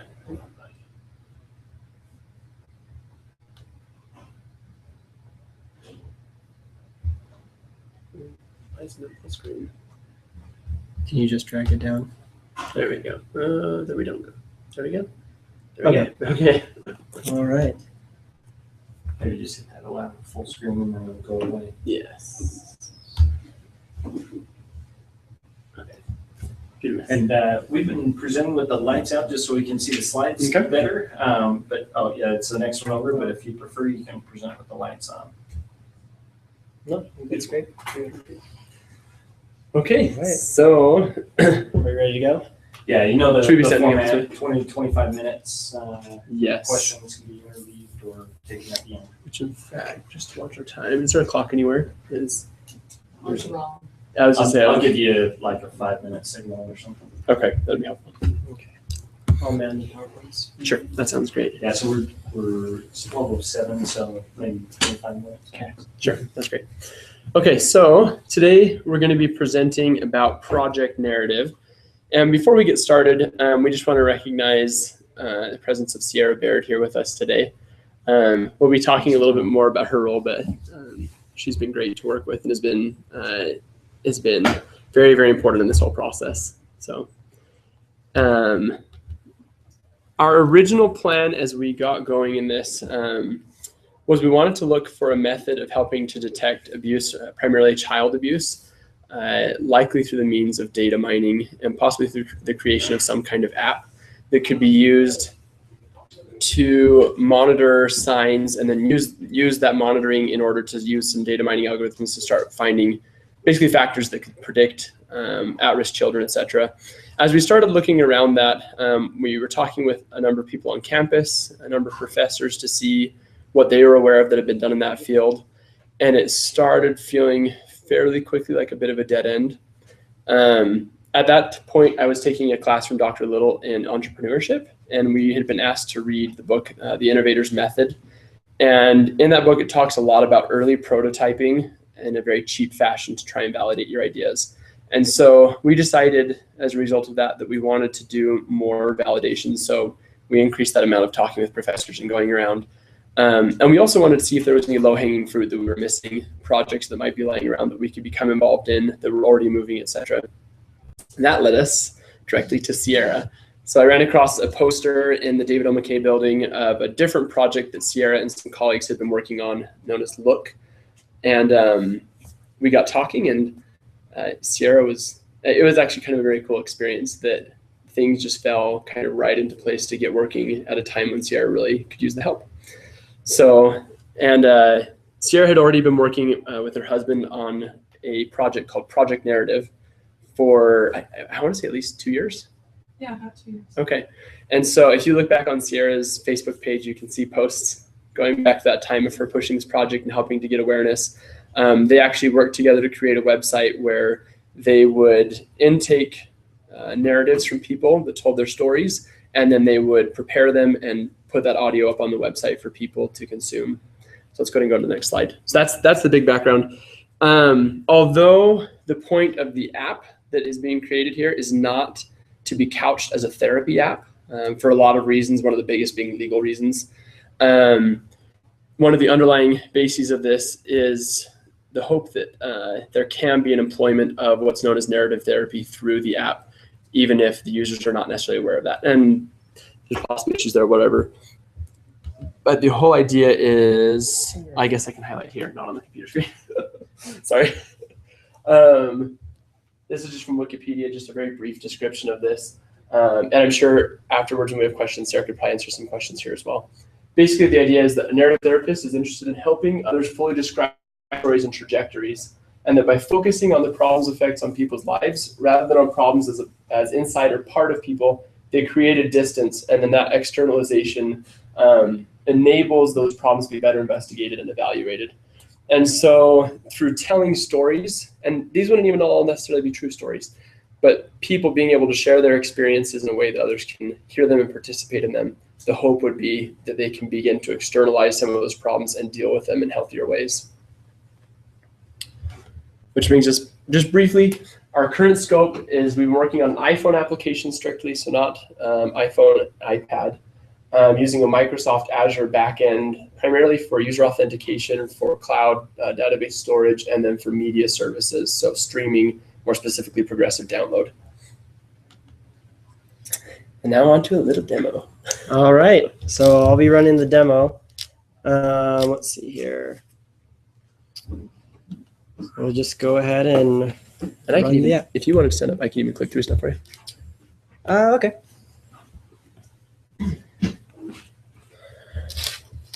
So Project Narrative.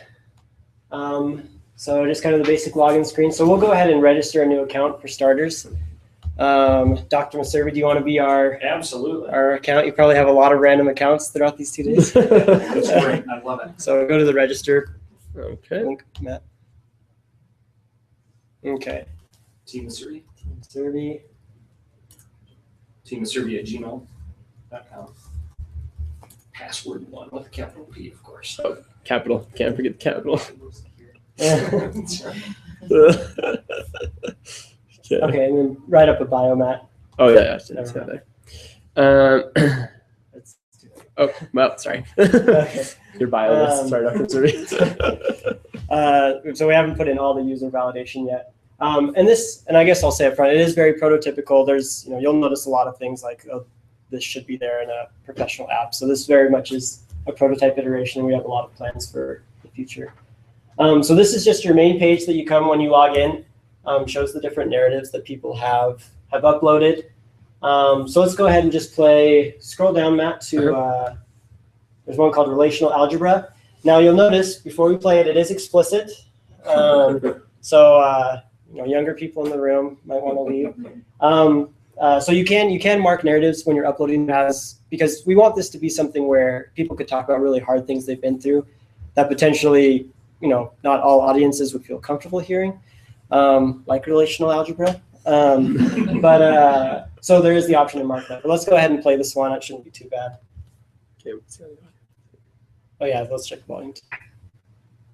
Hi, this is BK Barnes. I just wanted to take some time to pretty quiet talk about a hard experience that I've been through, that maybe some others listening have been through as well, and can strengthen each other through sharing our narratives.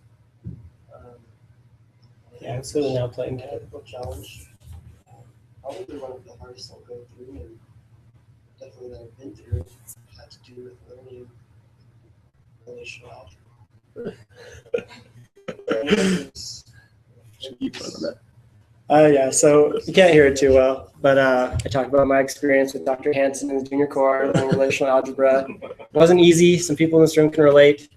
And that's kind of what Project Narrative is for, joking aside, is that when you do have really hard things that you could share them, maybe when you feel like there's no one else in the world you could share those things with, and be able to be heard and hear other people that have gone through it.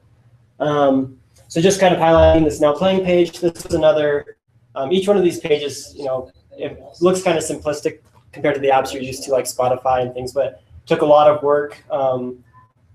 iOS and the new programming language Swift were new things to Matt and I. We just took the mobile dev class last semester. So a lot of these things were really new.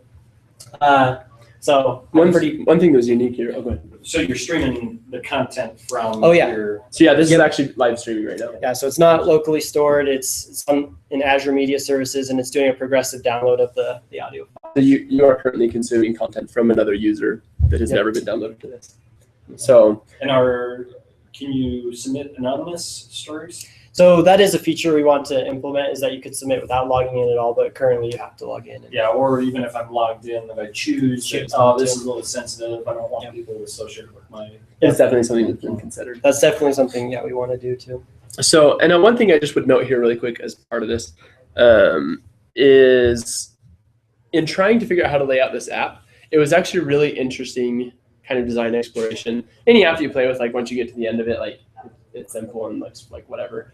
But because of the fact that this app is used for consuming content, it is used, and not just reading like on Facebook, or that you're going to a full screen video or something, but you actually have active content that's playing in the background as you continue browsing. So there's a need for a now playing feature of some sort, and that you're also using it for recording.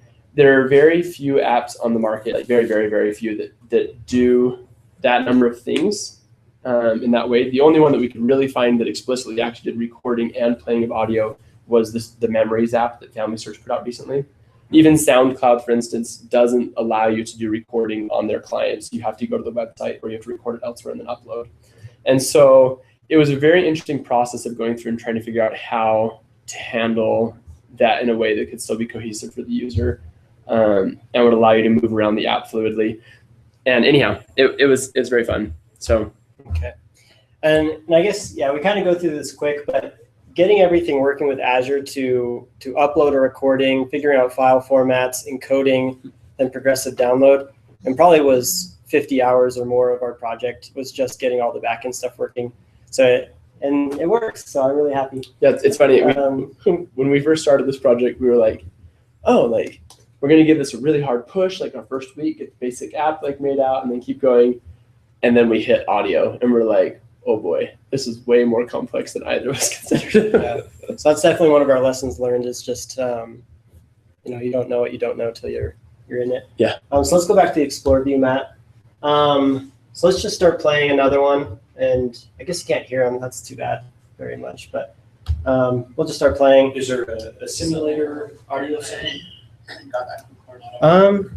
I think it's at its max everywhere. I think it is. Yeah, it's not very loud.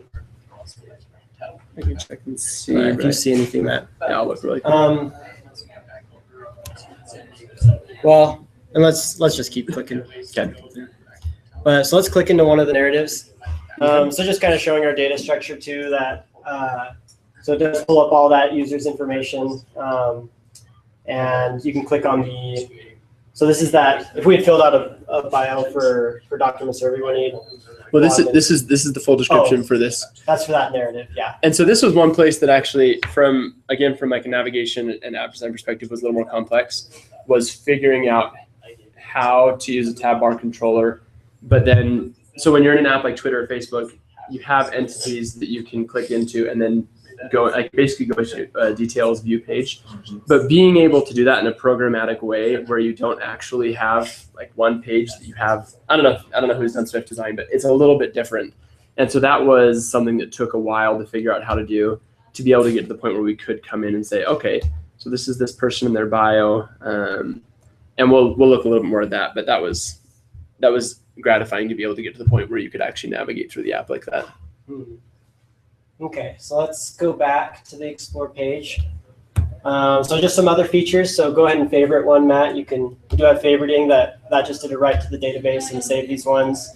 So if we go over to our favorite tab, we have all our favorites there, and those will persist. If you log out, log in. Yeah, so I can come in here and I can unfavorite there and say, not so much. And then once this reloads, it'll be gone. And so yeah, so that can be done anywhere throughout the app. So however you want to do it. So favoriting was even another example of something where I'm like, oh, that's really easy SQL. That's just one value, true or false. Set up the database, yeah, one value. But just like learning how everything works with Azure and their database and doing joins and stuff like that ended up being quite a few hours. And then pulling it back in such a way that on the UI end because there's not a framework in place to just be able to quickly. There's not data binding. There's nothing like that, and so. So let's go ahead and go to record. And let's let Dr. Maservi record his own narrative. So this is our recording page where you just come here and tell a story. So you can say whatever you want or tell a story or just say test. Once upon a time, there was a MISM Capstone project about project narrative. ... Okay, we'll let it go for like 2 more seconds and we'll stop it. Okay. So was that because of some trimming or just on the outline if you want to move back and forth? Oh, I see. Our skips go 10 seconds, so you want to be able to show I got it. Subtitle. Just a little something. Tags. Funny. And then I don't think that's explicit, so I think we're good. I think we should mark it as explicit. I agree. I don't know. This is a good point, though. So you're leaving it up to the content creators to decide what's explicit. So we've talked about that quite a bit, and probably something we would implement is also have a way for another user to at least send a notification to an admin and say, I think this is explicit. That would definitely be an area for. We made some very deliberate choices about the way to do this, and the explicit right now has been. Before this were to launch, it would definitely be a must, and you can't get the user to do it all themselves. So yeah. Yeah, it's a tricky line because like we've talked with Sierra, and part of therapy is people being able to be very open about scary things. So yeah, it's just a hard line because some people are going to think things are explicit that maybe shouldn't be marked, or things should be taken down that shouldn't be taken down. That again was another really interesting area of exploration of figuring out, okay, how do current content providers do this online? And actually going very deliberately reading through Facebook's policies and following the huge they have of figuring out how to manage content. That was very interesting because we did do a lot of exploration in that area. One thing that I should say that has been nice is Sierra is a PhD student, in psychology. She works as a therapist in the BYU Counseling Center. So it's been awesome on this project having actual industry experience instead of just doing a project on our own and guessing what would be good or bad. So it's been awesome having Sierra working with us too. Okay, so that's uploading. So one thing we've run into with Azure and media encoding is that it does take, we found about 50 seconds to encode the media for playback on the back end. So we've been toying with different ideas of what to do while it's encoding because we want the user to have a good experience of just almost instantly being able to play back or have some sort of feedback. Right now, it doesn't do any, like, you can show Matt, go to your narratives page. And what I would say here is, so currently we're handling it in a way that it shows that you're not able to play it. But I think there's some fun ways of handling in this in the UI where you can just communicate with the user like, oh, Magic Elf's working on this, check back in a minute or two and it'll be done. And in all truth, there's an underlying threshold of 30 seconds or so, regardless of the length. But then it very slowly increases with a much increased amount of time. So I mean, you could upload to something 30 minutes long and it only takes 50 seconds, as opposed to a 2-minute thing that takes 30 seconds. So there's just an initial threshold there that's a little expensive. So go to my narratives. So they go to your account page. That's good. Okay, so normally, and you can go back 1 second, Matt. So normally you'd see your bio, and we forgot to submit one when we logged in or registered Dr. Maservi, but you'd see that here, and this just has his information. Email, again, is something, we may or may not end up showing that. We wanted to have information.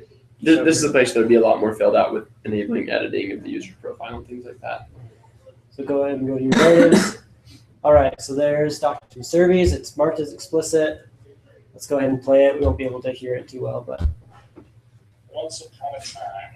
Oh, his voice carries. A MISM Capstone project about project narrative. Okay, so that it was coming from Azure. It wasn't just a local file. It went through the whole workflow of getting processed and encoded. It was ready for playback. So I guess at this point, so another feature that doesn't actually work right now is logging out. So do you want to go ahead and just restart the app, Matt? Sure. I'll just be honest about it. We had our list of musts, and that one got cut off at the very end. That was, okay, yet again, this was, I don't know, I think a really good learning experience. Speaking of Ernie's class, like 2-3 semesters ago, one of the big things that we took from it was his idea of Moscow, so MSCW, about determining what things you should work on first in an app. And Brian actually had a really cool idea that I think worked out very well here. We sat down together with Sierra to try and figure things out. And instead of just saying, okay, we need to organize these things in these 4 groups, it was, we have a set number of items that we're going to put into each of these categories. And so we are constrained about where we're going to put things at. And it was interesting how quickly it fleshed out what was actually really important to get into the app, to get a basic working app.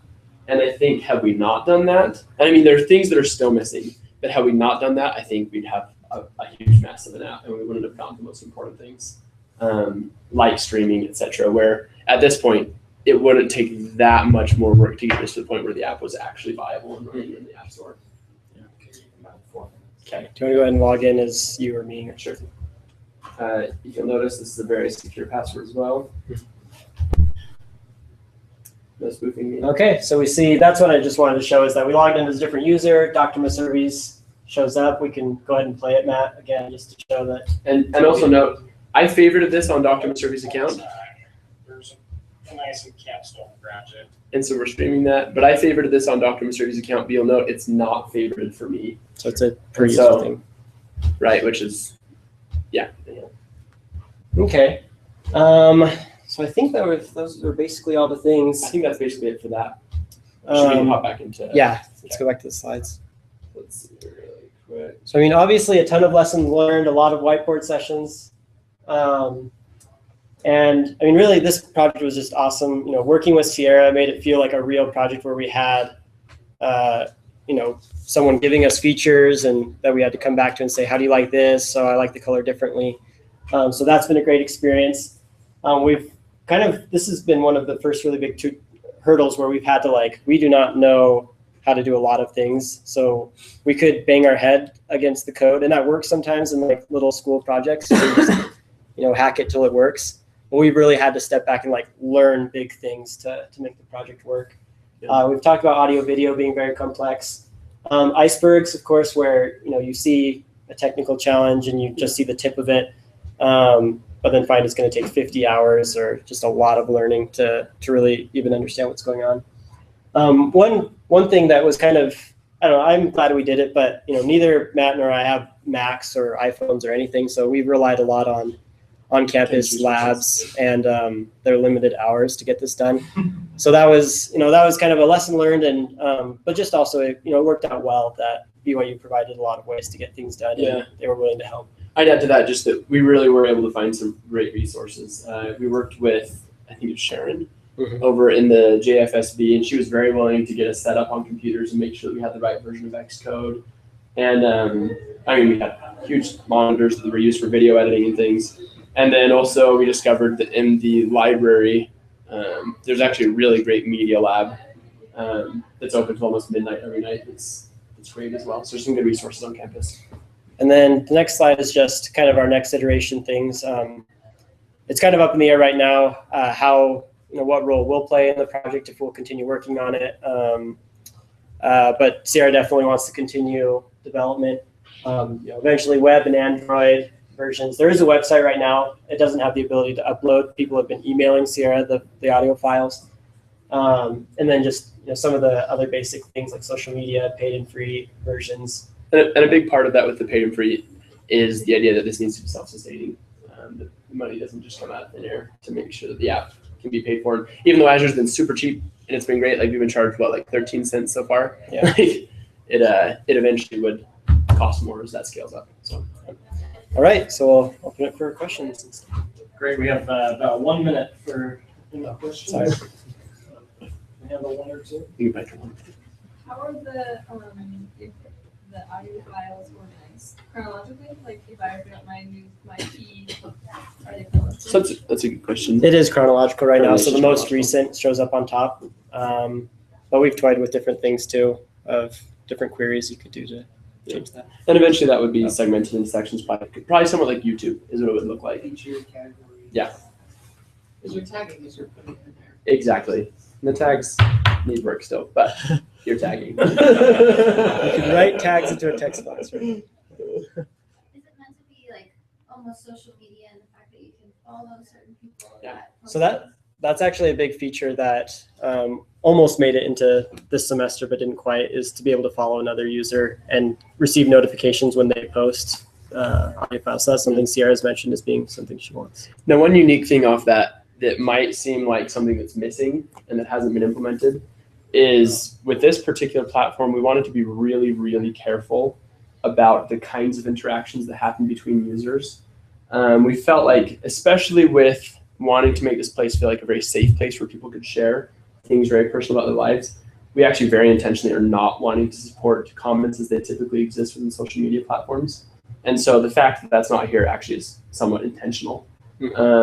That we don't want someone to post, I mean, this is kind of on the far end, but someone to post about a very traumatic abuse experience they've had and then have people come on and start trolling them. And we also didn't want it to be gamified, where instead of having this be thumbs up like on YouTube, we actually wanted to keep it very simple where it's just hearted. Almost like an empathy idea that it's someone has listened to this and it doesn't matter how many people, it's just someone.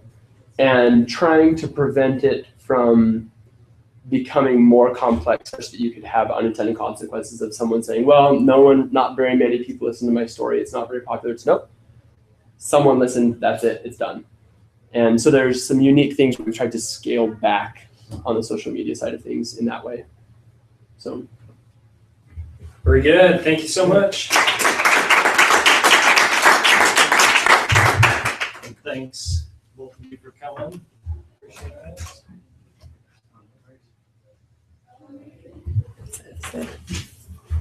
Ryan, I think you're up next. Business. That's not right. Okay.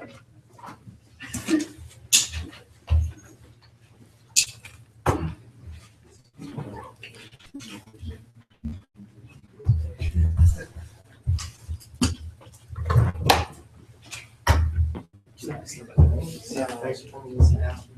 All right.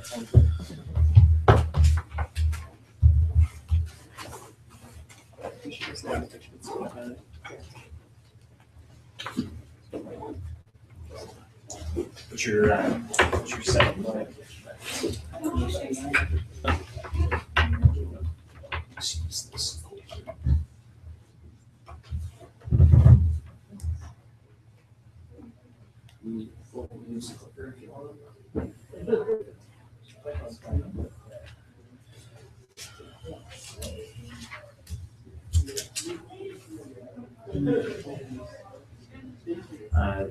This one just, that's on, and this is Fortnite.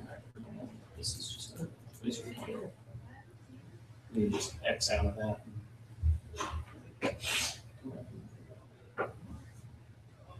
Right now we have 4 online viewers. Awesome.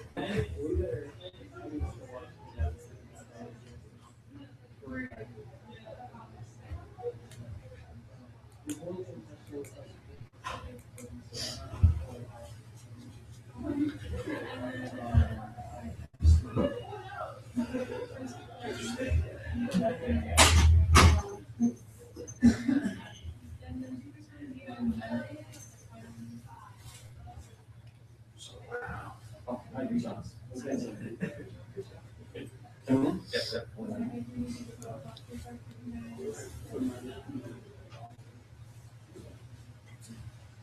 All right. And familiar with the format, 20, 25 minutes. Questions can be interspersed or want to leave that open so people will feel free to come in.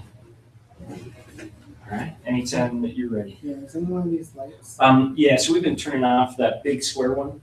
Yeah, hit that, and we tend to be able to see you good enough. Okay. All right, welcome. I'm very grateful for those of you who have decided to show up and those that are watching online as well. This project won't be quite as polished looking as some of the other ones. More than anything, it was more about the feasibility of whether or not this concept would be plausible. So what I've been working on is a profanity filter for consoles. And I'll get into the details of what all that means. And there's a very specific reason why I have a picture of my daughter here. I want to be able to raise awareness of foul language in video games, especially as it impacts the family. So we'll get into that a little bit more as well. Currently, video games have a rating system. It's called the ESRB system, and they have ranges from early childhood all the way to adults only. My experience is most people don't even look at those ratings, and if they do, they just kind of justify, oh, I can take care of that, or I'll just play it when no one's around, things like that. But the reality is that it's very similar to what you get on movies, PG, PG-13, and not just a rating, but it's for very specific reasons. So as you drill down onto what it's rated for specifically, it might say language, it might say sexual content, it might say comic mischief, things like that. So you have more of a sense of what it's about. But again, the reality is most people don't really pay attention to what games are rated for. So I want to set up a scenario for you. Let's pretend you're all gamers. You may not be, you may hate games, but that's okay for this example. You just pulled out your favorite game, you're getting ready to play it, you look at it, oh, it says language. I don't, that's all right. No one's around, it's just me, I'm an adult, I can play that. Keep in mind that you have a spouse and child as well. So you begin playing your game. And so for this demonstration, I have captured live audio of me playing at the time. I went through and I did edit out the foul language. There's only a couple, but you'll be able to notice that there's a very odd sound over top of that. So you begin playing, and you think, okay, this is fine. I like this game. This is fun. And right about now, oh, sorry. Oh, it's actually. Yeah, it's playing through there.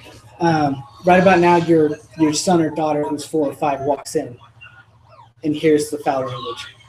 And all of a sudden it's like, oh, I feel very embarrassed just for myself and the fact that my child has just heard that. And it's a very awkward situation, and children pick up on those things when they say them, and you may not want them to say it, obviously.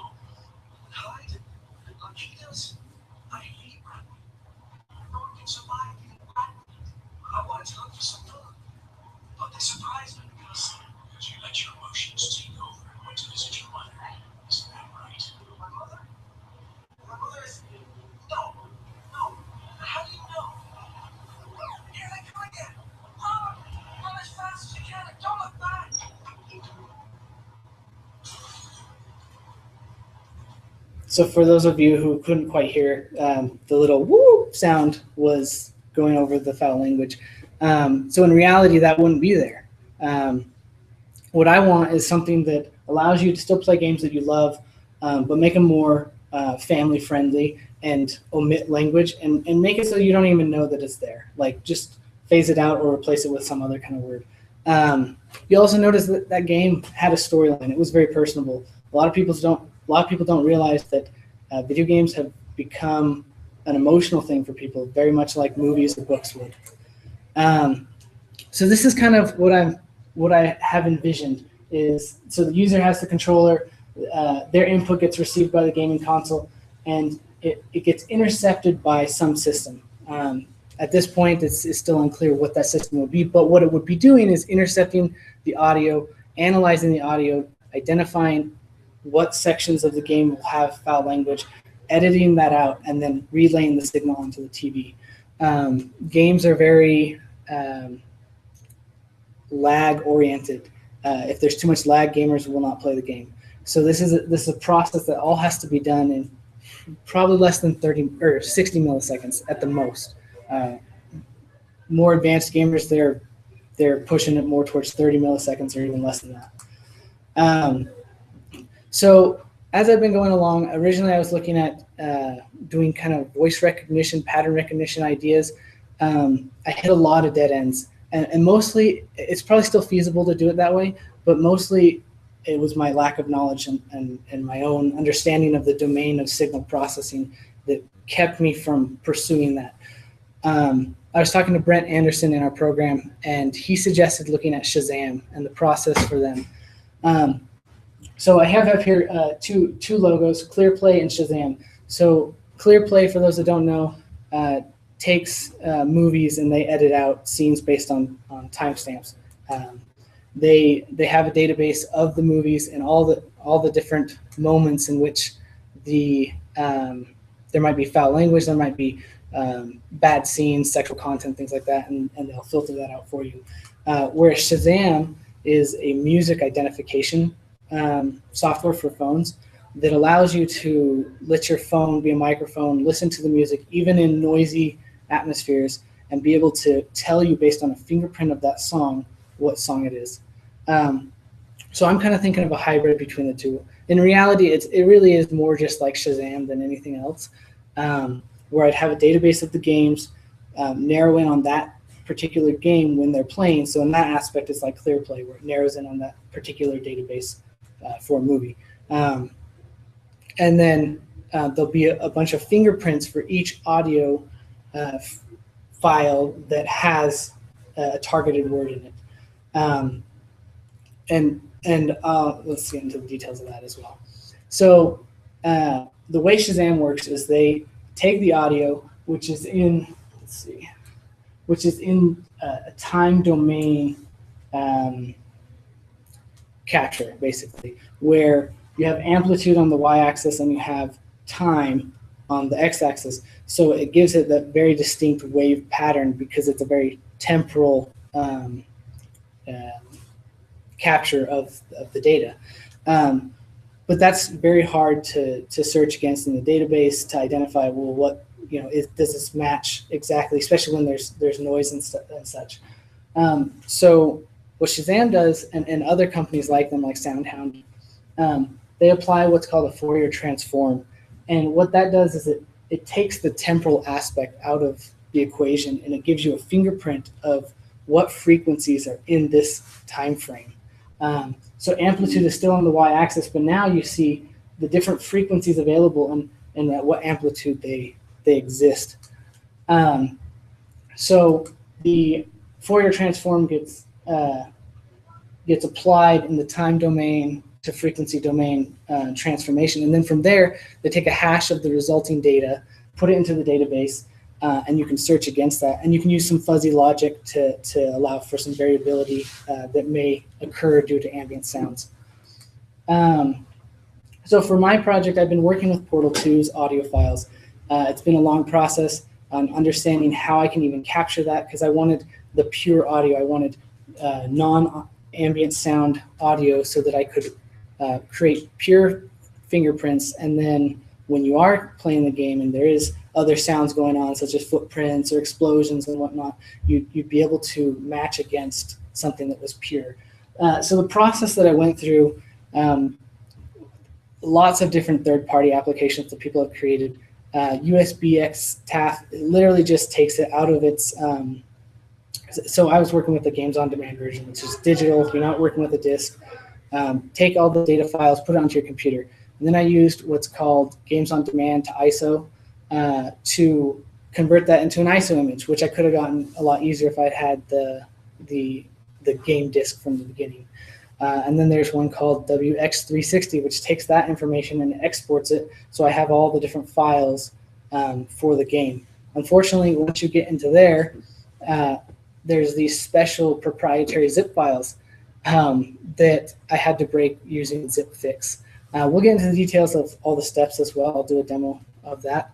But ZipFix basically worked on some files, but not all of them. It was more of a memory issue. As I got into their code, I realized I could quickly bypass this because I was only looking at audio files, and it didn't overwhelm my RAM to load in all the audio files. And then from there, you get what's called, in this particular case with Portal 2, you get what's called an XMV, an XWV, sorry, which is basically a proprietary form of Wave put out by Microsoft. So I was looking at the data to figure out how can I get this into a playable format that I can use to analyze data with. I've been working with a guy, his online tag is Alpha23. We've been collaborating together, and we've identified, so he has a script that converts these files into something that can be converted from them to a Wave. And I identified some of the flaws in his script so that he could correct it, and then I could finally get the actual files I needed.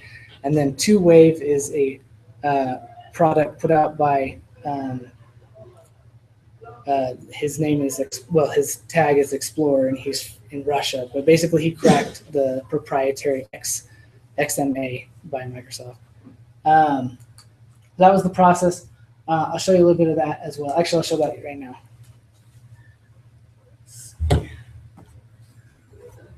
You might be better off by switching to your computer audio rather than projector audio, okay. As far as volume. Okay, let me switch that really quick.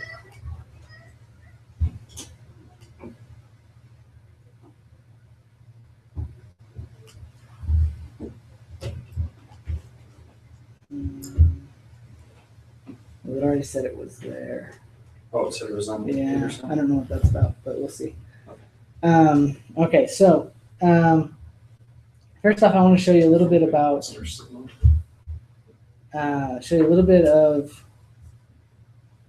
the kind of the process of Shazam. So I did find a library called Deja Vu that basically implements the same process as Shazam. And so I was able to get some preliminary data. Unfortunately, I didn't get that done. I didn't find out about Fourier transforms until this last weekend. So it really cut down on the amount of time I could actually play with the data. But I have done, let's find her. I was looking at, sorry, I gotta get organized.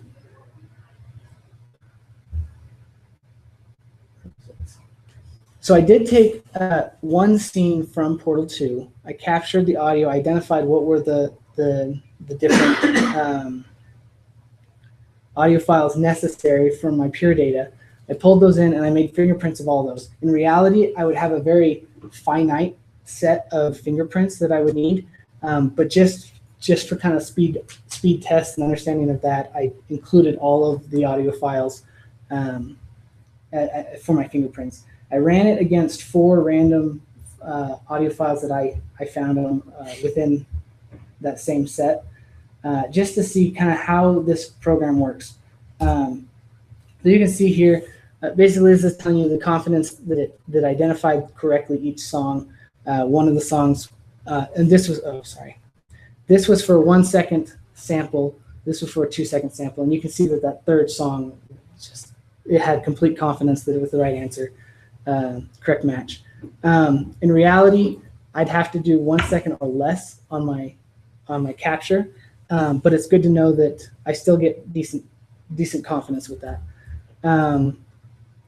On the 1 second matching time accuracies, I had a 75% yes that it correctly identified, not the song, it already had identified the song correctly, but it identified exactly what point in the song it was at. So when I say song, sorry, song is the audio file. It's just, that's the way that they use it in Deja Vu is for songs. So 75% of the time it got the correct timestamp on where that sample was taken from, which is promising, especially since this was like my third data run with this. And then it obviously doesn't necessarily help to have more time because it was 75% no with a 2 second matching.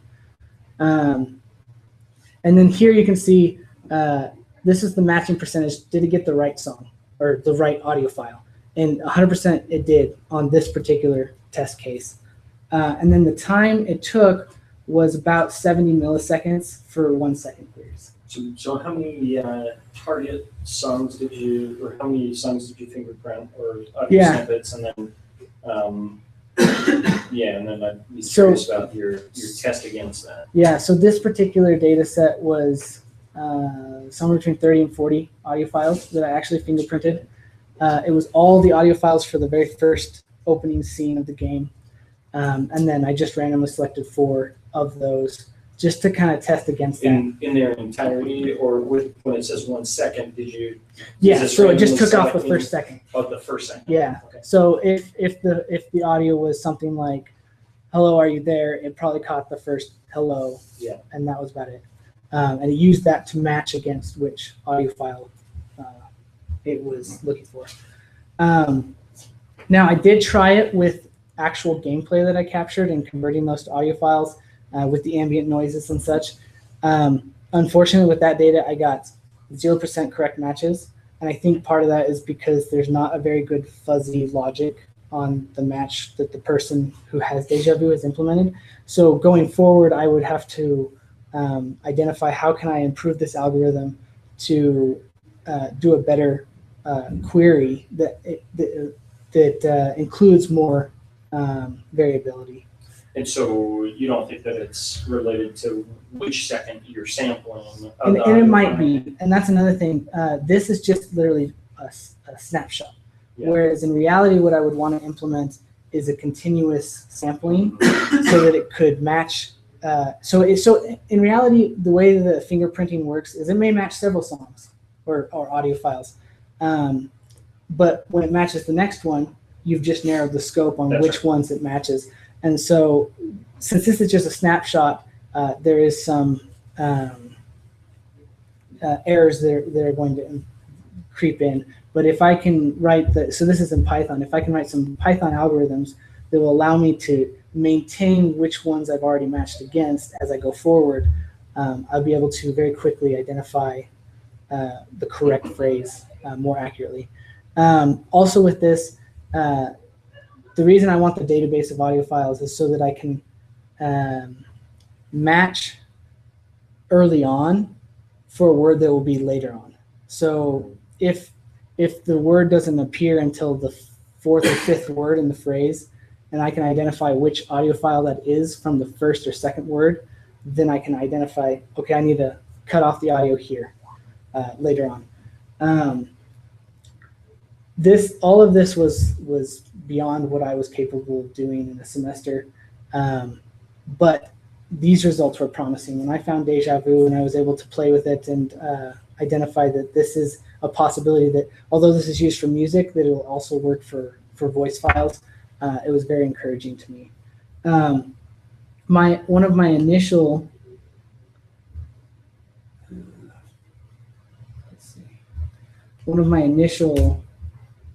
tests with Deja Vu, I just took one person's audio clips, all the audio clips for that particular person, and I loaded them up for fingerprints. And the results on that were also very promising. This was literally my first run through.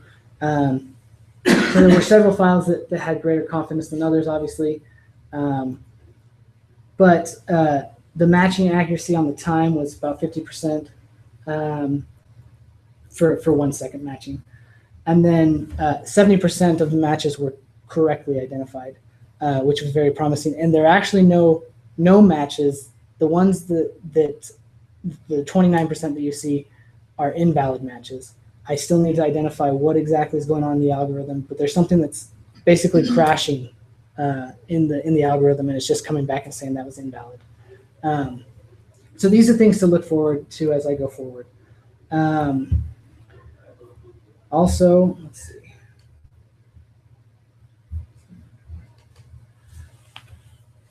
How much time do we have? About 5 minutes. Okay. I won't do the entire demo that I was going to do. However, I do want to cover kind of how complex it can become to try and capture the audio files. So I have on here, these files here are what you get from the Xbox 360. These are game files. The Windows PC that I'm remoted into has no idea how to read them. So from there, I was able to convert them into what looks, let's see, this is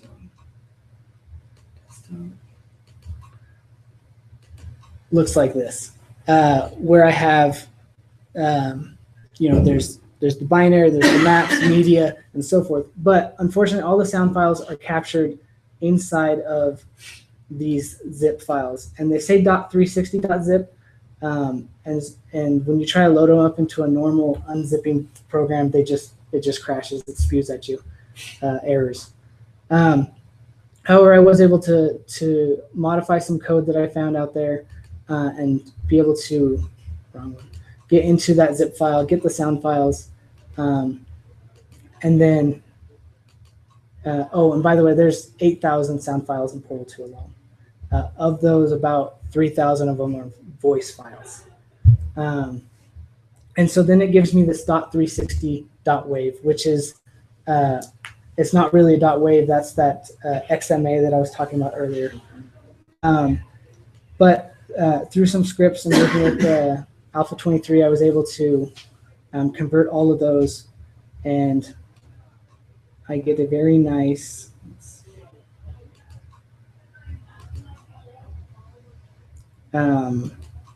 converted sound files, really. And in here, the VO, that's the voiceover files. You have everything that you would want to be able to make fingerprints off of pure data. And just to give you a little sample of the sound. So there you can hear that's how it's going to loop. That's the pure file without the ambient noise. Makes it a lot easier to match against. Yes. And okay.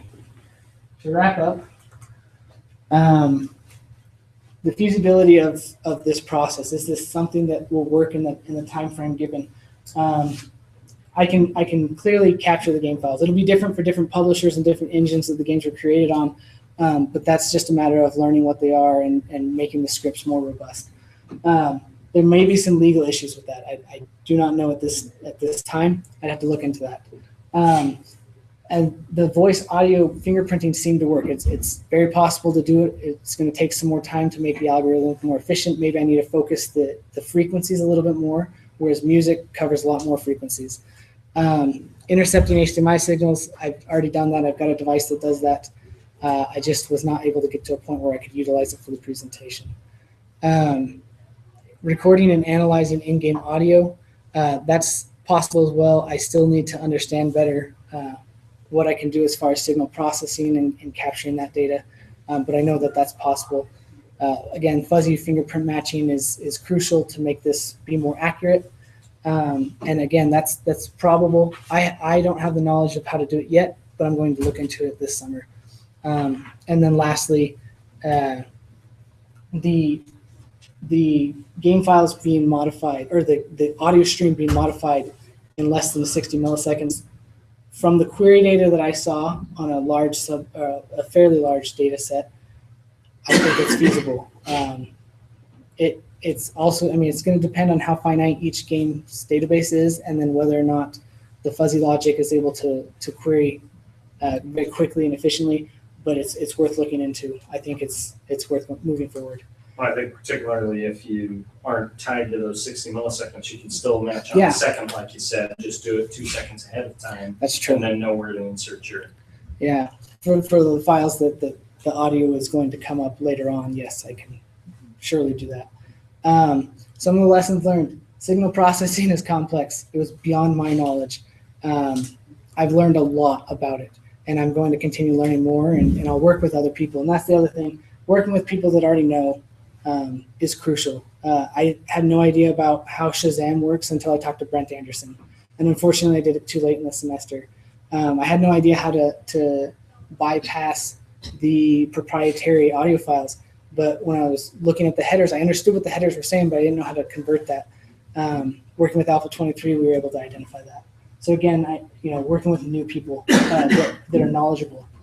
Looking at problems from new perspectives, I had hit my head against the wall so many times going for voice recognition when in reality I needed to be doing something more simple for this process, which was what I identified with the fingerprinting. And as a completed project, it's a failure. As a proof of concept, I think this is a great success. People again, just the people that have helped me, and of course, Dr. Masuri is my mentor, and he's been crucial as well. If we have time, does anyone have any questions? We have time for like 1 or 2 questions. So I would say just a comment that my guess, Roy, is that you learned more algorithms than anyone else in the semester. I'd agree. And he was super consistent in doing that. Almost every other week he would come and say, I investigated these 12 packages. Here's the feasibility of these ones. I think there might be something here. And then report back, no, there wasn't. Yeah. That was for a different context and environment. So I personally view the project as a great success, and kind of really digging in and finding out what is the feasibility of doing such thing, technical feasibility. All right, thanks so much. All right, Tommy, you're up. You want to do VGA or HDMI? HDMI. Okay, and you'll come plug in here.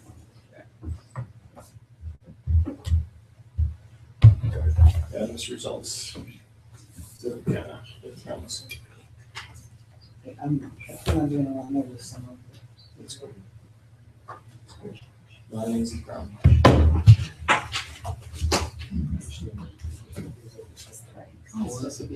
Yeah. Thank you. So I'll be back later. Although I have canceled to actually have a meeting at campus at 1:45. So thank you. Be back after that.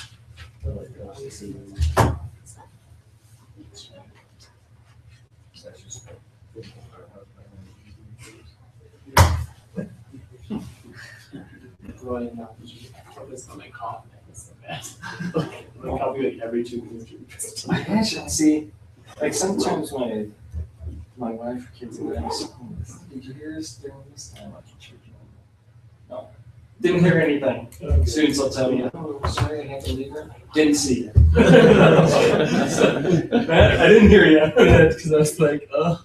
But it has been archived, for our online viewers. That. Right. I don't know, this is like a year down the road.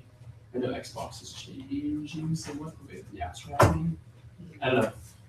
Yeah, so you're thinking like developing what that can be used.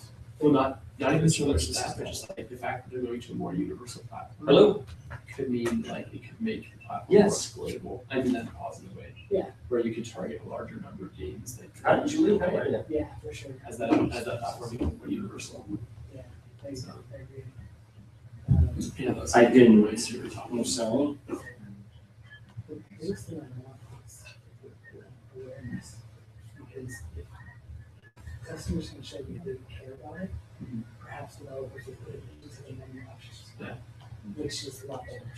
Or yeah, I'm sorry. I'll mention that, but my guess is that it might be a little too quick on the fly for people to change their backgrounds.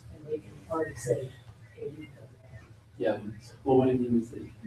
So if individuals don't produce. Yeah, even now I can see that you can't see it super well.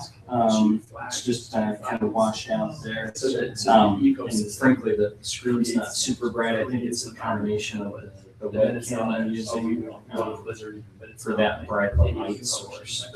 But I'll mention that. I do wish that we had better. And then just like exposure, you turn off explicitly. And I might try moving a little bit closer so it just captures maybe the screen or more of the screen. I think that's the algorithm might. Exactly. So create a standard. Might input. I'll mess around with it, Julie. I appreciate your call. Especially like if you look at like Yeah. console wars and say like, yeah, Xbox convince me that I should want you to be my family's platforming. Like, I should accept Nintendo Yeah. because that is family one. Convince me that I can feel safe. Yeah, I think that's exactly. I wonder. Yeah. Okay, thank you. Appreciate that. Yeah. Oh, it was with that light out? Oh, really? So it was, look. That's really cool.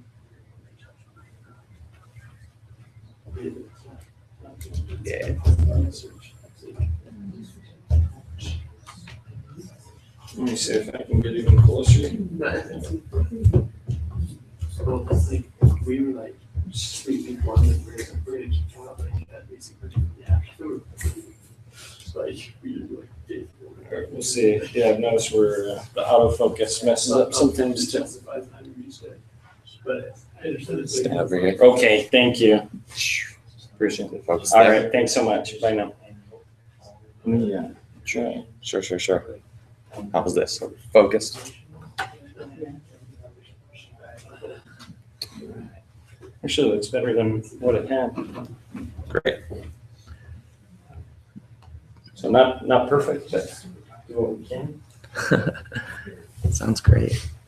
So you have 20 to 25 minutes.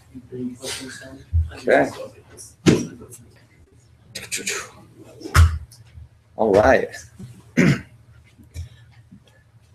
All right, my name is Tommy Groshon, and I'm here to present to you TeamStorm. It's a web application for bringing brainstorming to small teams. So I'd like to talk a little bit about just kind of the goal that I'm trying to accomplish with TeamStorm. TeamStorm is meant to be an application that can facilitate fast, reliable communication, and specifically to help teams bring forward their best ideas. And it's important that that be in a safe environment so that it's the best environment for creating new ideas and stuff, because people are full of so many good ideas, and then the bottleneck really becomes communication, trying to get those ideas out. So that's what I'm trying to accomplish with TeamStorm. So to kind of start with like the ideal system, I started with 3 main pillars that would really accomplish that goal. So the ideal system would have to be real time. You'd want some anonymity in the system, and you'd want flexibility. So and kind of what I mean by that is we want real time, that when somebody comes up with an idea, I want to minimize the time from when they have the idea to when they can share that idea with the rest of a team. So we want ideas to be automatically synchronized out to teammates as instantly or as close to instantly as possible. Right? And when I'm talking about anonymous, what I mean is that we only want ideas to really be shown to the teammates that you're brainstorming with, and also we don't want people to feel like they to self-censor their ideas when they're brainstorming, because brainstorming should be a creative process. So it would be really important for ideas to be kind of detached from the people making the ideas, so that people don't feel that need to self-censor themselves if they have maybe an unpopular idea but that is completely valid. And then lastly, flexibility. Ideas really need, because everybody thinks of ideas very differently and they like to organize them differently. It's important for the ideas to be organizable and categorizable in different formats and with categories. So the system really needs to be able to support those different ways of organizing ideas. So these are the three main pillars that we need to get to. So TeamStorm tries to accomplish its main goal with those going through those three pillars. And we start with some very basic building blocks. So I call them the three primitives, the three main things that are in TeamStorm. So we have teams, groups of users, fairly simple. Activities, which are going to be the topics that a team will brainstorm. And then you have messages, which will be posts and comments from a particular team member onto an activity. So those are the basic primitives. So it's important to know that the real heart of TeamStorm is all about messages, because those three pillars, it's all about having real-time ideas and real-time messages. It's all about having anonymous messages and flexible messages and categorization of messages. So really, it's all about getting messages right. So I'd like to show you a demo of the software that I was able to work on this semester.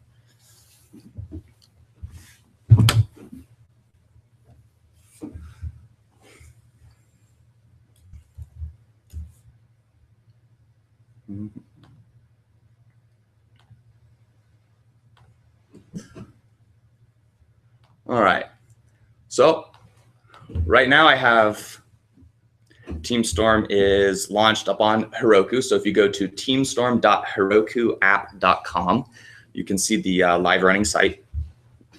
And the first page is some general boilerplate and trying to explain to users what we're trying to do. Then we go into logging in. So I focused my authentication story on signing in with third-party providers like Facebook and Google. And I'll talk a little bit more later about why that is.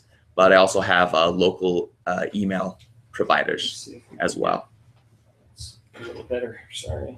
Yeah, no problem. Okay, great. There we go. All right, so let's log in with Google. All right. So right now, one of the first things that is important is that once you have an account, and if you do, if you're a user who's never been here, if you sign in with Google or Facebook, it'll create a user for you without any problem. So we go through there. Let's go to Teams. So right now I have a private team. Right now it's just me, but let's be interesting and let's create a new team. So we want to give all the teams a name so we can kind of identify what this group of people are. So I'll just say me and my tester. Okay, so in the team is going to be me. I'm the creator, so I'm obviously going to be in it. But so let's add my friend, Mr. Tester McGee. He's our QA guy.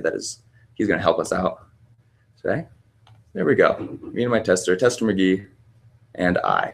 So now we have a team. What we really want is we want some activities. These show some activities that I have in my private team. So, but what I really want is I'm going to want an activity that I can share with my tester team. So right now I'm keeping all activities are specifically for a single team.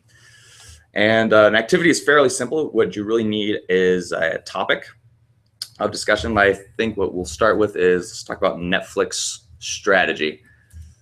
And we have a few templates just to make the organization of your messages more simple. Let's start off with, we want to talk about strategy. So let's do a SWOT analysis: strength, weaknesses, opportunity, and threats. So let's do that. So let's create this new thing. Here we go.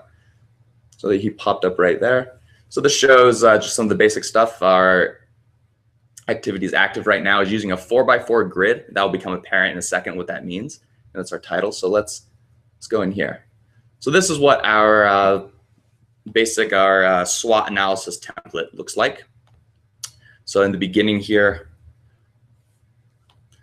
we have 4 different categories here. So let's put in the strength. The strength of Netflix is highly, oh yeah, there we go. Let's start with, we have content, lots of it. Okay, we post it and up it comes. And you can see here that we have some flexibility because we can organize our ideas in this kind of format. We'll see some more of the flexibility later, but we also have anonymity right here because this message is not tied to me, and it's the backend system knows who did all the messages, but that data never comes down to a person's browser. So a single user never actually knows who posted the message. They just know that it was somebody in their team. Okay, so let's go over to, say, weaknesses. So weakness of Netflix, they have old content. Normally their content is like a year old. That's kind of sad. So we can organize our ideas into these different buckets, different categories. So, but we really want to see is we want to see real time. So how do we handle that? So let's log in with another guy. Let's log in with Tester McGee because we know that he's in our team. Let's go in here. Log in with password because I know his password.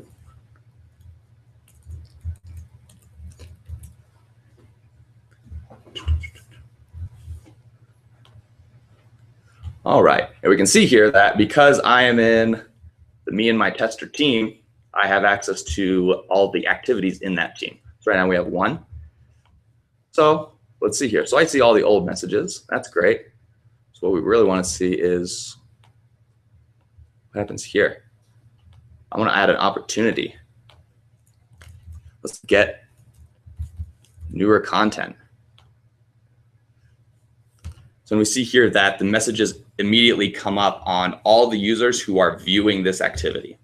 And this happens in real time. This is a streaming service, and I'll talk a little bit about the architecture some more later. But what I can say is at this point is all the messages that are posted up, every user who is viewing that activity will instantly see it. Will you add me to the group? Sure, I'll add you to the group. tmrg@gmail.com.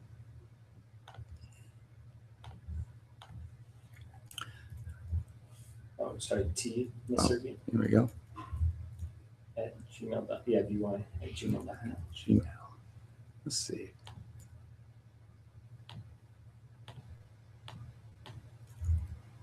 Oh, Posify. Was it? Had auto-populated for a second. I thought. Oh no. Oh, we just keep getting tester.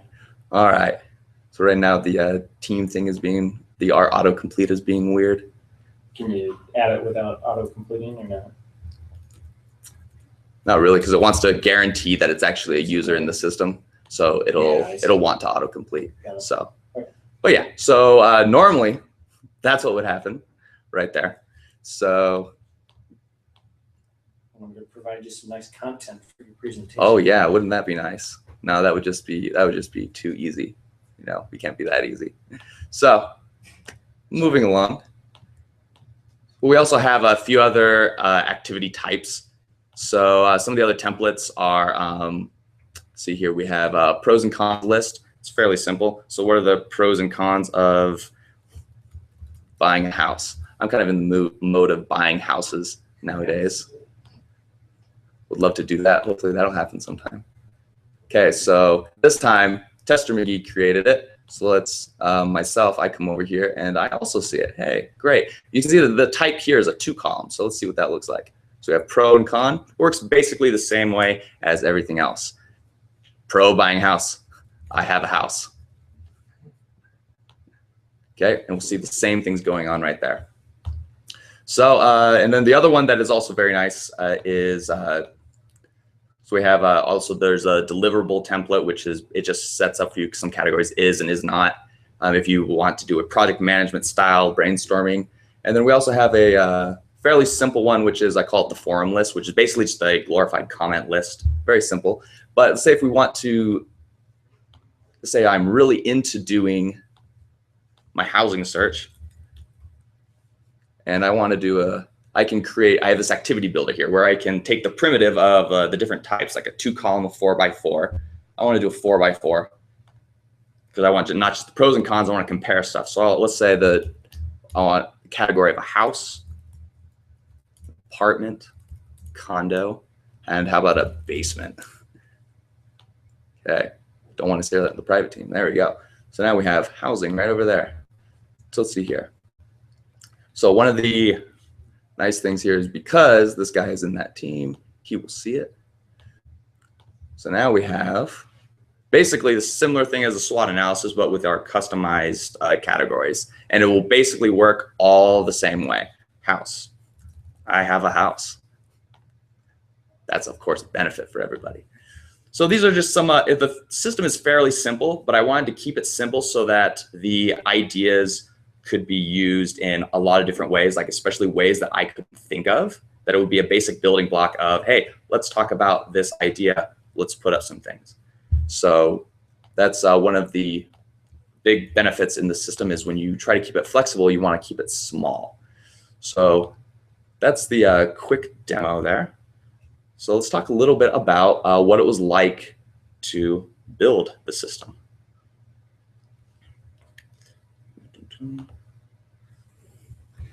All right. So we did that. So I'm using all kinds of fun technologies to do this. There was I'm using all these. I'll go through a little bit of what they were using them for, but there is just all kinds of buzzwords and stuff in here. If you're into web development, there's a lot of new things like React and Flux, Node.js. There's a lot of, it was very fun to do. It was using a lot of the more recent technologies that have come out in the last few years. So kind of the high level thing of, the important stuff to know is there's basically a browser application that is a single page app written in React and Flux, which is released by Facebook. And then there's a Node.js Express server, which runs on Heroku. And then I have a NoSQL database called RethinkDB, which is kind of a newer, more experimental database that I wanted to try out. And I'm hosting that on DigitalOcean. And I'll talk a little bit in a few minutes about why I chose RethinkDB. But one of the big things I want to talk about is some of these other technologies that I was using really helped out in the process of development. And this was something I was very excited to do. Was I didn't want to just build a system. I wanted to build a system like I would if I was doing a professional system with a team of people. Like, what would be the right way to do it? So I want to experiment with doing continuous integration and continuous deploy, which is something I was exposed to in my job recently. So I wanted to apply this to my capstone project. And the way this works is I do a lot of my development on my personal laptop, and I need to get it all my code changes eventually to Heroku. So in the process of continuous integration and continuous deploy, what I set up is I push all of my code to a public repository in GitHub. All that code is then automatically pulled over by CodeShip. It's a service that runs continuous integration.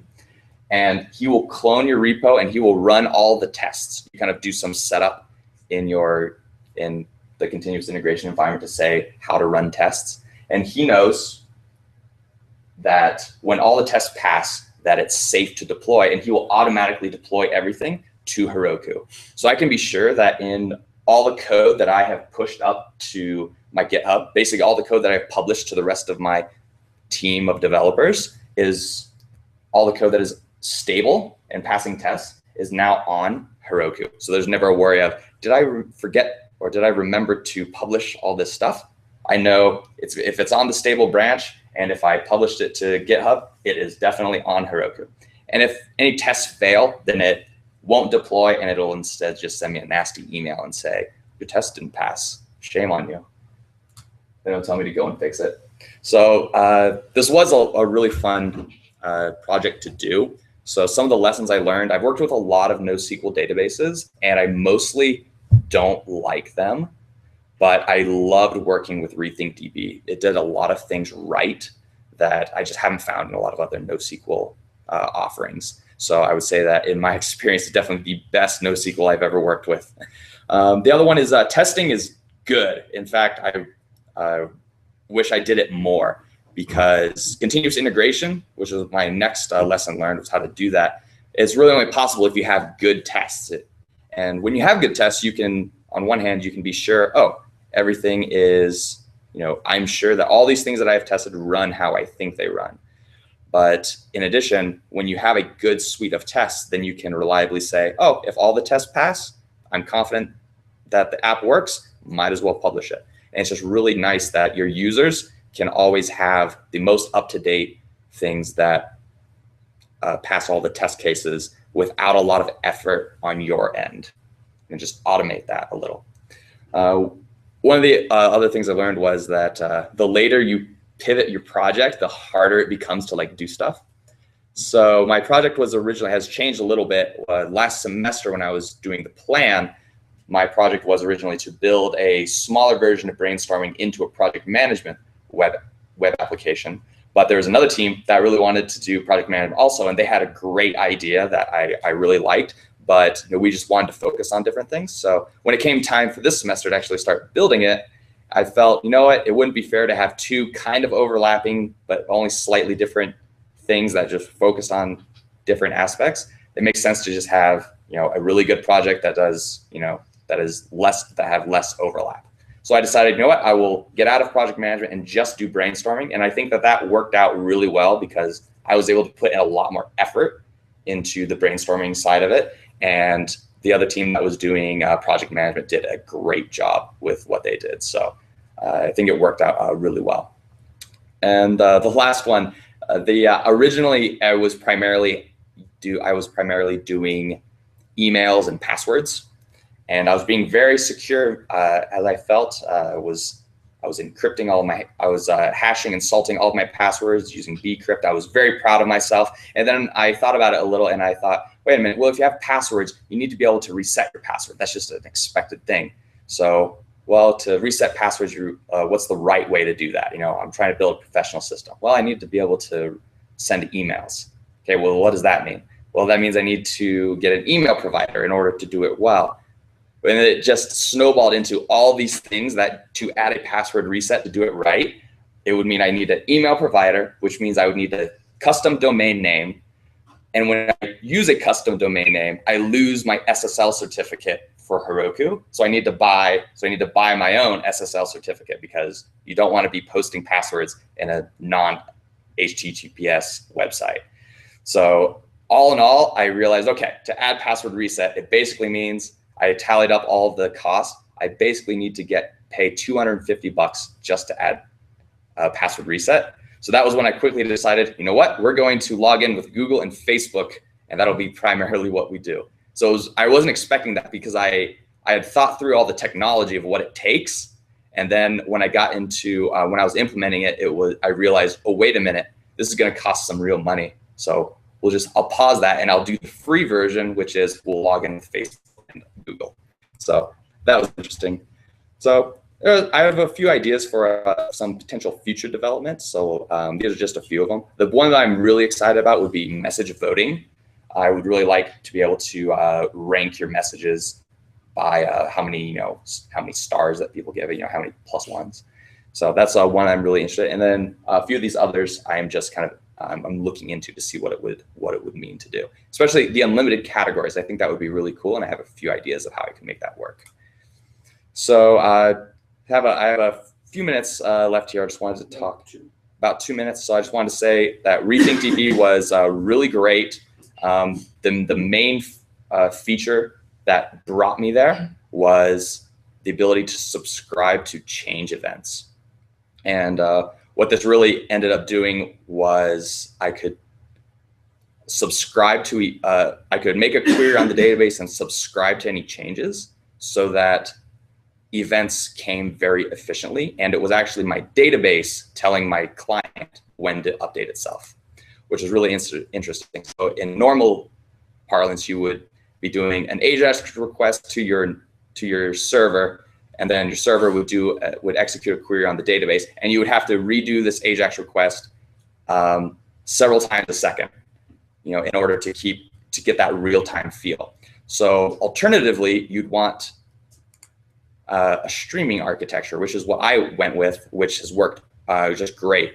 So what happens is the client does a single thing, which is he tells the server, I want to subscribe to the messages on this activity, and the server opens he does a change feed subscription on the database.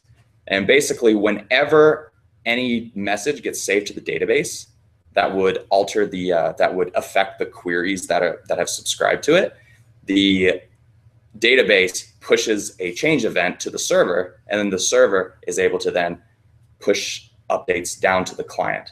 So it becomes far more efficient. You don't have a bunch of single requests that are basically most of the time grabbing the same data over and over. You have very efficient small events that are just this message came in and this message came in. So it worked out very well.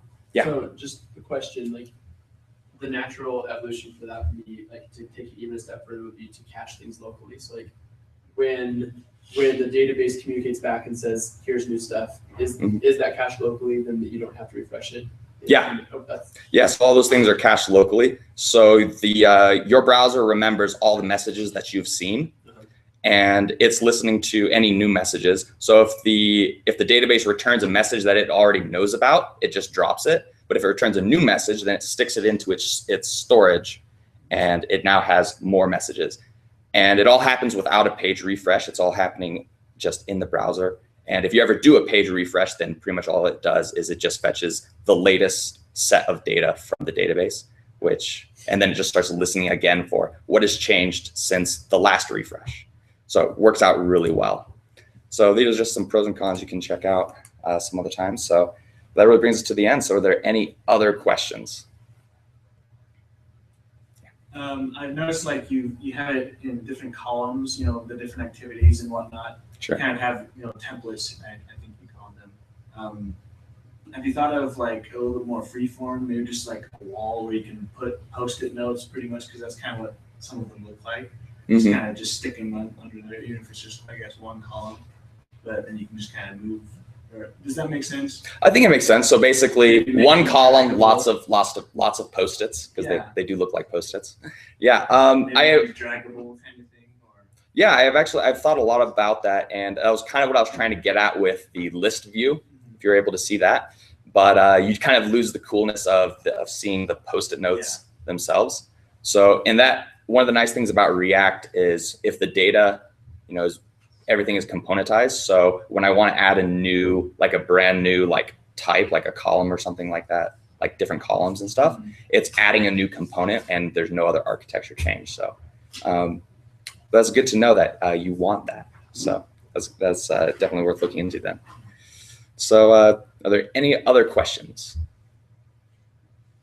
Yeah, I think the template idea is fantastic, and being able to customize that to a particular need, and then exploring other forms, and then also the generation of the Post-it notes, rather than maybe having something at the bottom, being able to just like click on the category I'm thinking about, and then it just pops up the bottom. Oh yeah, that would be a really nice. Gives you a little bit more real really estate nice. On the screen, but yeah, this is great, and I love the architecture behind it and the real-time updates. That really makes sense.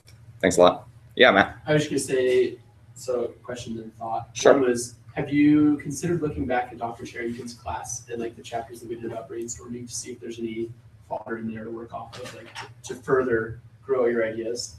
I haven't really, but I really appreciate the thought because, as I was getting into this, at first it was just building, but then it became, I want the system to do something useful and be meaningful. So that's definitely worth me looking into. So thanks for bringing that up. The other thought I had, kind of off what Dr. Nisarg was saying, was if you could do it so that you're not limited to just a sticky note view, but if you change it so there's a much more powerful view that's, essentially I can't think of the term, like a list view, where you have sortable columns and you can easily multi-select things. Like you could have it so it's an easy user interface when you want, just throwing in sticky notes, but then later on you have a really powerful way to drive through that data as well. Sure. Yeah. And that's one of the things that I tried to stress a lot as I was building it. And some of that kind of gets lost without actually showing code. But that was one of the niceties of building with React is because everything is a component, when you have a new way to display data, it's very simple. It's basically just you create that new, that new layout and those new interactions, and they can sit right beside everything else that happens, and it becomes very simple. So so all these ideas are really great. So please let me know some other ideas that you have, so I would like to continue improving the system to get it out of beta and into the real thing. It's out of beta when it stops saying teamstorm.heroku app and it starts just saying teamstorm.io. That's what we're looking for in the future. All right, very good. So thanks a lot. All right, Ryan, pick you up.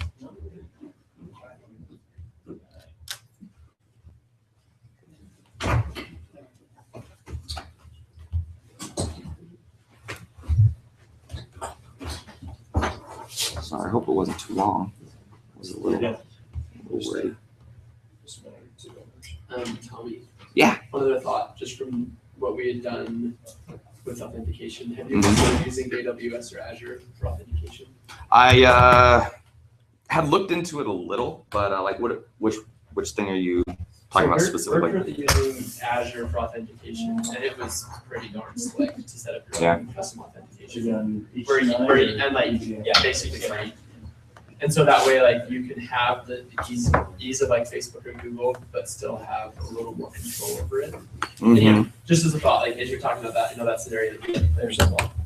Right. Having a fairly slick solution. So I guess then does Azure then like manage your users and everything and just whack it?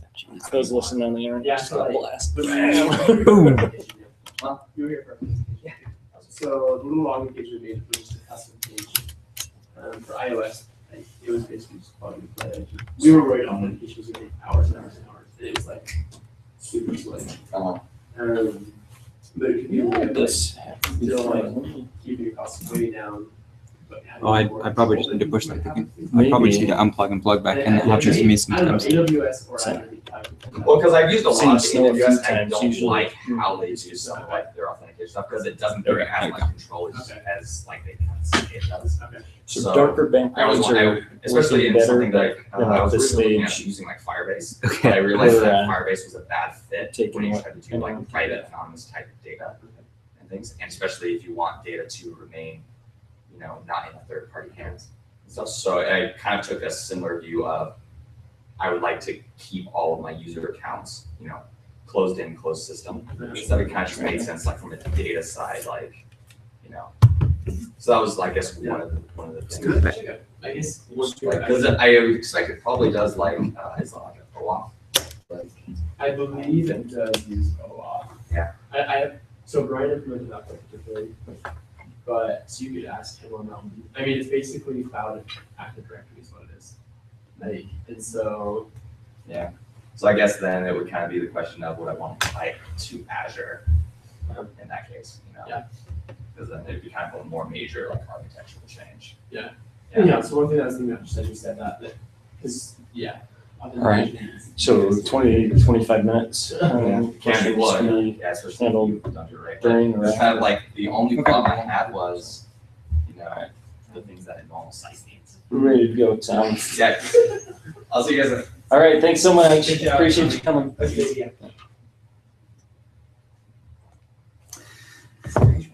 Okay, so Smash Bid. You have 3 online, by the way.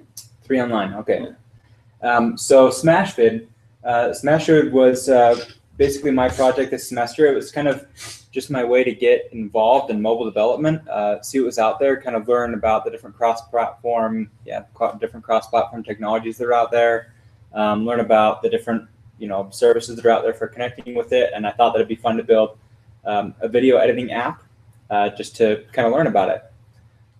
So these are the technologies I used. I used Xamarin. Xamarin's, if you're not familiar with it, it's a cross-platform mobile development technology. So it works with C#, but it can compile native apps to either Android, Windows Phone, or iOS. So pretty cool. You do still have to build all your user interfaces as if it were almost native.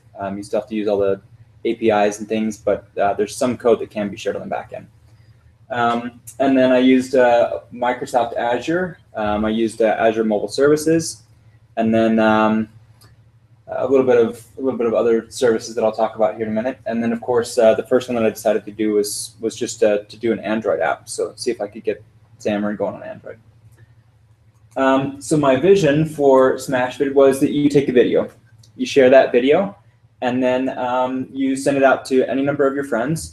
And those friends can take that video and they collaborate on it in crazy ways, right? They can stick a video in the middle, they can put a video at the end, they can put a video inside of somebody else's video, redo the audio on a video, draw on the video, any number of things, and eventually it kind of balloons and becomes like this fun way to share this video. You can comment on videos, you can favorite them, upload them to YouTube or Facebook or other social media channels. And I was really excited to get this going, and really excited about this idea. Turns out though that this is hard. It's really, really hard. There are limited amount of even tools out there to edit MP4 to edit MPEG videos, even if you had even if you were working with the best programming language for every one of them. It's tough because a lot of it's actually like software that you take and edit it with. It's not a library that you can pull into your app, and it makes it even more difficult. It makes it even more difficult because Xamarin is written in C#, and you can use a lot of libraries that are written for C# natively, but it compiles down to Java to run it on your phone. And so you can't use Java libraries because it's not C#. You can port them in, but it takes you a couple weeks of playing with XML configurations and things, kind of get it ported over. And you can use C# libraries, but most of the time they aren't written to compile to Xamarin. So it's kind of the worst of both worlds, even though it seems like the best. Anything you find for C# that you think is going to be cool and is going to work isn't going to work for Xamarin, and anything you find for Xamarin or for Java isn't going to work for C#. So it's pretty tough. So there weren't really any libraries out there, so I had to think, okay, let's rethink this. How else can we achieve this kind of functionality?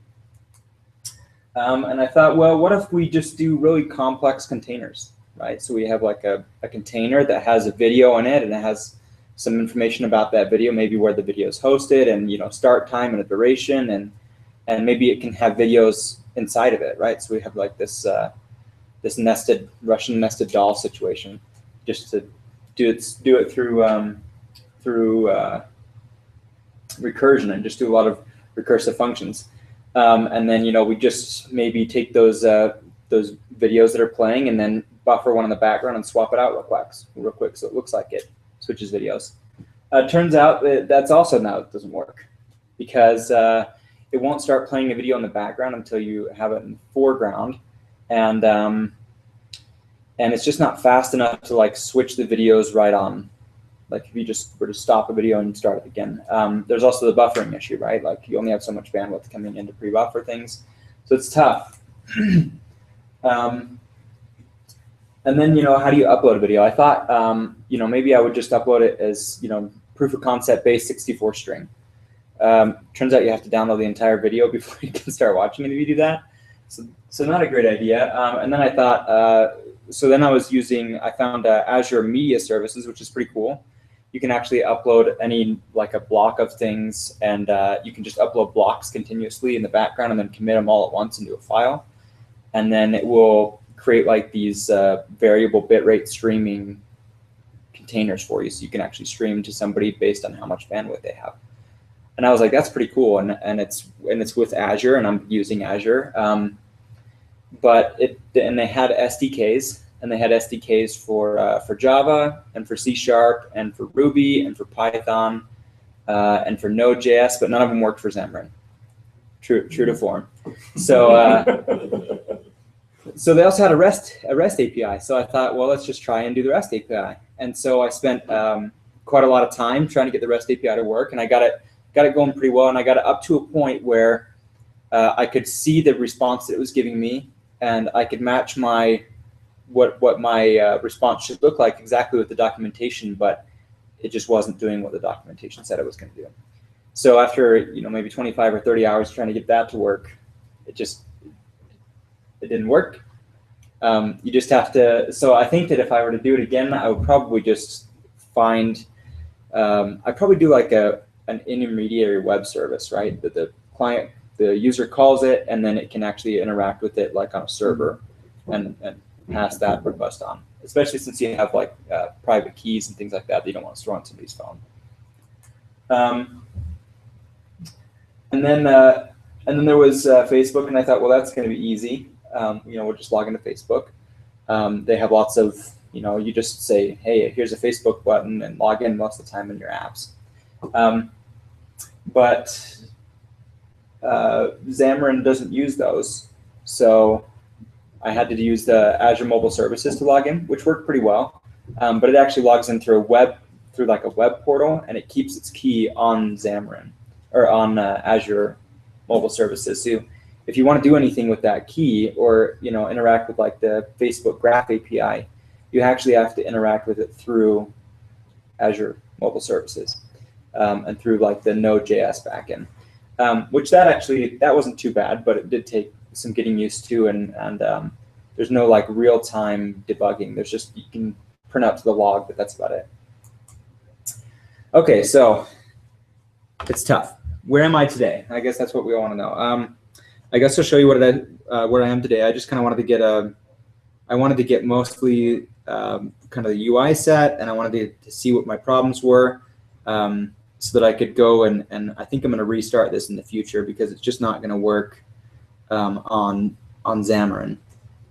So here is, I probably should have brought like a Chrome cache or something. I didn't even think about that. So here is SmashVid as of right now. Here, I'll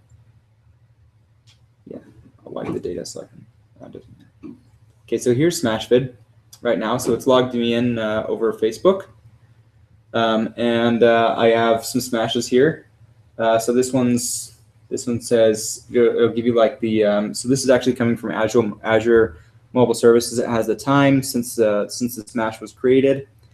So the last time it was updated based on when the database synced.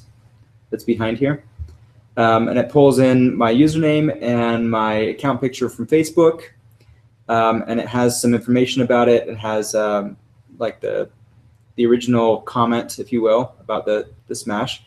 And so this one I've actually taken 3 videos and stuck them together, and but they don't flow as nicely as I'd like, but you can kind of see how they go a little bit anyway. So this one I just took in the Marriott School. So there's the first one. Top of the Marriott Center.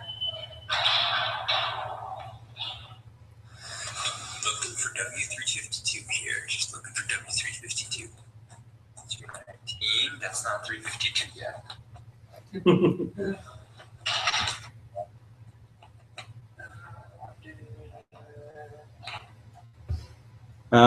And that's it. And then if I want to, I can so I can go back to these. Come on. Okay, so I can go create a new one. So if I create a new smash, I can say presentation, and then I can choose who I want to smash with, and then I can. So I hit the record button, and then it brings me up to a custom video recorder, so I can actually record the room a little bit and say whatever I want to. And then stop, and when you use it, it'll pull that back into here. You can preview it before you're Record the room a little bit. decide whether or not you want to use it or not. And then stop. So let's say I don't like that one. I want to retake that video, so I just hit the retake video button, and I can re-record it, and it will just record whatever I want to. Okay, and then once I start this, it'll upload all the metadata to Azure Mobile Services. And there's that one. So there's the new smash. This is the one that so right now it's just storing the videos on the phone because it just takes forever to get them up into the cloud. And the Azure media services, the SDK or the REST API is just, I can't find any documentation or anything to get past this block where I am. I think I'm like 90% there. I just can't get over that last hump. And there's like delete buttons and stuff. So let's go to this one. So I can add one on. I just push the smash button at the bottom left. There we go. And it'll let me just record another video onto the end of this one. So we'll go this way this time.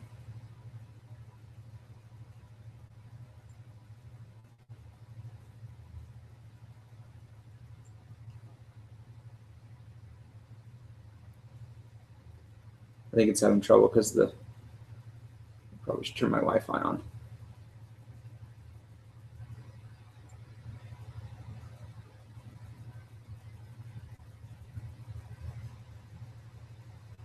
Maybe having trouble looking for the server.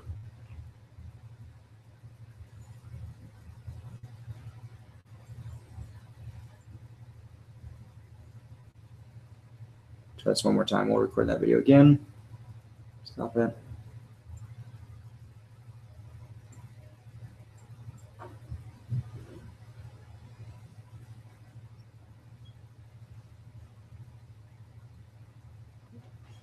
It's not like the internet here very much.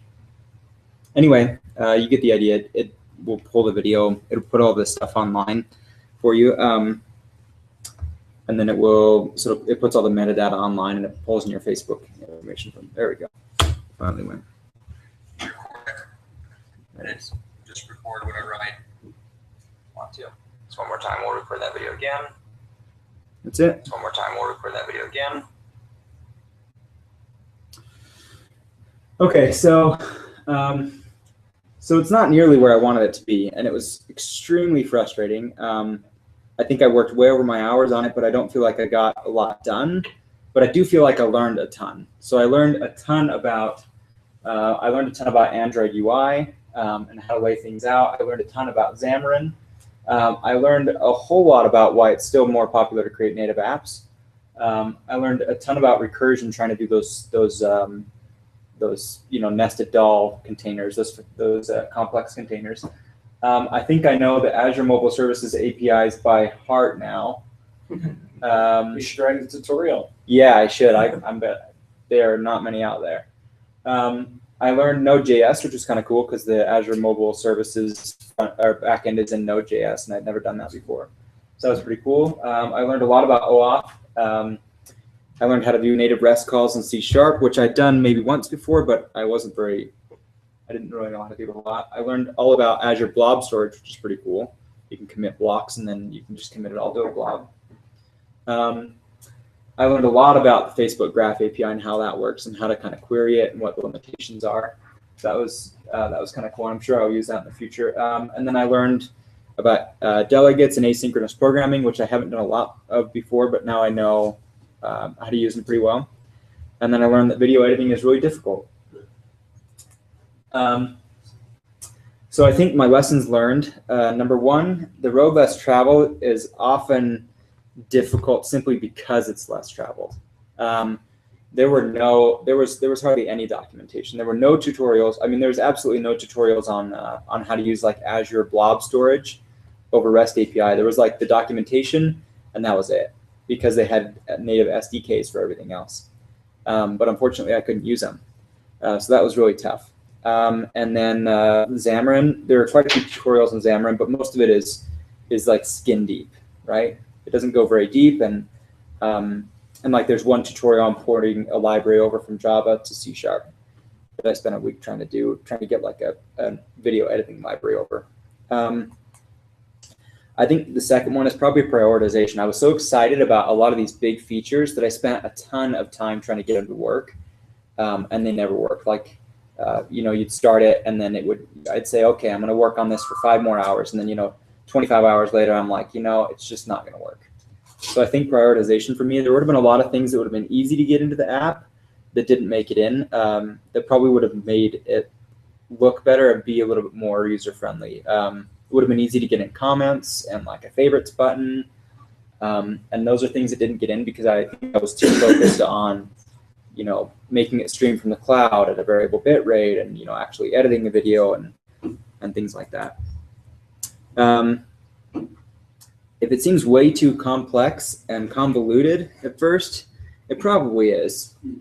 So if I would have known where I was now at the beginning of the semester, I would have just gone straight native Android. Xamarin is good for a lot of things.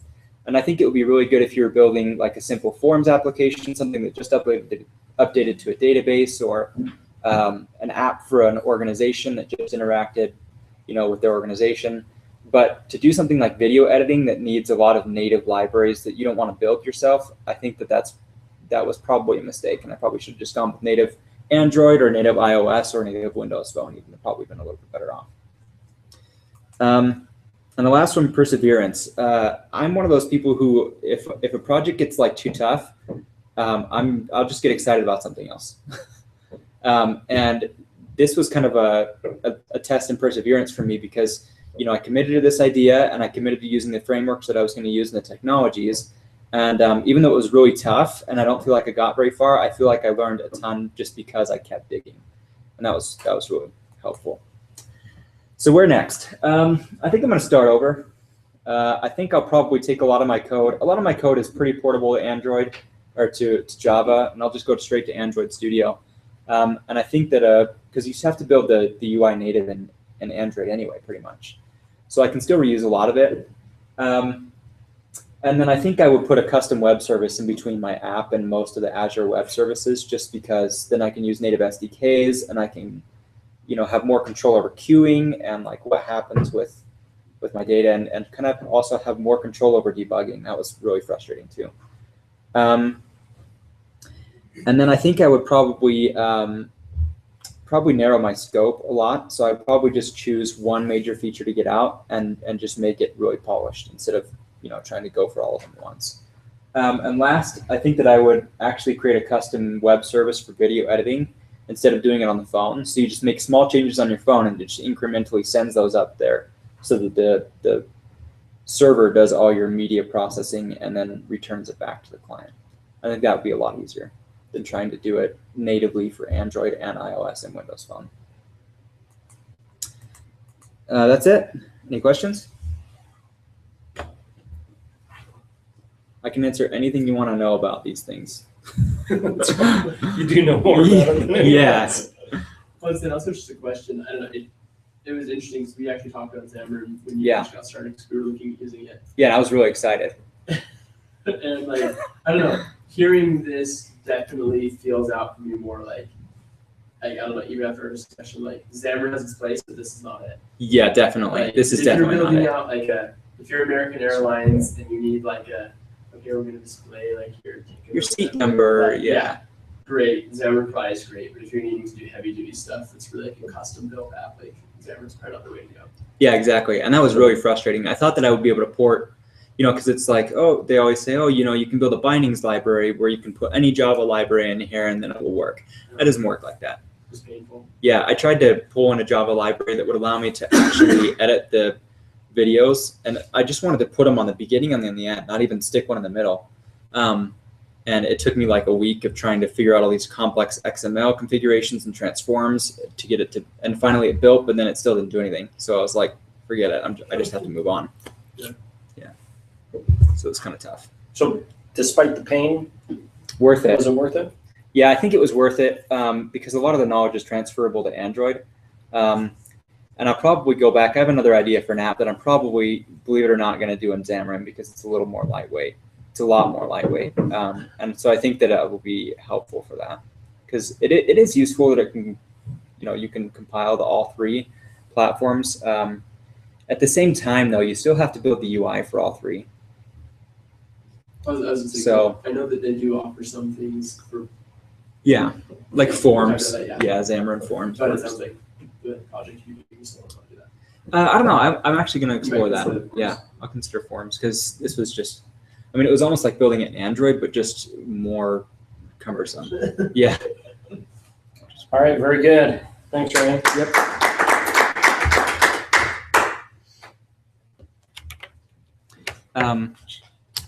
The process from building from Xamarin to C# is so awkward to compile to your phone that it actually corrupted my phone once. And I couldn't figure out what was going on for like 4 hours one day. I was like, I just couldn't find the errors. I couldn't figure out where the errors were coming from, and I couldn't catch any of them. It would just send errors to the console, and I couldn't catch them. And then I realized I was researching online, and it's like, oh yeah, it corrupts the emulator sometimes. And I'm like, you're kidding. So I factory reset my phone. Okay, where am I plugging in? Oh, or do you want HDMI or DGA? I've got HDMI dongle. So then, right here.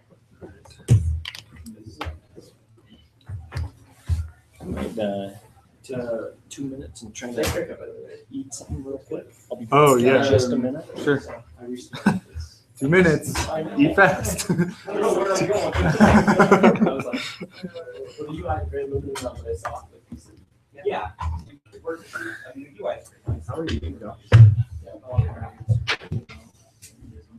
Yeah. Actually, Staff. generate Google Trends as far as like where we set phone map and Cordova and Xamarin. Wow. Real soon. Will your shelf built? So, specific of the name, it might be hard to do. I've done more, but They actually just come out with Xamarin for students, so students can use Xamarin. Ooh, that's sweet. See, I would say Xamarin's not a great trend line, so like, They do, yeah, it's still going pretty well. yeah. I mean, and they're porting more things, more and more things. They're like Azure mobile services was one of the better, so one of the easier things to use on Xamarin. We've got just they have a library. Well, I mentioned, so you're running, I'm assuming Windows 8.1. Curious to use that.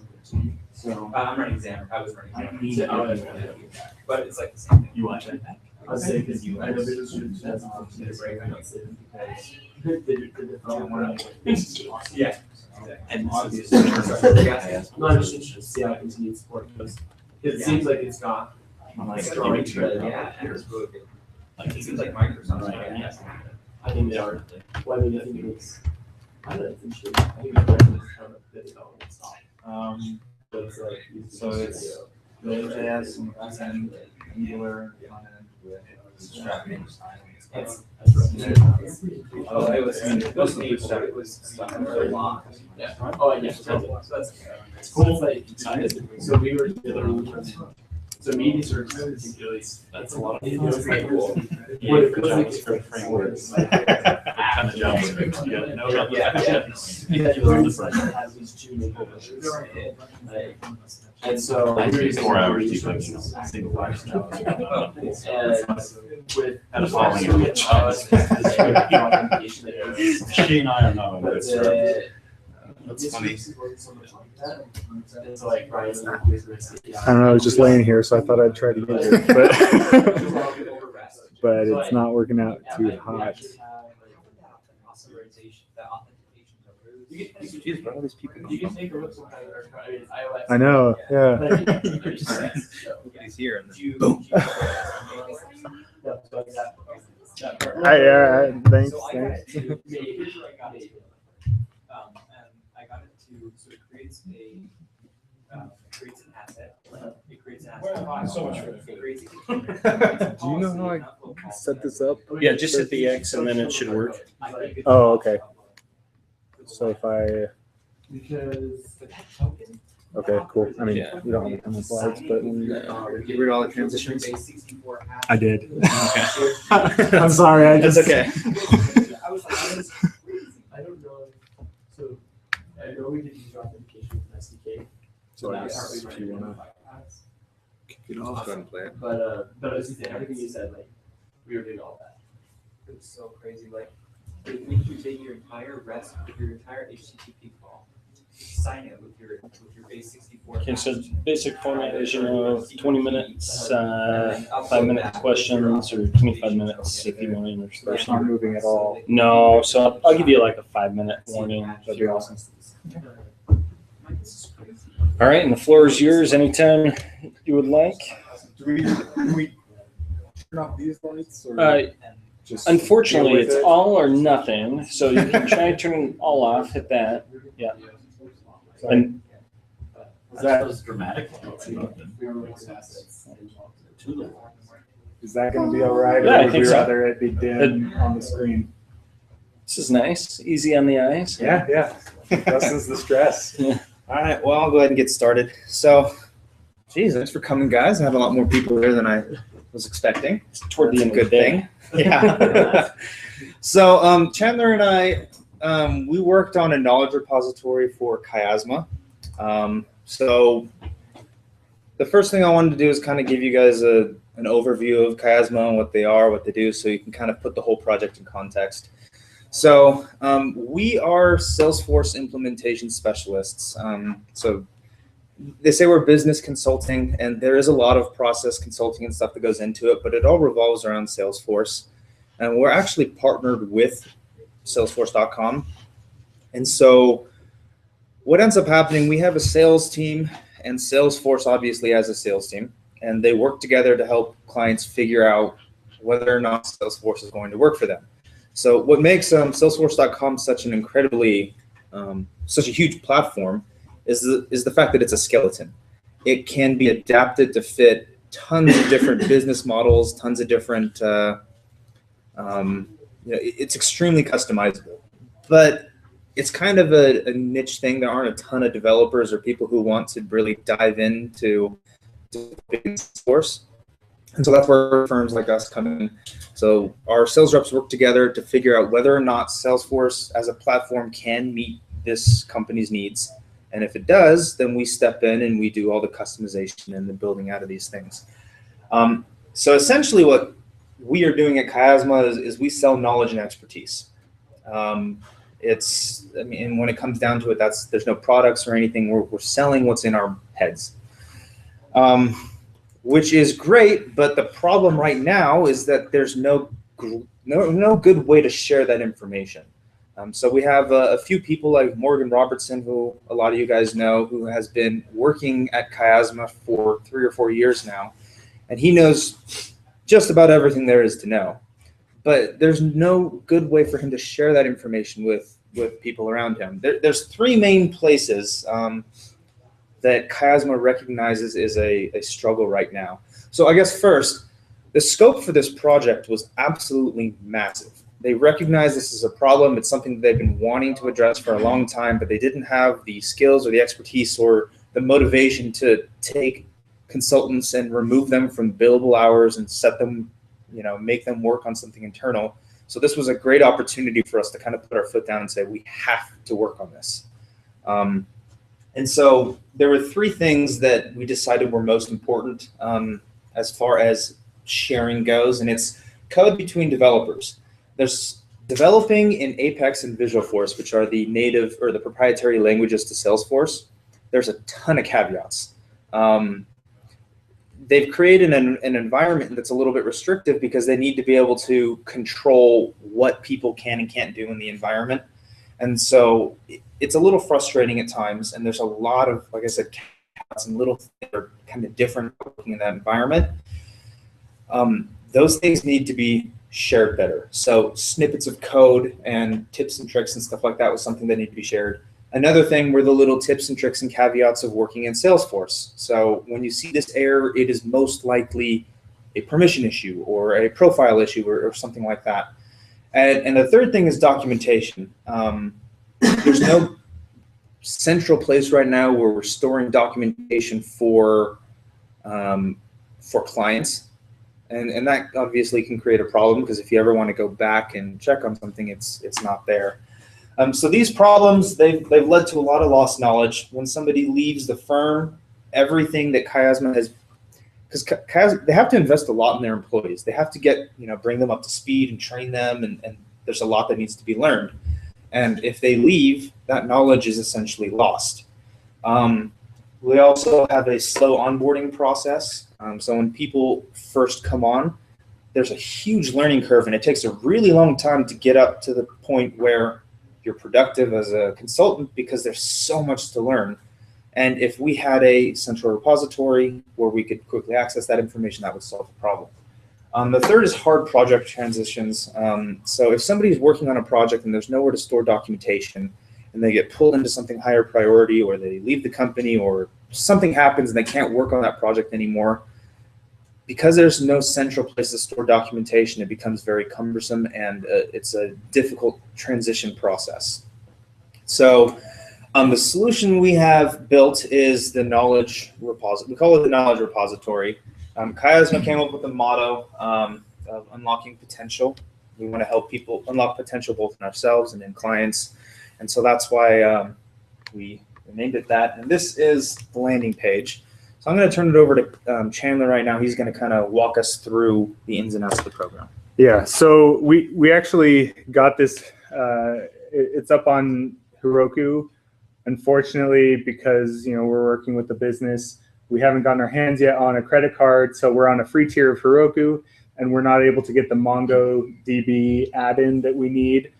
So it was running on we're using Sales.js, and it kind of runs on its own disk storage. It's not like SQLite. I don't know what it is, but and because we're on the free tier on Heroku, the dyno goes to sleep and then it has to spin up every time, and every time it goes to sleep, it drops our database.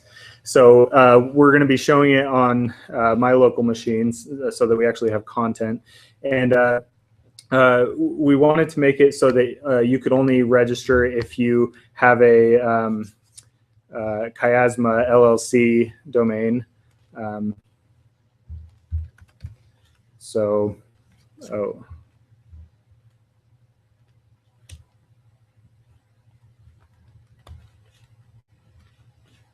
So if you try to register with anything else, it blocks you from doing that.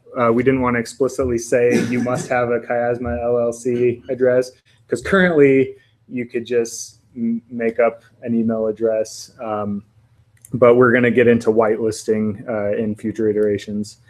So I'll go ahead and log in with what I already have.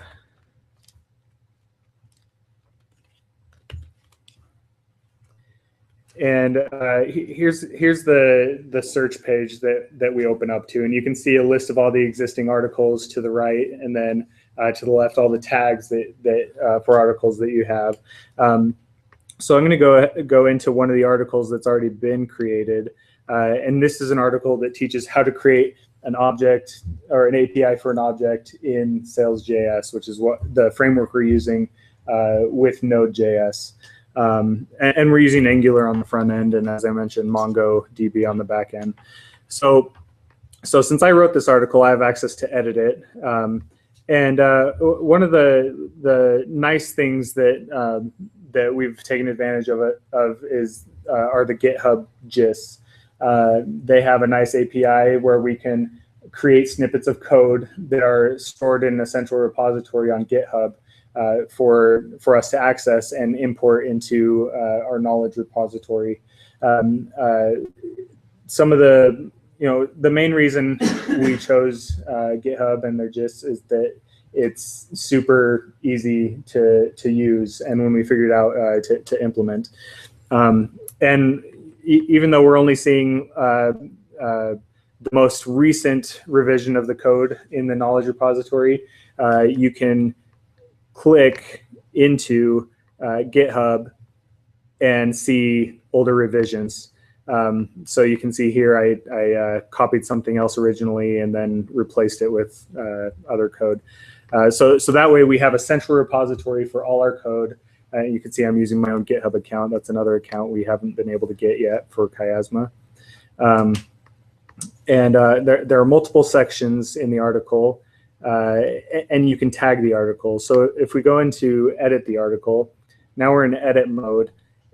So I can come in here and edit the section I want, save that. And like I said, we're using Angular. I don't know if you caught it, but as I typed in the section title, it updated in the table of contents as I was typing. If I were to come in here and get rid of that, then I change my mind, I could hit cancel and it just goes back to terminal command code. The tagging functionality was fun to do with Angular. So the way it works, you can see this one already has several tags. Let's actually look for another article. So this one doesn't have any tags yet. So I'm going to edit the article and go to add a tag. And as you type, you can see all the tags that match what you're typing as you type it. And then go to click that, API, add. Let's go ahead and add sales as a tag, add that. And now I kind of want to go into the search functionality to show how the tags can be useful. So we made a search bar where you can search the tags or titles of the articles that you want to look for. So we've got create, okay. So that's what shows up. API, awesome. A cool feature, so you see both tags and articles that show up based on your search query. I may be looking for an article, but then I see, oh, there's a tag for API. Let's go click on that. and then all of the articles on the that have that tag will appear on the right. So we wanted to make the search pretty flexible, to the point where we actually made it so you can choose to search the content, and you'll get, like you see here, little snippets of code highlighted where the match is found. And the reason we chose to do this, we were talking to Anthony Frainer, and he has a lot of experience working in repositories, knowledge databases, and he said that it's a pain when you know where the article you want is, you cannot, and you know what it's called, but you cannot get to it because in your search results, all you get is like API showing up that's mentioned in one place in some article that really has nothing to do with APIs. So we wanted to leave the option to the user to find what depth they wanted to search. We've also got a nice dashboard where you can come in right now and see which articles you've written, and in future iterations we'll be able to see most viewed articles, most recently viewed, just so you can quickly get to where your workspace. Let's go ahead and create a new article, and we'll call it Batman. So now we've got this new article.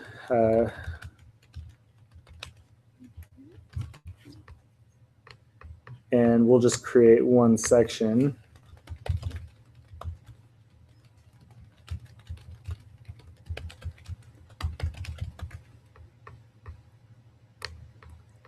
And we'll go ahead and give it a new tag. Tags are on the article level, right? Not the section level. On the article level, yeah. So yeah, so this is the entire article we're seeing right now. So then we'll just put another tag of sales, since that already exists. And then we'll go through the process of adding a gist. Let's do a for loop. And just to keep it clean, we'll get rid of all that.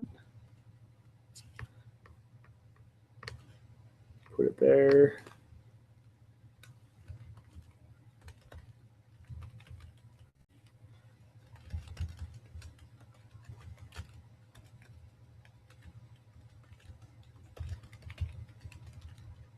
I think this one was in Angular. And then we go ahead and save that gist. And we use the API to push it to the GitHub gist repository, and then we have a history of it. We've also made it so that you can go in. Let's go to this other article. So if you update a gist, then it'll automatically version it for you and stuff. Let's do that. Let's update this one as an example. So we've got the title, the description. Let's do an actual model name and call it article. We'll save that, and then we can go into GitHub, and so that's what we have. API article, and then you can see the revisions that have been made. So are you saving everything as gist, or just all the code? All the code is saved as a gist. We don't have a way to search the code in our knowledge repository. So if you need to search specific code, then you would need to click into GitHub to search our repository there, and that's kind of the convenience of using GitHub as a repository. Am I missing anything big? I think that's pretty much it.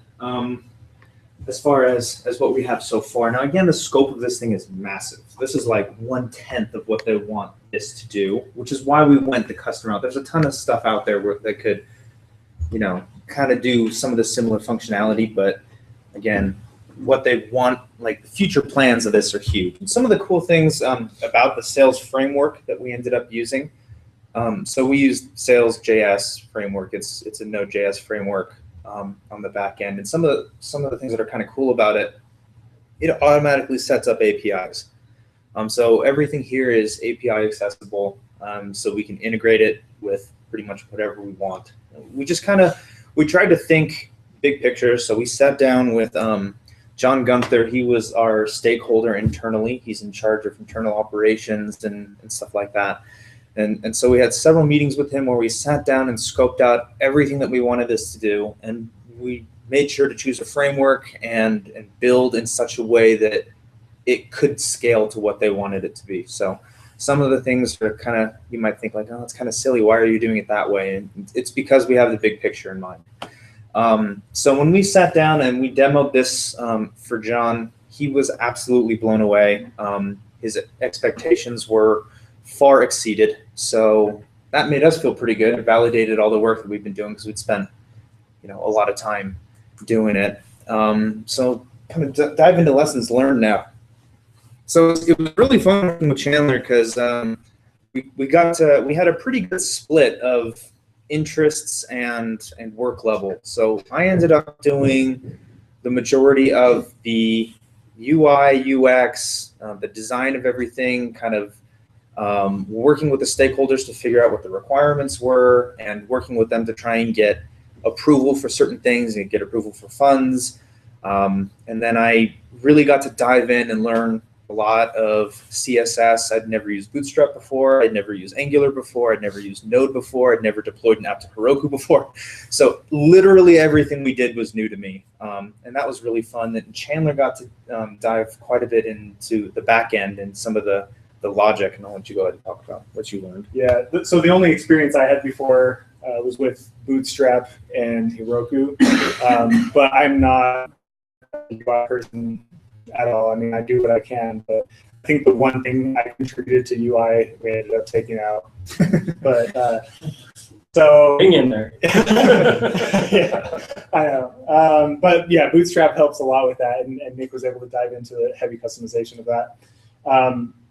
So one of the things that's not up here was OAuth. We were using Passport.js. And we're using it, but we're only using the local feature for local authentication, and which is great. But we were hoping to use Google, and along with everything else being new, it was a lot to try to figure that out.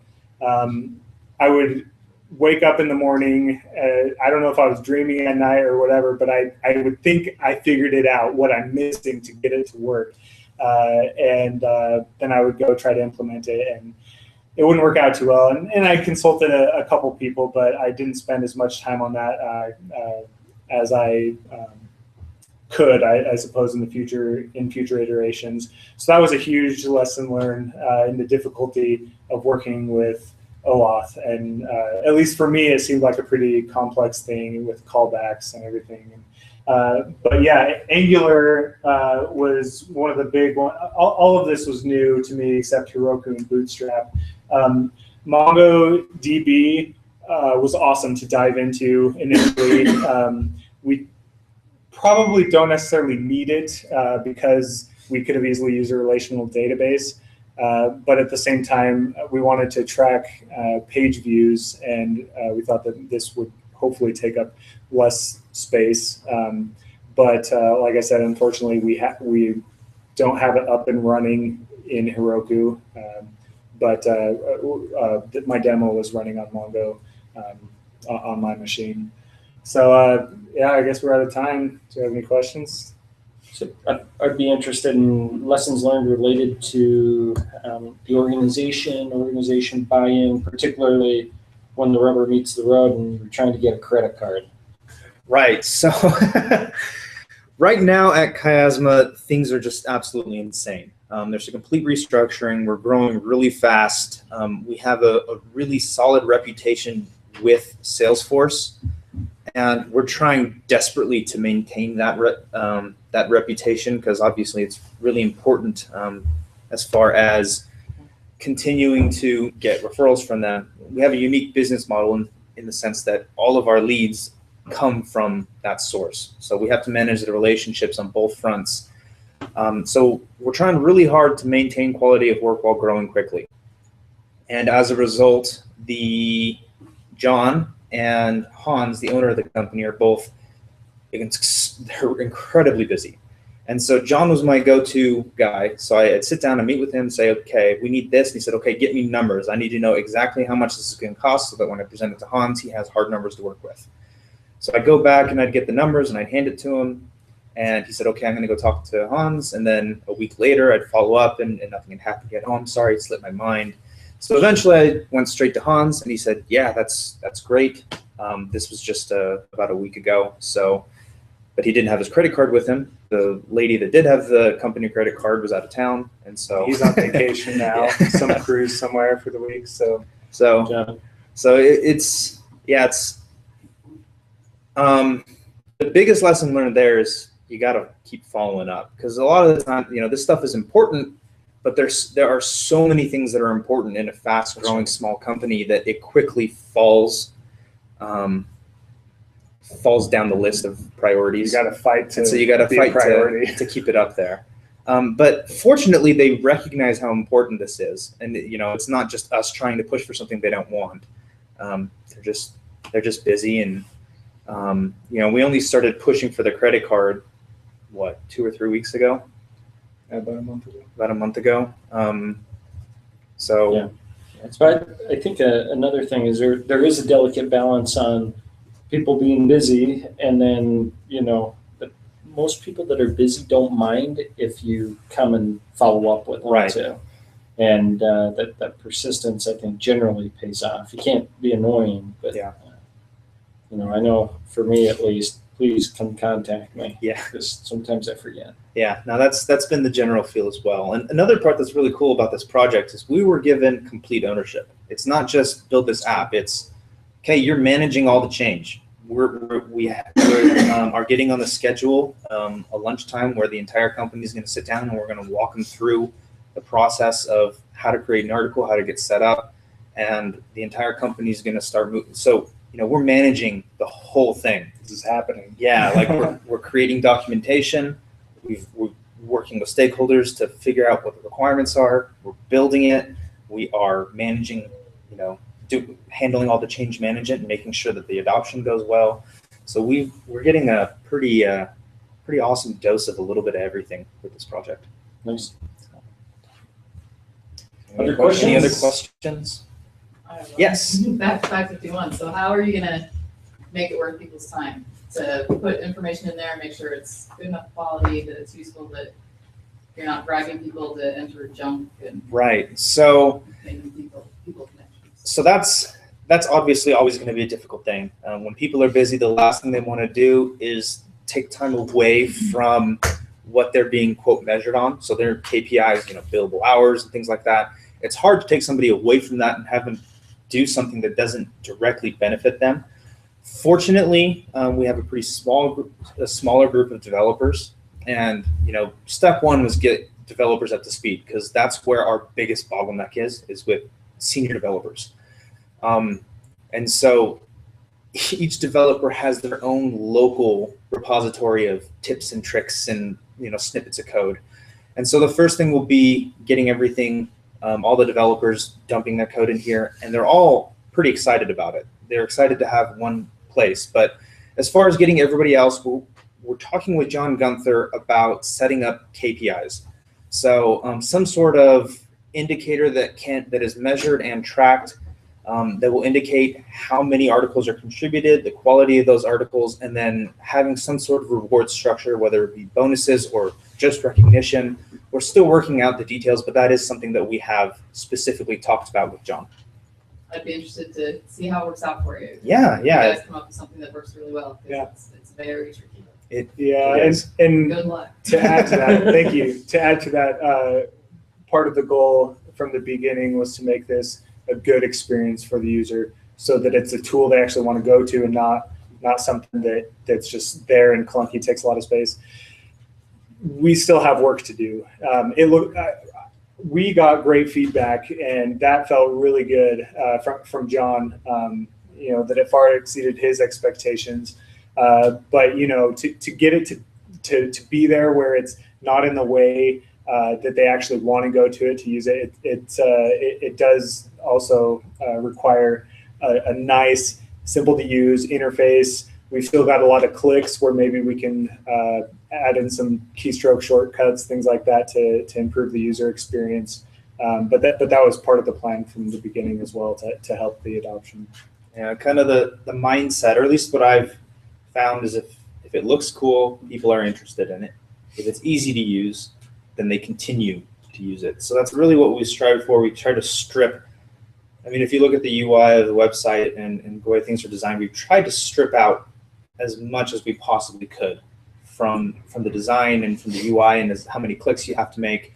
And again, it's a lot harder than you would think to do that. It's really hard to make something that can potentially be very complex as simple as possible. So we're still working on that. If you have any ideas or suggestions, we're definitely open to it. My first one is to sort your tags.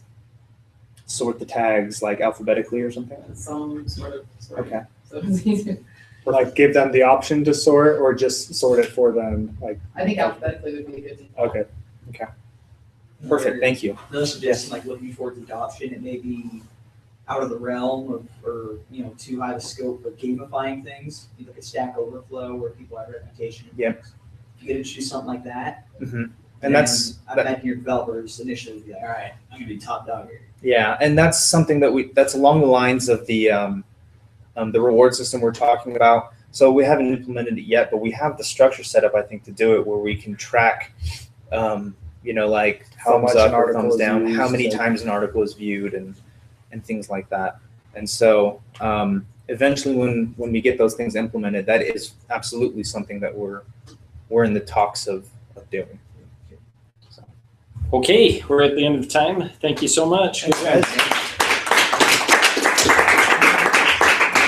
Will you hit the light for us? Blind us all. Yeah.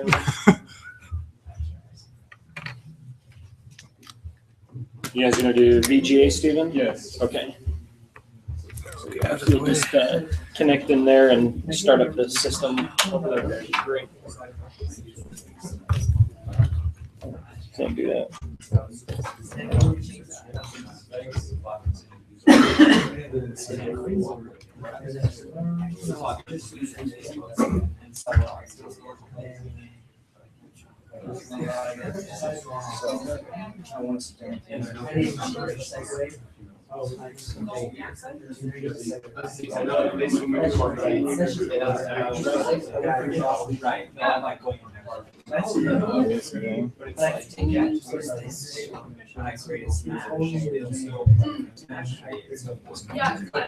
I don't know if users I straddle.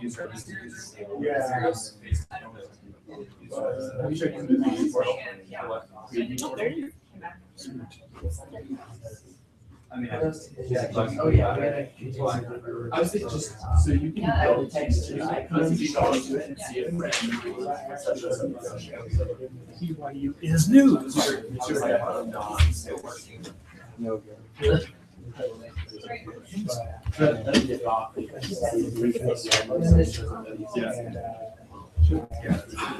we just use that sort of it should be just the way I said it. Yep, it's fine.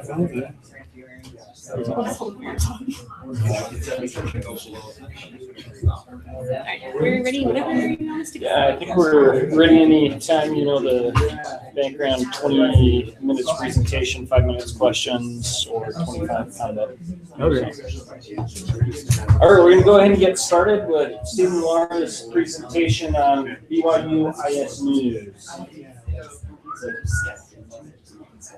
You start with a prayer, because when someone starts praying, everyone else starts speaking. Scout sign, prayer, whatever it takes. All right, you got the floor. All right. So when all of us graduate, the hope is that we're going to keep being involved in the information systems program in some way. And so our project has been looking at how alumni have been keeping tabs on the IS department and how they've been involved. And so there's been a few problems with them keeping that. And so one of them is just the way that they keep informed on the updates to the program, what sorts of information, what sorts of changes are being made, what the students are involved in.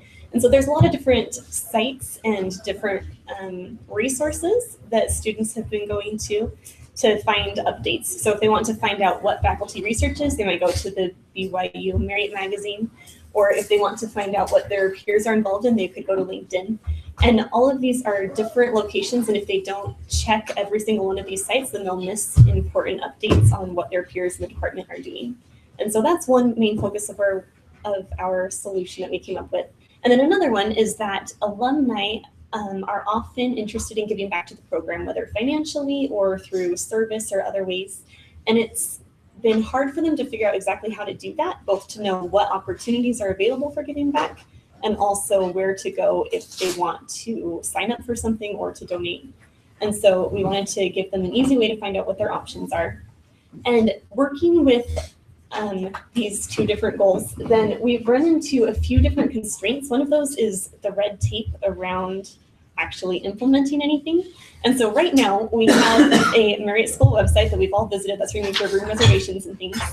But there's some stringent requirements on what sorts of information can actually get presented on that website.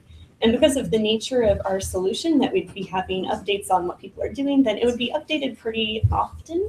And it turns out that is going to be difficult for us to get approvals for every single article that we want to get up. And so we aren't able to actually just add things onto the existing website. And an additional constraint that we have is simplicity, because once Steve and I are gone, then someone's going to have to maintain this thing.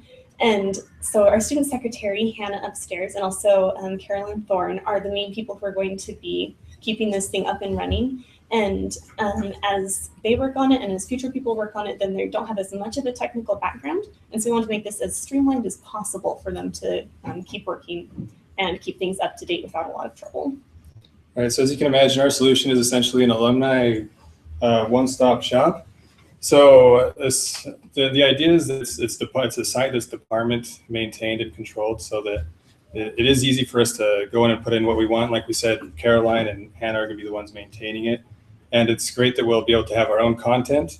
And the idea is that to help facilitate keeping in touch with alumni. So we have a survey up there, for example, for ways for us to, for alumni to go back and visit the site, input their information and their updates, and maybe brag about themselves or their colleagues. Some people aren't comfortable bragging about themselves, so you can have your mom go on and do it for you. So just anything really, and a lot of the department's accomplishments are up there, faculty, student, and alumni spotlights, etc. And so those are all the kinds of things we want to keep on the site and have it updated regularly by our department and be able to get that out there. And ideally would help with the alumni outreach and keeping tabs on them and really seeing what good the BYU IS department does to students, like even in the future, and how it perpetuates throughout their life. So I'm going to walk you through a little bit of what we learned as we went through this and actually how we got going. So the first part is the technical details of what we actually did. And so we went through a lot of different tools. And the first one is how we were going to host this thing. And so we worked with Dr. Maservi to use existing resources in the Tanner building under the control of the IS department for part of the goal of avoiding red tape issues, and also so that we can have complete control over what actually ends up on our website and how we manage it. So we have a server that we're running here, and we can control the domain name and IP address and all of that.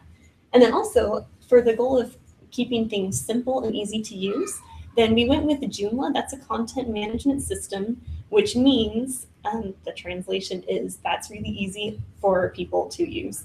And so Steve and I did a lot of work on a big chunk of our 300 hours on this project was getting Joomla set up and ready to run for whoever may come and start adding in articles and content. And so now they have this fantastic interface where all they do is they click the green add new article button. They type up an article and they might add a picture. They figure out which page they want it to show up on, and then they publish it, and that's all they have to do. And so we've done some training and interaction, and that looks like it's going to be a perfect solution. It's something that's very familiar with people to work with. And it's nice and simple and easy to look at. And then the third thing that we did from a technical standpoint is analytics. First of all, because it's super fun. Who doesn't want to see like where people are clicking on your site? And then second of all, because we want to actually be able to measure the impact that our site is having. And so the this is one example of something that we have been measuring with analytics, that we see where people are going on our site. The red coloring on those buttons shows us what people are clicking on most as a percentage standpoint. And so from each different page, we can see which articles they're clicking on or which pages they go to when they're on a particular page. And so we can measure people's use of the site and figure out what they're more interested in so we can provide more of that content. And then another thing that we've been able to do with analytics is get cool charts like these. What this one shows is where our traffic is coming from, whether it's people clicking on an existing link somewhere else, or if they just search for it or click on it through social media or something, so that we can target our content and also our search engine and our publicity and marketing to those particular channels that are actually working well for us. And then the last thing is that we made a goal that we're measuring, because if you remember, one of the goals of the site is to make it easier for alumni to see how to donate to the program. And so we're measuring our click-through rate on who's actually clicking on the donate to the program link and where they're coming from. So on the next slide, you can see where over on that 11% on the far right, that's where people are coming from who actually click that, and that's from organic search. So with information like that, we can figure out what our search engine optimization needs to be to direct people who are searching for it onto that page, because that's who's most interested in donating. Is this real data? Yes, it is. If you go back one, what we see is that referrals, account for something like 80%. What does that mean? Where are they referred from? They're referred from email links or anything else that we include a link in. And so most of that so far has been us emailing people and saying, like, here, can you please check out this article for us? And then they click on it first through something that's not Google, and then they come to it from there. An organic search is Google. That's Google or Yahoo or something. Yeah. Thank you. Yeah, sure. All right, so now we'll go to a demo. Anyone who wants to can just jump on the site right now. That's the URL.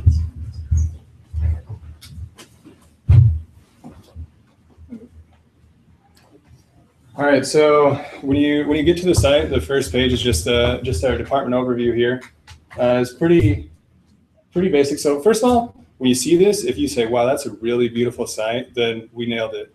But if you say, that looks like a glorified blog, then we also nailed it, because the idea of this is to just have like a great site for a newsletter, essentially, like a blog to keep everyone informed, to keep the alumni informed and everything on all that's going on in the department. So got our department message on the first page. If you can jump to program. So this is everything that's going on in the program specifically, right? And so as you all know, we have all these different links. We got AIS, we have Island, Bridge, and stuff like that. So on this page, we have links to that so like if you're 10 years down the road, like, I remember we had this cool chat system, whatever, and you don't remember it, hopefully you remember IS News and can find it. And we're also, right now, we're highlighting the Women in IS, and this page can be updated with new outreaches and new campaigns that we're working on. And then down at the bottom of this page, so we have different links here. So each of our spotlight pages have these links here. And if it says IS program in the news or students in the news, those are internal sites. So if we go to the next tab, that'll make a little more sense. So on students, so this is us right now. Like everyone from the junior core to the second year MISM, that's us that we get highlighted there. So right now, there's nothing really more important going on in the IS department than our capstone presentations. So it's featured right now. So that's the main article on this site. But we also have our past articles. We got Cyber IQ, Women in IS and stuff. And so you just click on them and they're right there. So if you go, and the Cyber IQ projects like this, it's also really interesting so that the people who started and people who are working on it now, they can go back and see like the progress that they made. So if you go to the bottom, so this is what I was saying. So right here, like how it says more student articles, that's internal sites. And then we have these external links.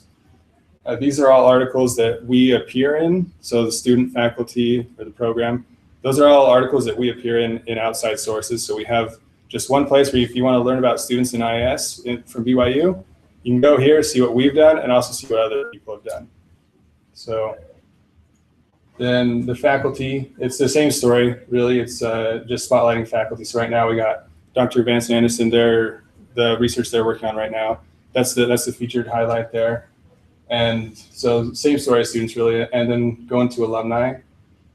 This one is the one that we're most sparse on. So hopefully within a couple of years, we go out and we do something awesome.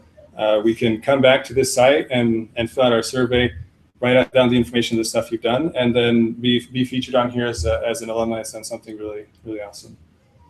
And then those, as Steve was saying, those are all pretty similar content ideas. They're highlighting what students and other people in the program are involved in, and then links out about them. And then these last few tabs across the top are kind of different content. So the advisory board is specifically to highlight those people who are members of the advisory board. And each one has a bio that describes their background and where they're coming from, some of the ways that they contribute to our department. And then you can go through and see everyone that you want to read up on or get connections with in the companies they're involved in. And then we have another tab on top that's the careers tab. And I'm sure you're all familiar with the bridge at BYU, which has job posting and connects recruiters and alumni and companies.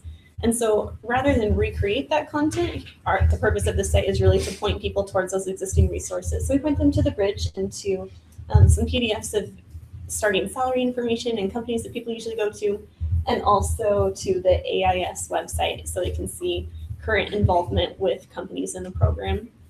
And then the news tab is a compilation of all of those external links that Steve was pointing out from the program, the faculty, the department, anything in general that's across the web. And the point of this is so that, remember that first slide where we could go to the Twitter feed, or we could go to the alumni magazine, or to Google, or to find all these different resources about information systems. That eliminates the need to sort through all of those and try and find something that's relevant to BYU IS. Instead, someone will sort through that for you, and then you can just find a list of links here and be able to go directly to that content. So that's updated by human. Yes, that is. Yeah, and that, and also the internal articles are both going to be maintained by our student secretary, Hannah, and also Carolyn Bourne. And we've been working with them and Dr. Anderson to figure out what exactly to be looking for as they're filling that in. And then the last tab on the top is get involved, and that's working towards our initiative of being able to figure out how to give back if they want to. And so you have a list here of how they can donate to the program, whether financially or by contributing to the island or in other mentorship roles. And that's where the survey is that Steve was talking about. So if any of you have some sort of work that you're working on, or a colleague that you know about that you think the rest of the IS peer group should be aware of, then you can fill that out, and then we'll get in touch with you to put on articles. That's one way that we're soliciting that content. And then under those lists, then we have a testimonial of different people who've given back to the program in the way that it's been meaningful for them. And so once we do give back, then we can also be highlighted that way. And then the last thing is on the right side of the screen, you can see just easy ways of keeping track of the site. So the top is the latest articles. So if you're visiting this pretty frequently, then you can figure out what's new and up and coming in the department. And then we have a Twitter feed of the things that BYU IS is tweeting about, which is usually related to the industry or to people related to it, which would be us. And then at the bottom, then we have ways to connect with the IS program or to share these fantastic things that you're reading on other social media platforms. Yeah, and you'll notice on some of the, like on the careers tab, how it was kind of sparse. One of the things with that was we kind of had to go along with what fit in for the semester for what to include on the site. And so some of those things we kind of had to put off for now, and we'll get into that in just 1 second. So going to the next step of our lessons learned, we did a lot of project management with this site. And so first of all, we had a sponsor who's also our mentor, Greg Anderson, who did a really good job at helping us like facilitating conversations with our client and helping us define requirements and scope and everything. And that brings us to the next point. Our client was essentially Dr. Romney. The IS faculty was also consulted, but the main person we went to was Dr. Romney for the feedback on this. And then along with our big client base, kind of we had some scope creep. Like everyone had these great ideas that they wanted the site to include and everything. And like they all sound really awesome, like just great ideas, but it didn't all fit into it. It's like the careers tab's kind of bare right now because we just didn't have time to get into that this semester. And so along with Dr. Anderson, we kind of had this idea, we just like make a futures document because there is a student, well, in the future, a student will likely take over this a little bit. And be able to access that futures document of all the different ideas that faculty and staff have had for the site, and then be able to go there and implement that. And then documentation and training was a huge thing. They kind of go hand in hand, because throughout the semester, as we discovered new things on the site, the things that made facilitated adding an article or just how to add an article, we documented that as we went along, screenshots and everything. So at the end of the semester, when it's time for training, we just hand that document to Caroline and to Hannah, and the document essentially did the training itself. Like, obviously there were a few bugs that we had to work out and stuff, but the documentation did do most of the training for us, which made the project handoff a lot easier, that we were able to just hand it to them and finish up the training, and they should be good to go on the site for the foreseeable future. There's a few other lessons that we learned that aren't totally related to those two other categories of project management and the technical themes. So one of those is our involvement with our stakeholders. As Steve was saying, we went to a lot of different faculty members and alumni to figure out what they were looking for on a site. And we got great feedback. Everyone was enthusiastic about it and gave us some really good ideas. And some of them we included right away, and some of them we decided we probably are never going to include, and some of them are in the gray range in the middle that we want to include at some point, but it wasn't going to be, we weren't going to be able to do it this semester. And so what we found is, as we went back to our shareholders, stakeholders, the people who gave us input, and reported back to them about what our plan was, that they appreciated that we were taking their feedback into consideration, whether we were going to do it or not. And just that they knew that we were taking their comments seriously and had plans of how to take care of what was really important to them. And then also we learned the ups and downs of a CMS. I've said it before and I'll say it again. Joomla makes the simple things easy and the simple things complex, and the complex things really simple, which was a pain in the butt for us, because this was us trying to just rearrange the top part of our website, which it should be a really simple fix in CSS and some HTML, but for some reason or other with Joomla, it just took forever. But the cool thing is, no one's really going to be doing many of those changes anymore. The people that are maintaining the site are going to be adding articles and stuff, and that's the potentially complex stuff that's just really easy and streamlined for them to moving forward.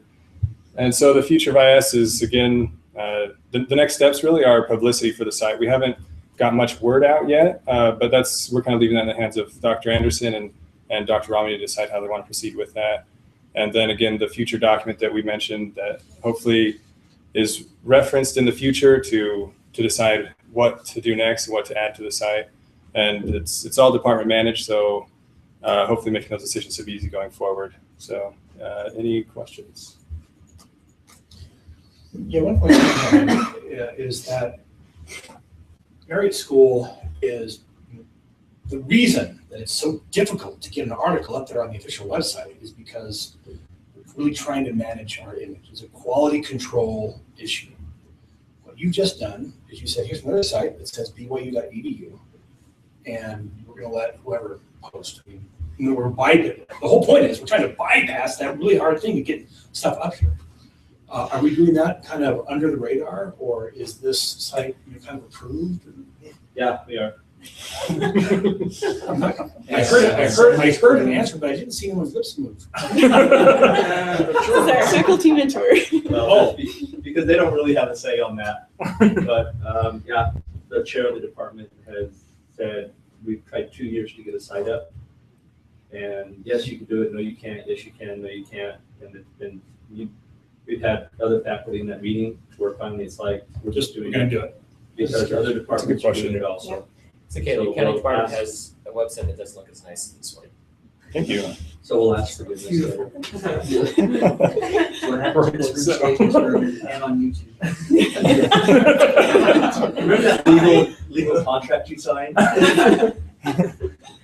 So what's your backup strategy? We talked a little about this early on, but I'm worried now that you leave, what happens to the Joomla data? How is that stored? How do you back it up so that we can restore it if needed? Yeah, so there's kind of two sides to that. The whole site itself really is like 45 megabytes is all. And so we include in the training documentation just a procedure for that. And all we're doing is simply zipping up the root folder and uploading it to Google Drive. So we did make for the survey and Google Analytics, we had to make a Google account for this site. And so we just uploaded it in the same place. And where the goal is to upload it once a month, back it up once a month, and like after a few years, I mean, if they want to, they can go out and delete it if it gets full. Then the other part is with Joomla updates, sometimes files will get overwritten for whatever reason. And so we created a really convenient file on the desktop of the user. It's called "In Case of Emergency Break Glass." Just go in there and copy those files over and paste it back into the root folder, and you're good to go. Yeah. How memeable is Joomla? Do you find that it's, like you said, to move the logo around, but can you have like any facade or any presentation Yeah, on so top you of can, the data structure you've created, which looks great? yeah, you can pick whatever theme you want. There's a lot of customization we did after we chose the theme that will make that hard to change at this point. We just have to like recustomize like where the logo is and things like that. But working with Joomla, you can pick anything you want, and if you're willing to put in the CSS, then you can customize it as much as you want to. Cool. Yeah, and the difficult thing was it started out with a really nice template, but there were a few things we had to change, like color was one big thing. Like that took us a while because they give you a file that's like 7,000 lines of CSS, and you could just go in and put your own, but then you have to redo all that CSS that's already there holding it together, and then it's 7,000 lines of code that you want to go through and like try and understand. So it's kind of like a strange balance. So you could cut some of it out, but it's, I don't know, it seemed to work out well this way for now. So. And there are sites like my favorite, templatemonster.com. You can just go out and purchase Joomla templates for a variety of different styles, look and feel, etc. Yeah, looking back, I probably would have made an extra CSS file and just put our changes in there, but that was something we didn't foresee at the beginning. So, yeah, Tana. I'm curious about like promotion efforts. Have you already like promoted the site to past alumni, and how do you like plan to tell us in this room who will be alumni in 2 weeks, or future current students? I just news.byu.edu, Tana. I memorize, but I need more content too. So I think like that's really cool. I'd love to put my bio there and do something great. But I mean, how did everyone else know about it? Yeah, that's one of the tricky things that comes along with flying under the radar, because we're not sure how much to let the word out. That's true. So like really that's kind of Dr. Anderson and Dr. Romney. They have the site, they know where it is, they know who's in charge of it. And so they're kind of proceeding with the publicity. Like that wasn't our plans to do it, but then we talked about it like, okay, well, that's not our department for now. And I think in our department, there is an individual that has access to all the alumni emails. Because the alumni. However, I made a promise not to send any emails out unless it went through Robert Gardner to get that data. Well, just like people of him, and I didn't make a promise. But I think there's a way around if we want to. We could get a similar data set from the registrar. Now that we have the site, it's just been, and we've got to come clean anyway and just say, hey, we have a site, what do you use? Either that or please go make us a site. That we've been using. Yeah, that too. And so they haven't really had to worry about that in their project. But we've been given the direction of just go make the website. We're going to use it, and if needs be, we'll just continue to run it up the flagpole until the approval's there. Because there's other departments already doing this too. For years, actually. And so the feeling was if other departments can do it, then IS can do it. Okay, all of us in here that are graduating soon, we all know about it now. Yeah, there you go. What was it called? Kickoff dinner. I know, it feels weird flying under the radar and having a project flying under the radar. It's one of those, okay, we'll just do it. It doesn't feel weird at all. I was just curious. Yeah, I do it all the time. All right, other questions? One comment, really more for you, and that is that one of the things I'd love to see up here is this class. Essentially, here's kind of a poster. Every single one of these gets a, here's what we did. Just the other ones I've seen today. That is cool. We can certainly post we can post the capstone feed on there. We can post the catalog and I have the last 3 years catalog for capstone projects. We have this up there. Isn't Hannah contacting? Mm-hmm. She sat in on several projects. And I forwarded the PDF that you had sent all of this, so she's planning to do write-ups on pretty much all of these. Yeah. Well, I think that kind of part of the capstone That's experience right. is I think that's a great to write idea. the blurb that kind of goes on to the ISP. Yeah, and I think we can take the executive summaries that are in that catalog and just. Sure. Yeah, great idea. All right, very good. Thank you, sir. All right, next up we have James with PhilStat PumpPal combo. A couple different apps. Did you want me to hold it? Yeah, I'm just gonna actually switch cables. Okay. Yeah. Sounds good. Do you have a? Yeah, so just reach. Yeah, I think so. I don't want to plug it in yet, but just make sure it reaches. Okay. Yeah.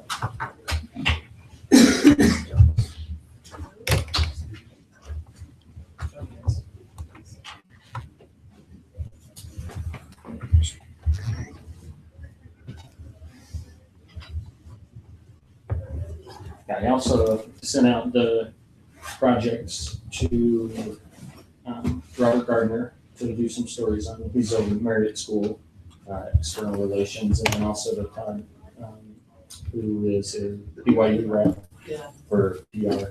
So hopefully we'll get some visibility because of that too. So we've had some amazing projects.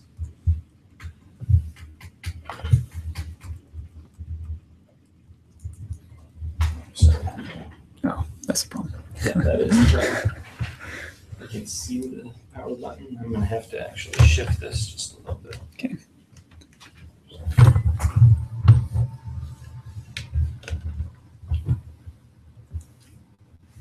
Excellent.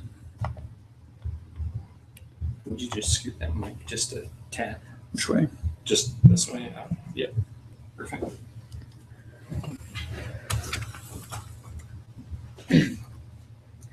All right, hey buddy. This is PumpPal and PhilStat. Here we go. Okay, I'm gonna give you a little background on how I chose my project and explain what PumpPal is, what PhilStat is, and give you a little demo on both of these. Is that expected? Oh, sorry. We've got that one on over here. Or did it just turn off? Just turned off. Just turned off. Okay. All right. So choosing a project, I wanted to do something that was technical and something that was interesting. And I really like entrepreneurship, so I wanted to do something that had business value.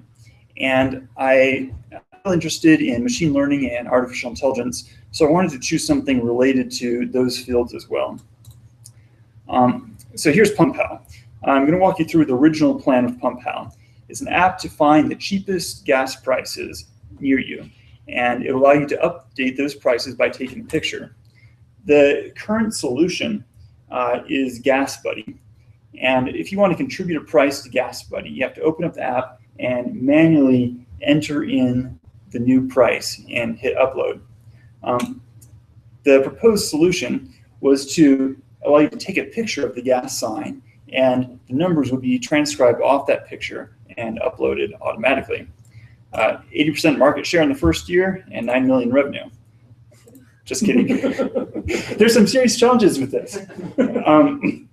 First off, if I have no users, then there's no contributors to update the gas prices. And this is a vicious cycle. GasBuddy has a monopoly on this market. There's network barriers to entry. And the value that being able to easily contribute, that's a pretty weak value. It's not likely to draw a lot of users. But I went forward with this app. So technologies, Android. I wanted users to have a native app experience. And I used My Gas Feed, which provided a public API to receive gas prices of nearby gas stations and to update those prices. I used a GPS as well for geolocation. Demo of this. I'm actually going to, in the interest of time, just demo this on the slide. When you first open up the app, you see a screen like this. These are the nearby gas stations. You can see it says the station name, the address, the price, how long ago that price was updated, and how far away it is.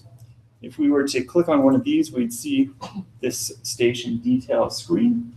Shows you the prices of all the fuel And it gives you the option to update those prices. So if I went to Texaco and the price is wrong, I'd hit update prices, and here I can change all of them. As I enter in the prices, the switch on the right shifts to ready because it knows I've changed it. If the price is already correct, I can just hit that switch and it'll submit the price and say that it is correct. And it'll be updated on the database. And you can just hit submit prices. I worked on this really hard, especially in the first month in January, so I can have it ready for the mobile app competition. It's already live on the App Store, the alpha version. You can download it from there. And I did submit this to the mobile app competition. I placed. This is the award I got. Nice. And you may have noticed there's something missing from that app, the ability to take pictures and transcribe those. Let me talk about that. There's a reason for that. Here's a scattering of the images that were in my test data set for this process of extracting numbers. I'm going to go through some details of how I extracted and the algorithms I used on this. Okay. So what challenges are there with extracting the numbers? First off is text recognition. That is finding where the text is in the image. And that's challenging when you're working with scene images. That's the category of, that's the domain of this type of image recognition. It's scene images because it's just natural images that are taken anywhere. After you find where the text is in the image, you have to run optical character recognition. And then you have to deal with problems like perspective change. Maybe it's a picture that's looking up or a sideways picture. Maybe the text is really far away or it's up close. That all makes a difference in how you can transcribe it.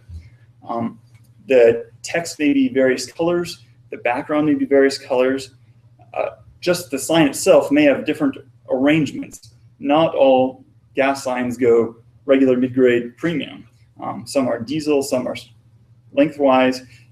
There's all different configurations to deal with. Okay, I did a lot of research on algorithms and papers, academic papers that have been written to try to solve these sorts of problems.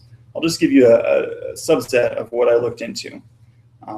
Background subtraction. How can we identify what's actually in the background, what's the foreground, and get rid of the background stuff? Perspective transformation. Changing the perspective on an image is actually a pretty straightforward process.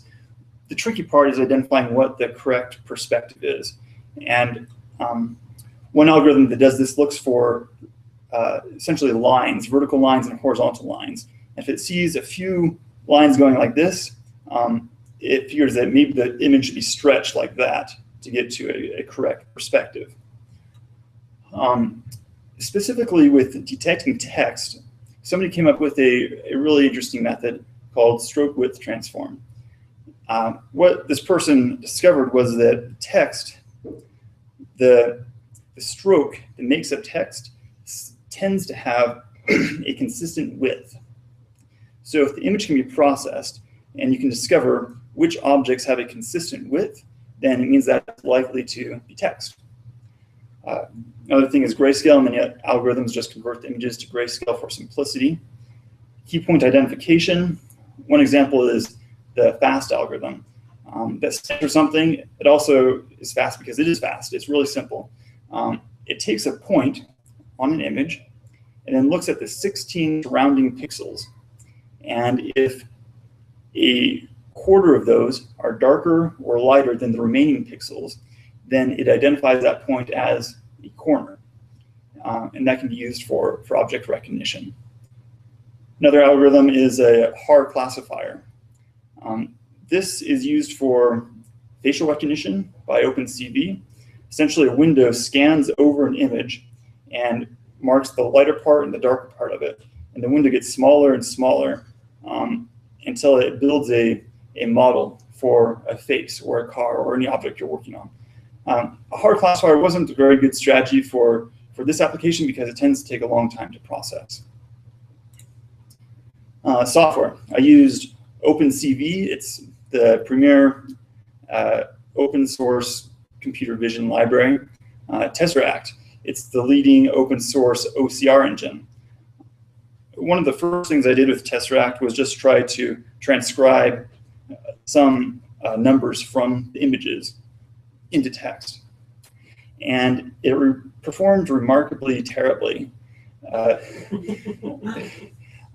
could get it to work if I made the text completely black or white and got rid of the background. But any background noise or colors really, really messed it up. I also downloaded a bunch of other open source projects and worked with those. I didn't just try other algorithms. I thought about how I would solve this problem fundamentally. And I came up with some of my own ideas. One of them I'm calling by-point analysis, and you'll see why when I explain how it works. It's a way to detect, it's a way to summarize an image in a small vector of data. So essentially, you take an image and choose n pairs of points, say 100. You have 100 pairs of random pixels that you select. If the first pixel is lighter than the second pixel, then you encode a 1. Otherwise, you encode a 0. This is very fast, and it's shade agnostic. One thing I realized was the absolute value of a pixel isn't what's important. What's important is whether it's lighter or darker than other pixels around it. So how is this different than just changing the number of colors in your image to 2? Or is it the same thing? It's different because that still requires a large amount of information, and this cuts that down quite a bit. It also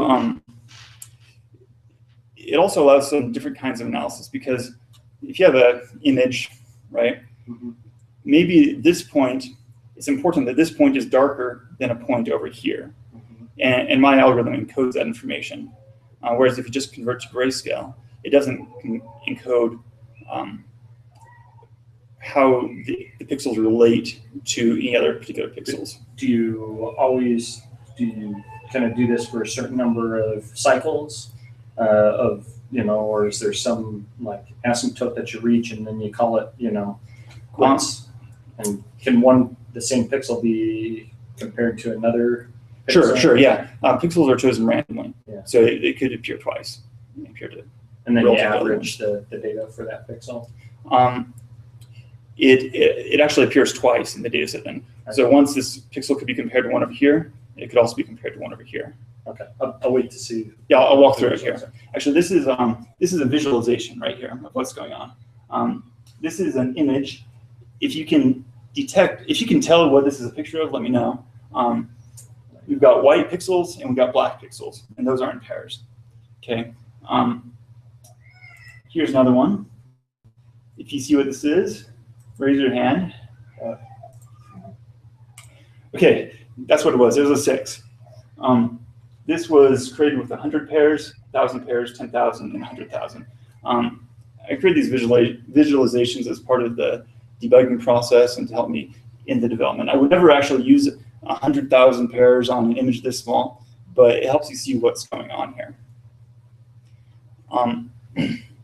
So I wanted to test this idea on a data set. I downloaded this huge data set of numbers.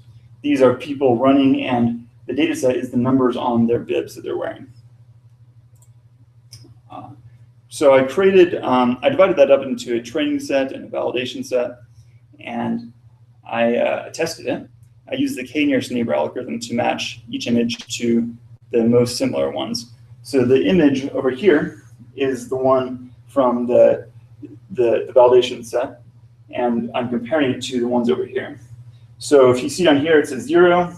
The nearest neighbors were 9, a 0, a 0, a 9, a 0, and a 0. So that would encode, it predict 0 is in fact a 0. But it's not always correct. If you look right here, we see a 1, and there's some extra stuff, some dark stuff on the bottom. And so it shows images that also had dark stuff on the bottom, which really isn't part of the number. So that's one of the issues to deal with. Shortcomings of this approach: it's really sensitive to shift, size, and perspective transformations. It's ignorant of the context. Typically, letters appear near other letters, but it doesn't know that.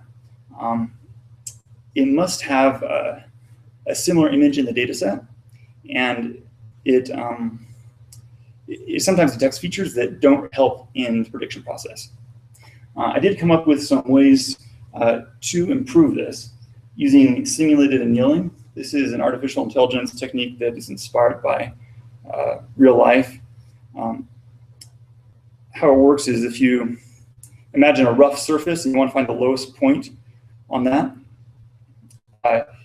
say you have a ping pong ball on a rough surface, you can shake that surface and the ping pong ball will bounce around until it kind of ends up at the lowest point. And that's what simulated annealing does. You can use a larger data set and run discriminant function analysis to try to figure out which features are important and which ones aren't. So this is the point I got up to as I presented PumpPal in the mobile app competition. But I decided I wanted to pivot, and the reason was because of the network effects, which make it virtually impossible to enter this market, and the fact that easy price submission isn't a very large value add. So I created PhilStat. So here's the problem that I addressed. I keep this log right here in my car, and this is a log of my mileage. If you look through here, I record the odometer, gallons, the price, and I calculate the miles per gallon by hand. There's actually a lot of entries where I haven't calculated the miles per gallon because I was lazy and I didn't want to. Some people record their mileage on receipts, and those easily get lost, and it's hard to digest information in that form. So there are a few apps available for this purpose, but I found that they lack ease of use. And one thing I really wanted was to be able to find out which gas stations provide the best mileage. So when I choose where to fill up, it's not just going for the lowest price, but the best value for my money. The solution is an app that calculates miles per gallon automatically. It's a gas station, or it's an app that records the gas station and the date automatically. With this app, there's no network barriers to entry because it's not dependent on having a large user base. And I even thought of this as a way to get into the gas buddy market using the prices that users submit down the road if I want to. Key considerations: I want it to be really easy to use, automate everything possible, and have data be backed up and be portable, and have an appealing user interface. Technologies: Android, GPS for location. I use Parse, which is essentially backend as a service. It includes a database online and one on the app, and I developed with Android Studio. Here's my database schema. So let me walk you through this. A user is a user of a role, and a role has one vehicle and many entries, and a vehicle has many entries. You might think this looks a little bit funky at first. This actually took a fair bit of time to figure out because I developed this so that a user can share their vehicle with another user in a secure manner, and roles provide security. So if a couple uses the same vehicle, either one of them might fill it up, and this way they both have access to the log on their separate devices. Okay, I'd like to give you a demo of this. Yep.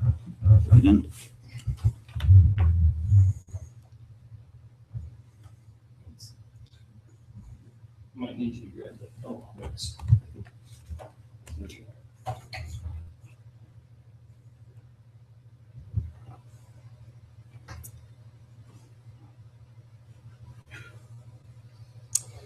This has been hit and miss all day, so bear with me.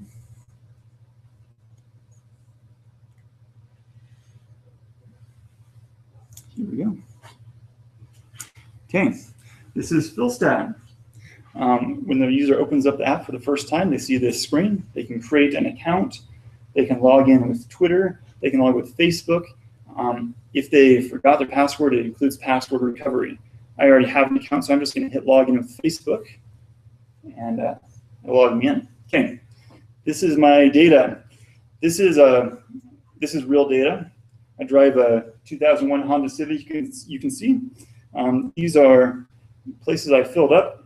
Right down here, we see the gas station, the number of gallons I put in, the price, and my odometer reading. The date I filled up, and the miles per gallon. Notice I placed the miles per gallon between entries because that's where it belongs. I get miles per gallon between each fill up. Long drive on the second. Sorry, what was that? The 2nd of January. You must have been driving all day. Yes, I was. I was actually driving back from Washington. So here we go. If I click on the top left, it opens up the drawer. Here I can access the fuel log. I can add new entries. I can add a new vehicle, just like this. I won't show you too much here. I can change the default fuel type and the name. If I go back, and I click on the top right over here, these are all the vehicles. Most of these are test vehicles that just contain dummy data. That's a good mileage. Yeah. Yeah, I tried to make it accept what the user wanted to put in there, so I've got some crazy miles per gallon. Okay, bottom right, floating action button. This will let me add a new entry. Okay, so I just lost connection. Let me reconnect here.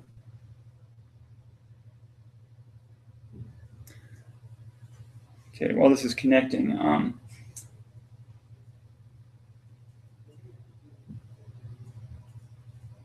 excellent. Okay, the top, we've got the date. That populates automatically. If for some reason I'm putting an entry for an earlier date, I can just click on date and change it. The time is also changeable. Okay. Next, we've got the fuel grade. It's automatically populated by the default fuel for that vehicle. I can change it, however, here if I'm filling up with a different fuel grade. The station. This is populated automatically. It pulls from my gas feed, the nearest station. If for some reason this is wrong, you can change it right here. Notice that as I change the fuel type or the station, the price is automatically populated. It pulls that from the My Gas Feed database. If that happens to be wrong, you can change it right here. I'm going to put in some gallons right now. Put in 1, 2, 3, 4, 5. Okay, notice it put in the decimal place automatically. Again, this is for ease of use. It allows me to put in the odometer. I can put a decimal odometer if I want. I was looking online, and some people appreciate being able to put in a decimal with their odometer. So that's available. If I check partial fill, that means that I didn't fill up the tank entirely. Missed last fill up is just what it sounds like. If you check either of these, it changes the miles per gallon calculation, so that's important to keep track of. And I can hit save. We had a mic there on the bottom right. I did, and that's a feature I bet you're all interested in. Okay, so that's really bad miles per gallon. It is. It's terrible. I think that was negative because my odometer was lower than before. Right. One nifty thing is it organizes the entries by date. So if I miss something, I can actually enter it in later, and it'll resort it and put the entry in the correct place ordered by date. So suppose I wanted to have this be really easy and just talk to my phone. The way this voice recognition works is different from keyboard recognition. It doesn't depend on you selecting the right field. You can actually speak the name of the field you want, price, gallons, or odometer. It'll find that field and then put in the correct number. So if I wanted to change the price, this is what I do after I reconnect.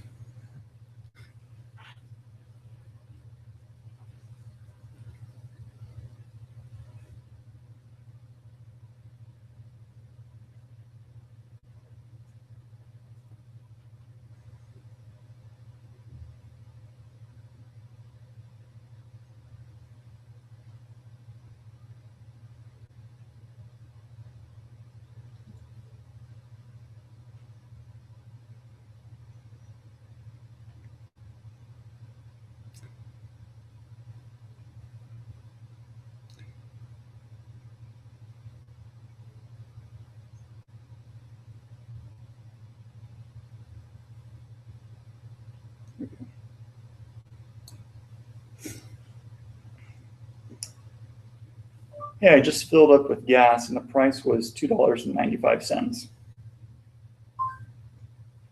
There we go. There's price. Very nice. Suppose I wanted to add in some more entries. Yeah, the gallons was 12.392 and my odometer read 136843.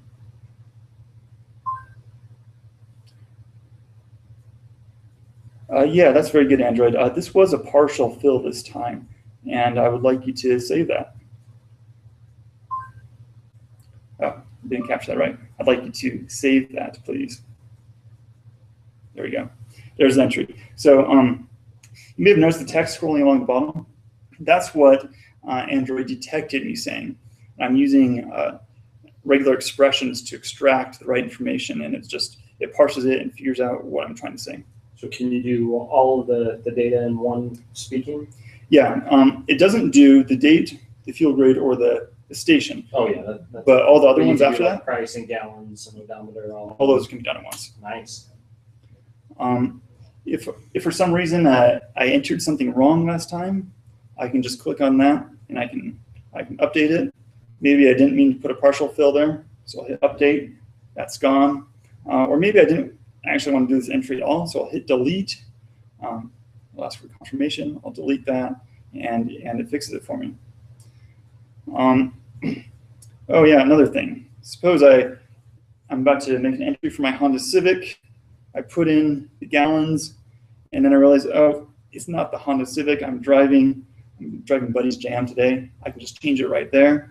And when I hit save, it'll put it in the right spot. Nice. Okay. 5 minutes. 5 minutes. Okay. Let's move on. Let me go back to my presentation here.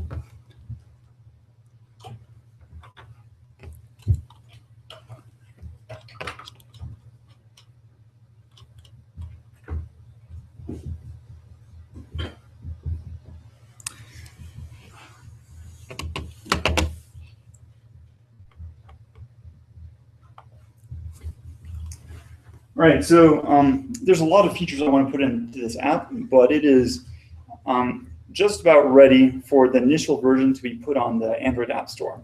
What I need to do still is create an icon, a feature graphic, put some notices about the open source software I used in there, set a ProGuard, and test it on older devices to make sure it supports those. As far as learnings go, I learned a whole lot doing this project. My experience with Android development before was helping on a few projects during the junior core. So I learned about activities and fragments, libraries, views. To give you an example, one frustrating thing I dealt with was the fact that in Android, you can't pass objects to fragments or activities by reference. What you end up having to do is pass in a key, and that activity or fragment has to look up the object that you want from a central data store. Another thing is a recycler view. This is something new with Android that lets you make lists that are really efficient. It turns out that views are kind of expensive to create. And so what a recycler view does is it makes a list but only generates the views for what you can actually see. And when something scrolls out of view, it actually takes that view and recycles it back to the bottom of the view and just changes the content. Material design, this is Google's latest design standard. So I tried to implement that in the app. I learned a whole lot about Java, and I gained some new appreciation for open source software. On the one hand, it makes it really easy to do some things. It's a time saver. But on the other hand, it limits your flexibility, and the quality really varies. Actually, just the other day, I was working with a library to this applied material design widgets. And I discovered that one of the widgets was the wrong size, according to Android's material design guidelines, and the color couldn't be changed. So I submitted a bug report on that and started getting some feedback there. Overall, it's been an amazing project. It's been exhilarating. I've really enjoyed learning everything and putting a lot of work into this. And I'll open up for questions. Yeah. Have you started doing any data mining? I mean, I mentioned data mining later, right? And you have Yeah. users on it. Have you started doing any data mining on your own stuff to see if there are any differences in, like the temperature of the weather or different gas stations, quality? Yeah, not a great deal. That's a really interesting question, and it'd be very interesting in the future to combine data from many users and feed that back so we can see if there's really a difference between different gas stations or different models of vehicles. Yeah. When's the iOS version coming out? I'm excited to use it. After the Android one takes off. So how do you account for exogenous factors in your miles per gallon calculation when different trips or, say if I go up to the top of the mountain, that's going to take different, mileage or, the way I drive because someone else is driving my car. Do you just kind of write that off as noise or? Yeah, essentially. That's a good question because that does confound the data. And I'm familiar with statistical analysis. So this would be done as an observational study because we can't randomly assign vehicles and gas stations. Sure. But what you can do is track your own mileage, and you'd expect similar vehicles to behave similarly. Mm-hmm. So we can't say with statistical certainty that station X gives you better miles per gallon, but you'll get some indication. Yeah. One thing I didn't think about until Tom's question was that you could actually put a little radio button in there which says around town or highway, and you could leave the default as around town or whatever they chose last, and then you could basically let them do it, and then that would solve that problem. That's good thought. I had considered letting users put a note in there, usually tracking mileage for around town and long distance. Yeah. Something else you could do is you could display a little thing like, oh, your 2001 Honda Civic is getting considerably worse gas mileage than most Honda Civics in your area or whatever. So come visit the dealership for it too. Yeah. There we go. Yeah, exactly. Good way to monetize a new it. revenue model for you. Yeah. The other thing is the matching problem, because you're right, as more and more data gets in there, more and more cars, it gets more and more valuable. And so initially, a 2009 Honda Civic and a 2010 Honda Civic with the same engine may not really have different gas mileages. And so you may be able to say Honda Civic from 2006 to 2010, so you could actually have different levels of granularity if you want. And because the published mileage are on the websites, you could probably go in and just kind of do some early grouping if you wanted. So you might have the shallow thick list at the beginning, and then might get more and more granular as more and more data comes in. So you'd have the user put in the year of their car and then the category, and then you could get as granular as you wanted. That's actually something I've been planning. As soon as I get time to implement it, the EPA provides a REST API to let you lets you select actually your model of vehicle, the year, and the options, and it'll tell you the EPA rated miles per gallon. I can use that data to help you sift the different vehicles.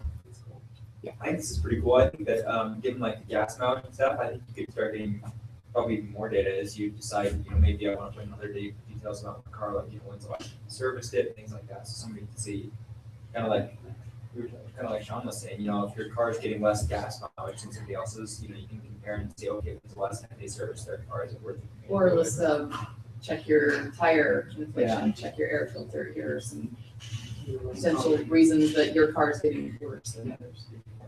Absolutely. Pretty cool. Looks great, James. Thanks. I'd love to hear a little bit more about kind of the auto voice or speech to text and how difficult that was to get the initial stream. Sure. All right, Brent, you're up. Come on down. Yeah. Well, I think that the value for updating is there if it's built into the app rather than an out-of-channel type thing where oh, I'm just doing this for the good of the community. So. One thing. Sweet. All right. HDMI or VGA? I can do HDMI if it's here. Doesn't matter. We have projector here for HDMI, or you can plug in over there. Oh, let's do the projector with HDMI. I prefer that. Matt, would you just turn off that one? Oh, no, actually, it's already on. I'm sorry. There was actually a capstone, was it 2 years ago? 2 years ago. Yeah. That Sam Yeah. bought that hardware that he actually had to talk into his car. There's a Bluetooth adapter. You can get them as cheap as like $20.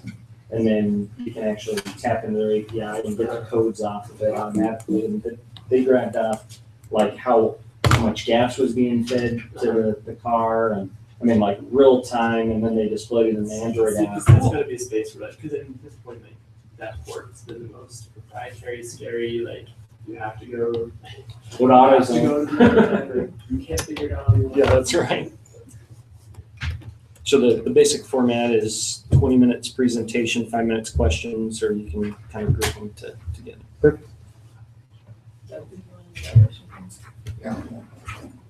I was gonna go on that for the last one. Oh, these are. Back to the last. Oh, yeah.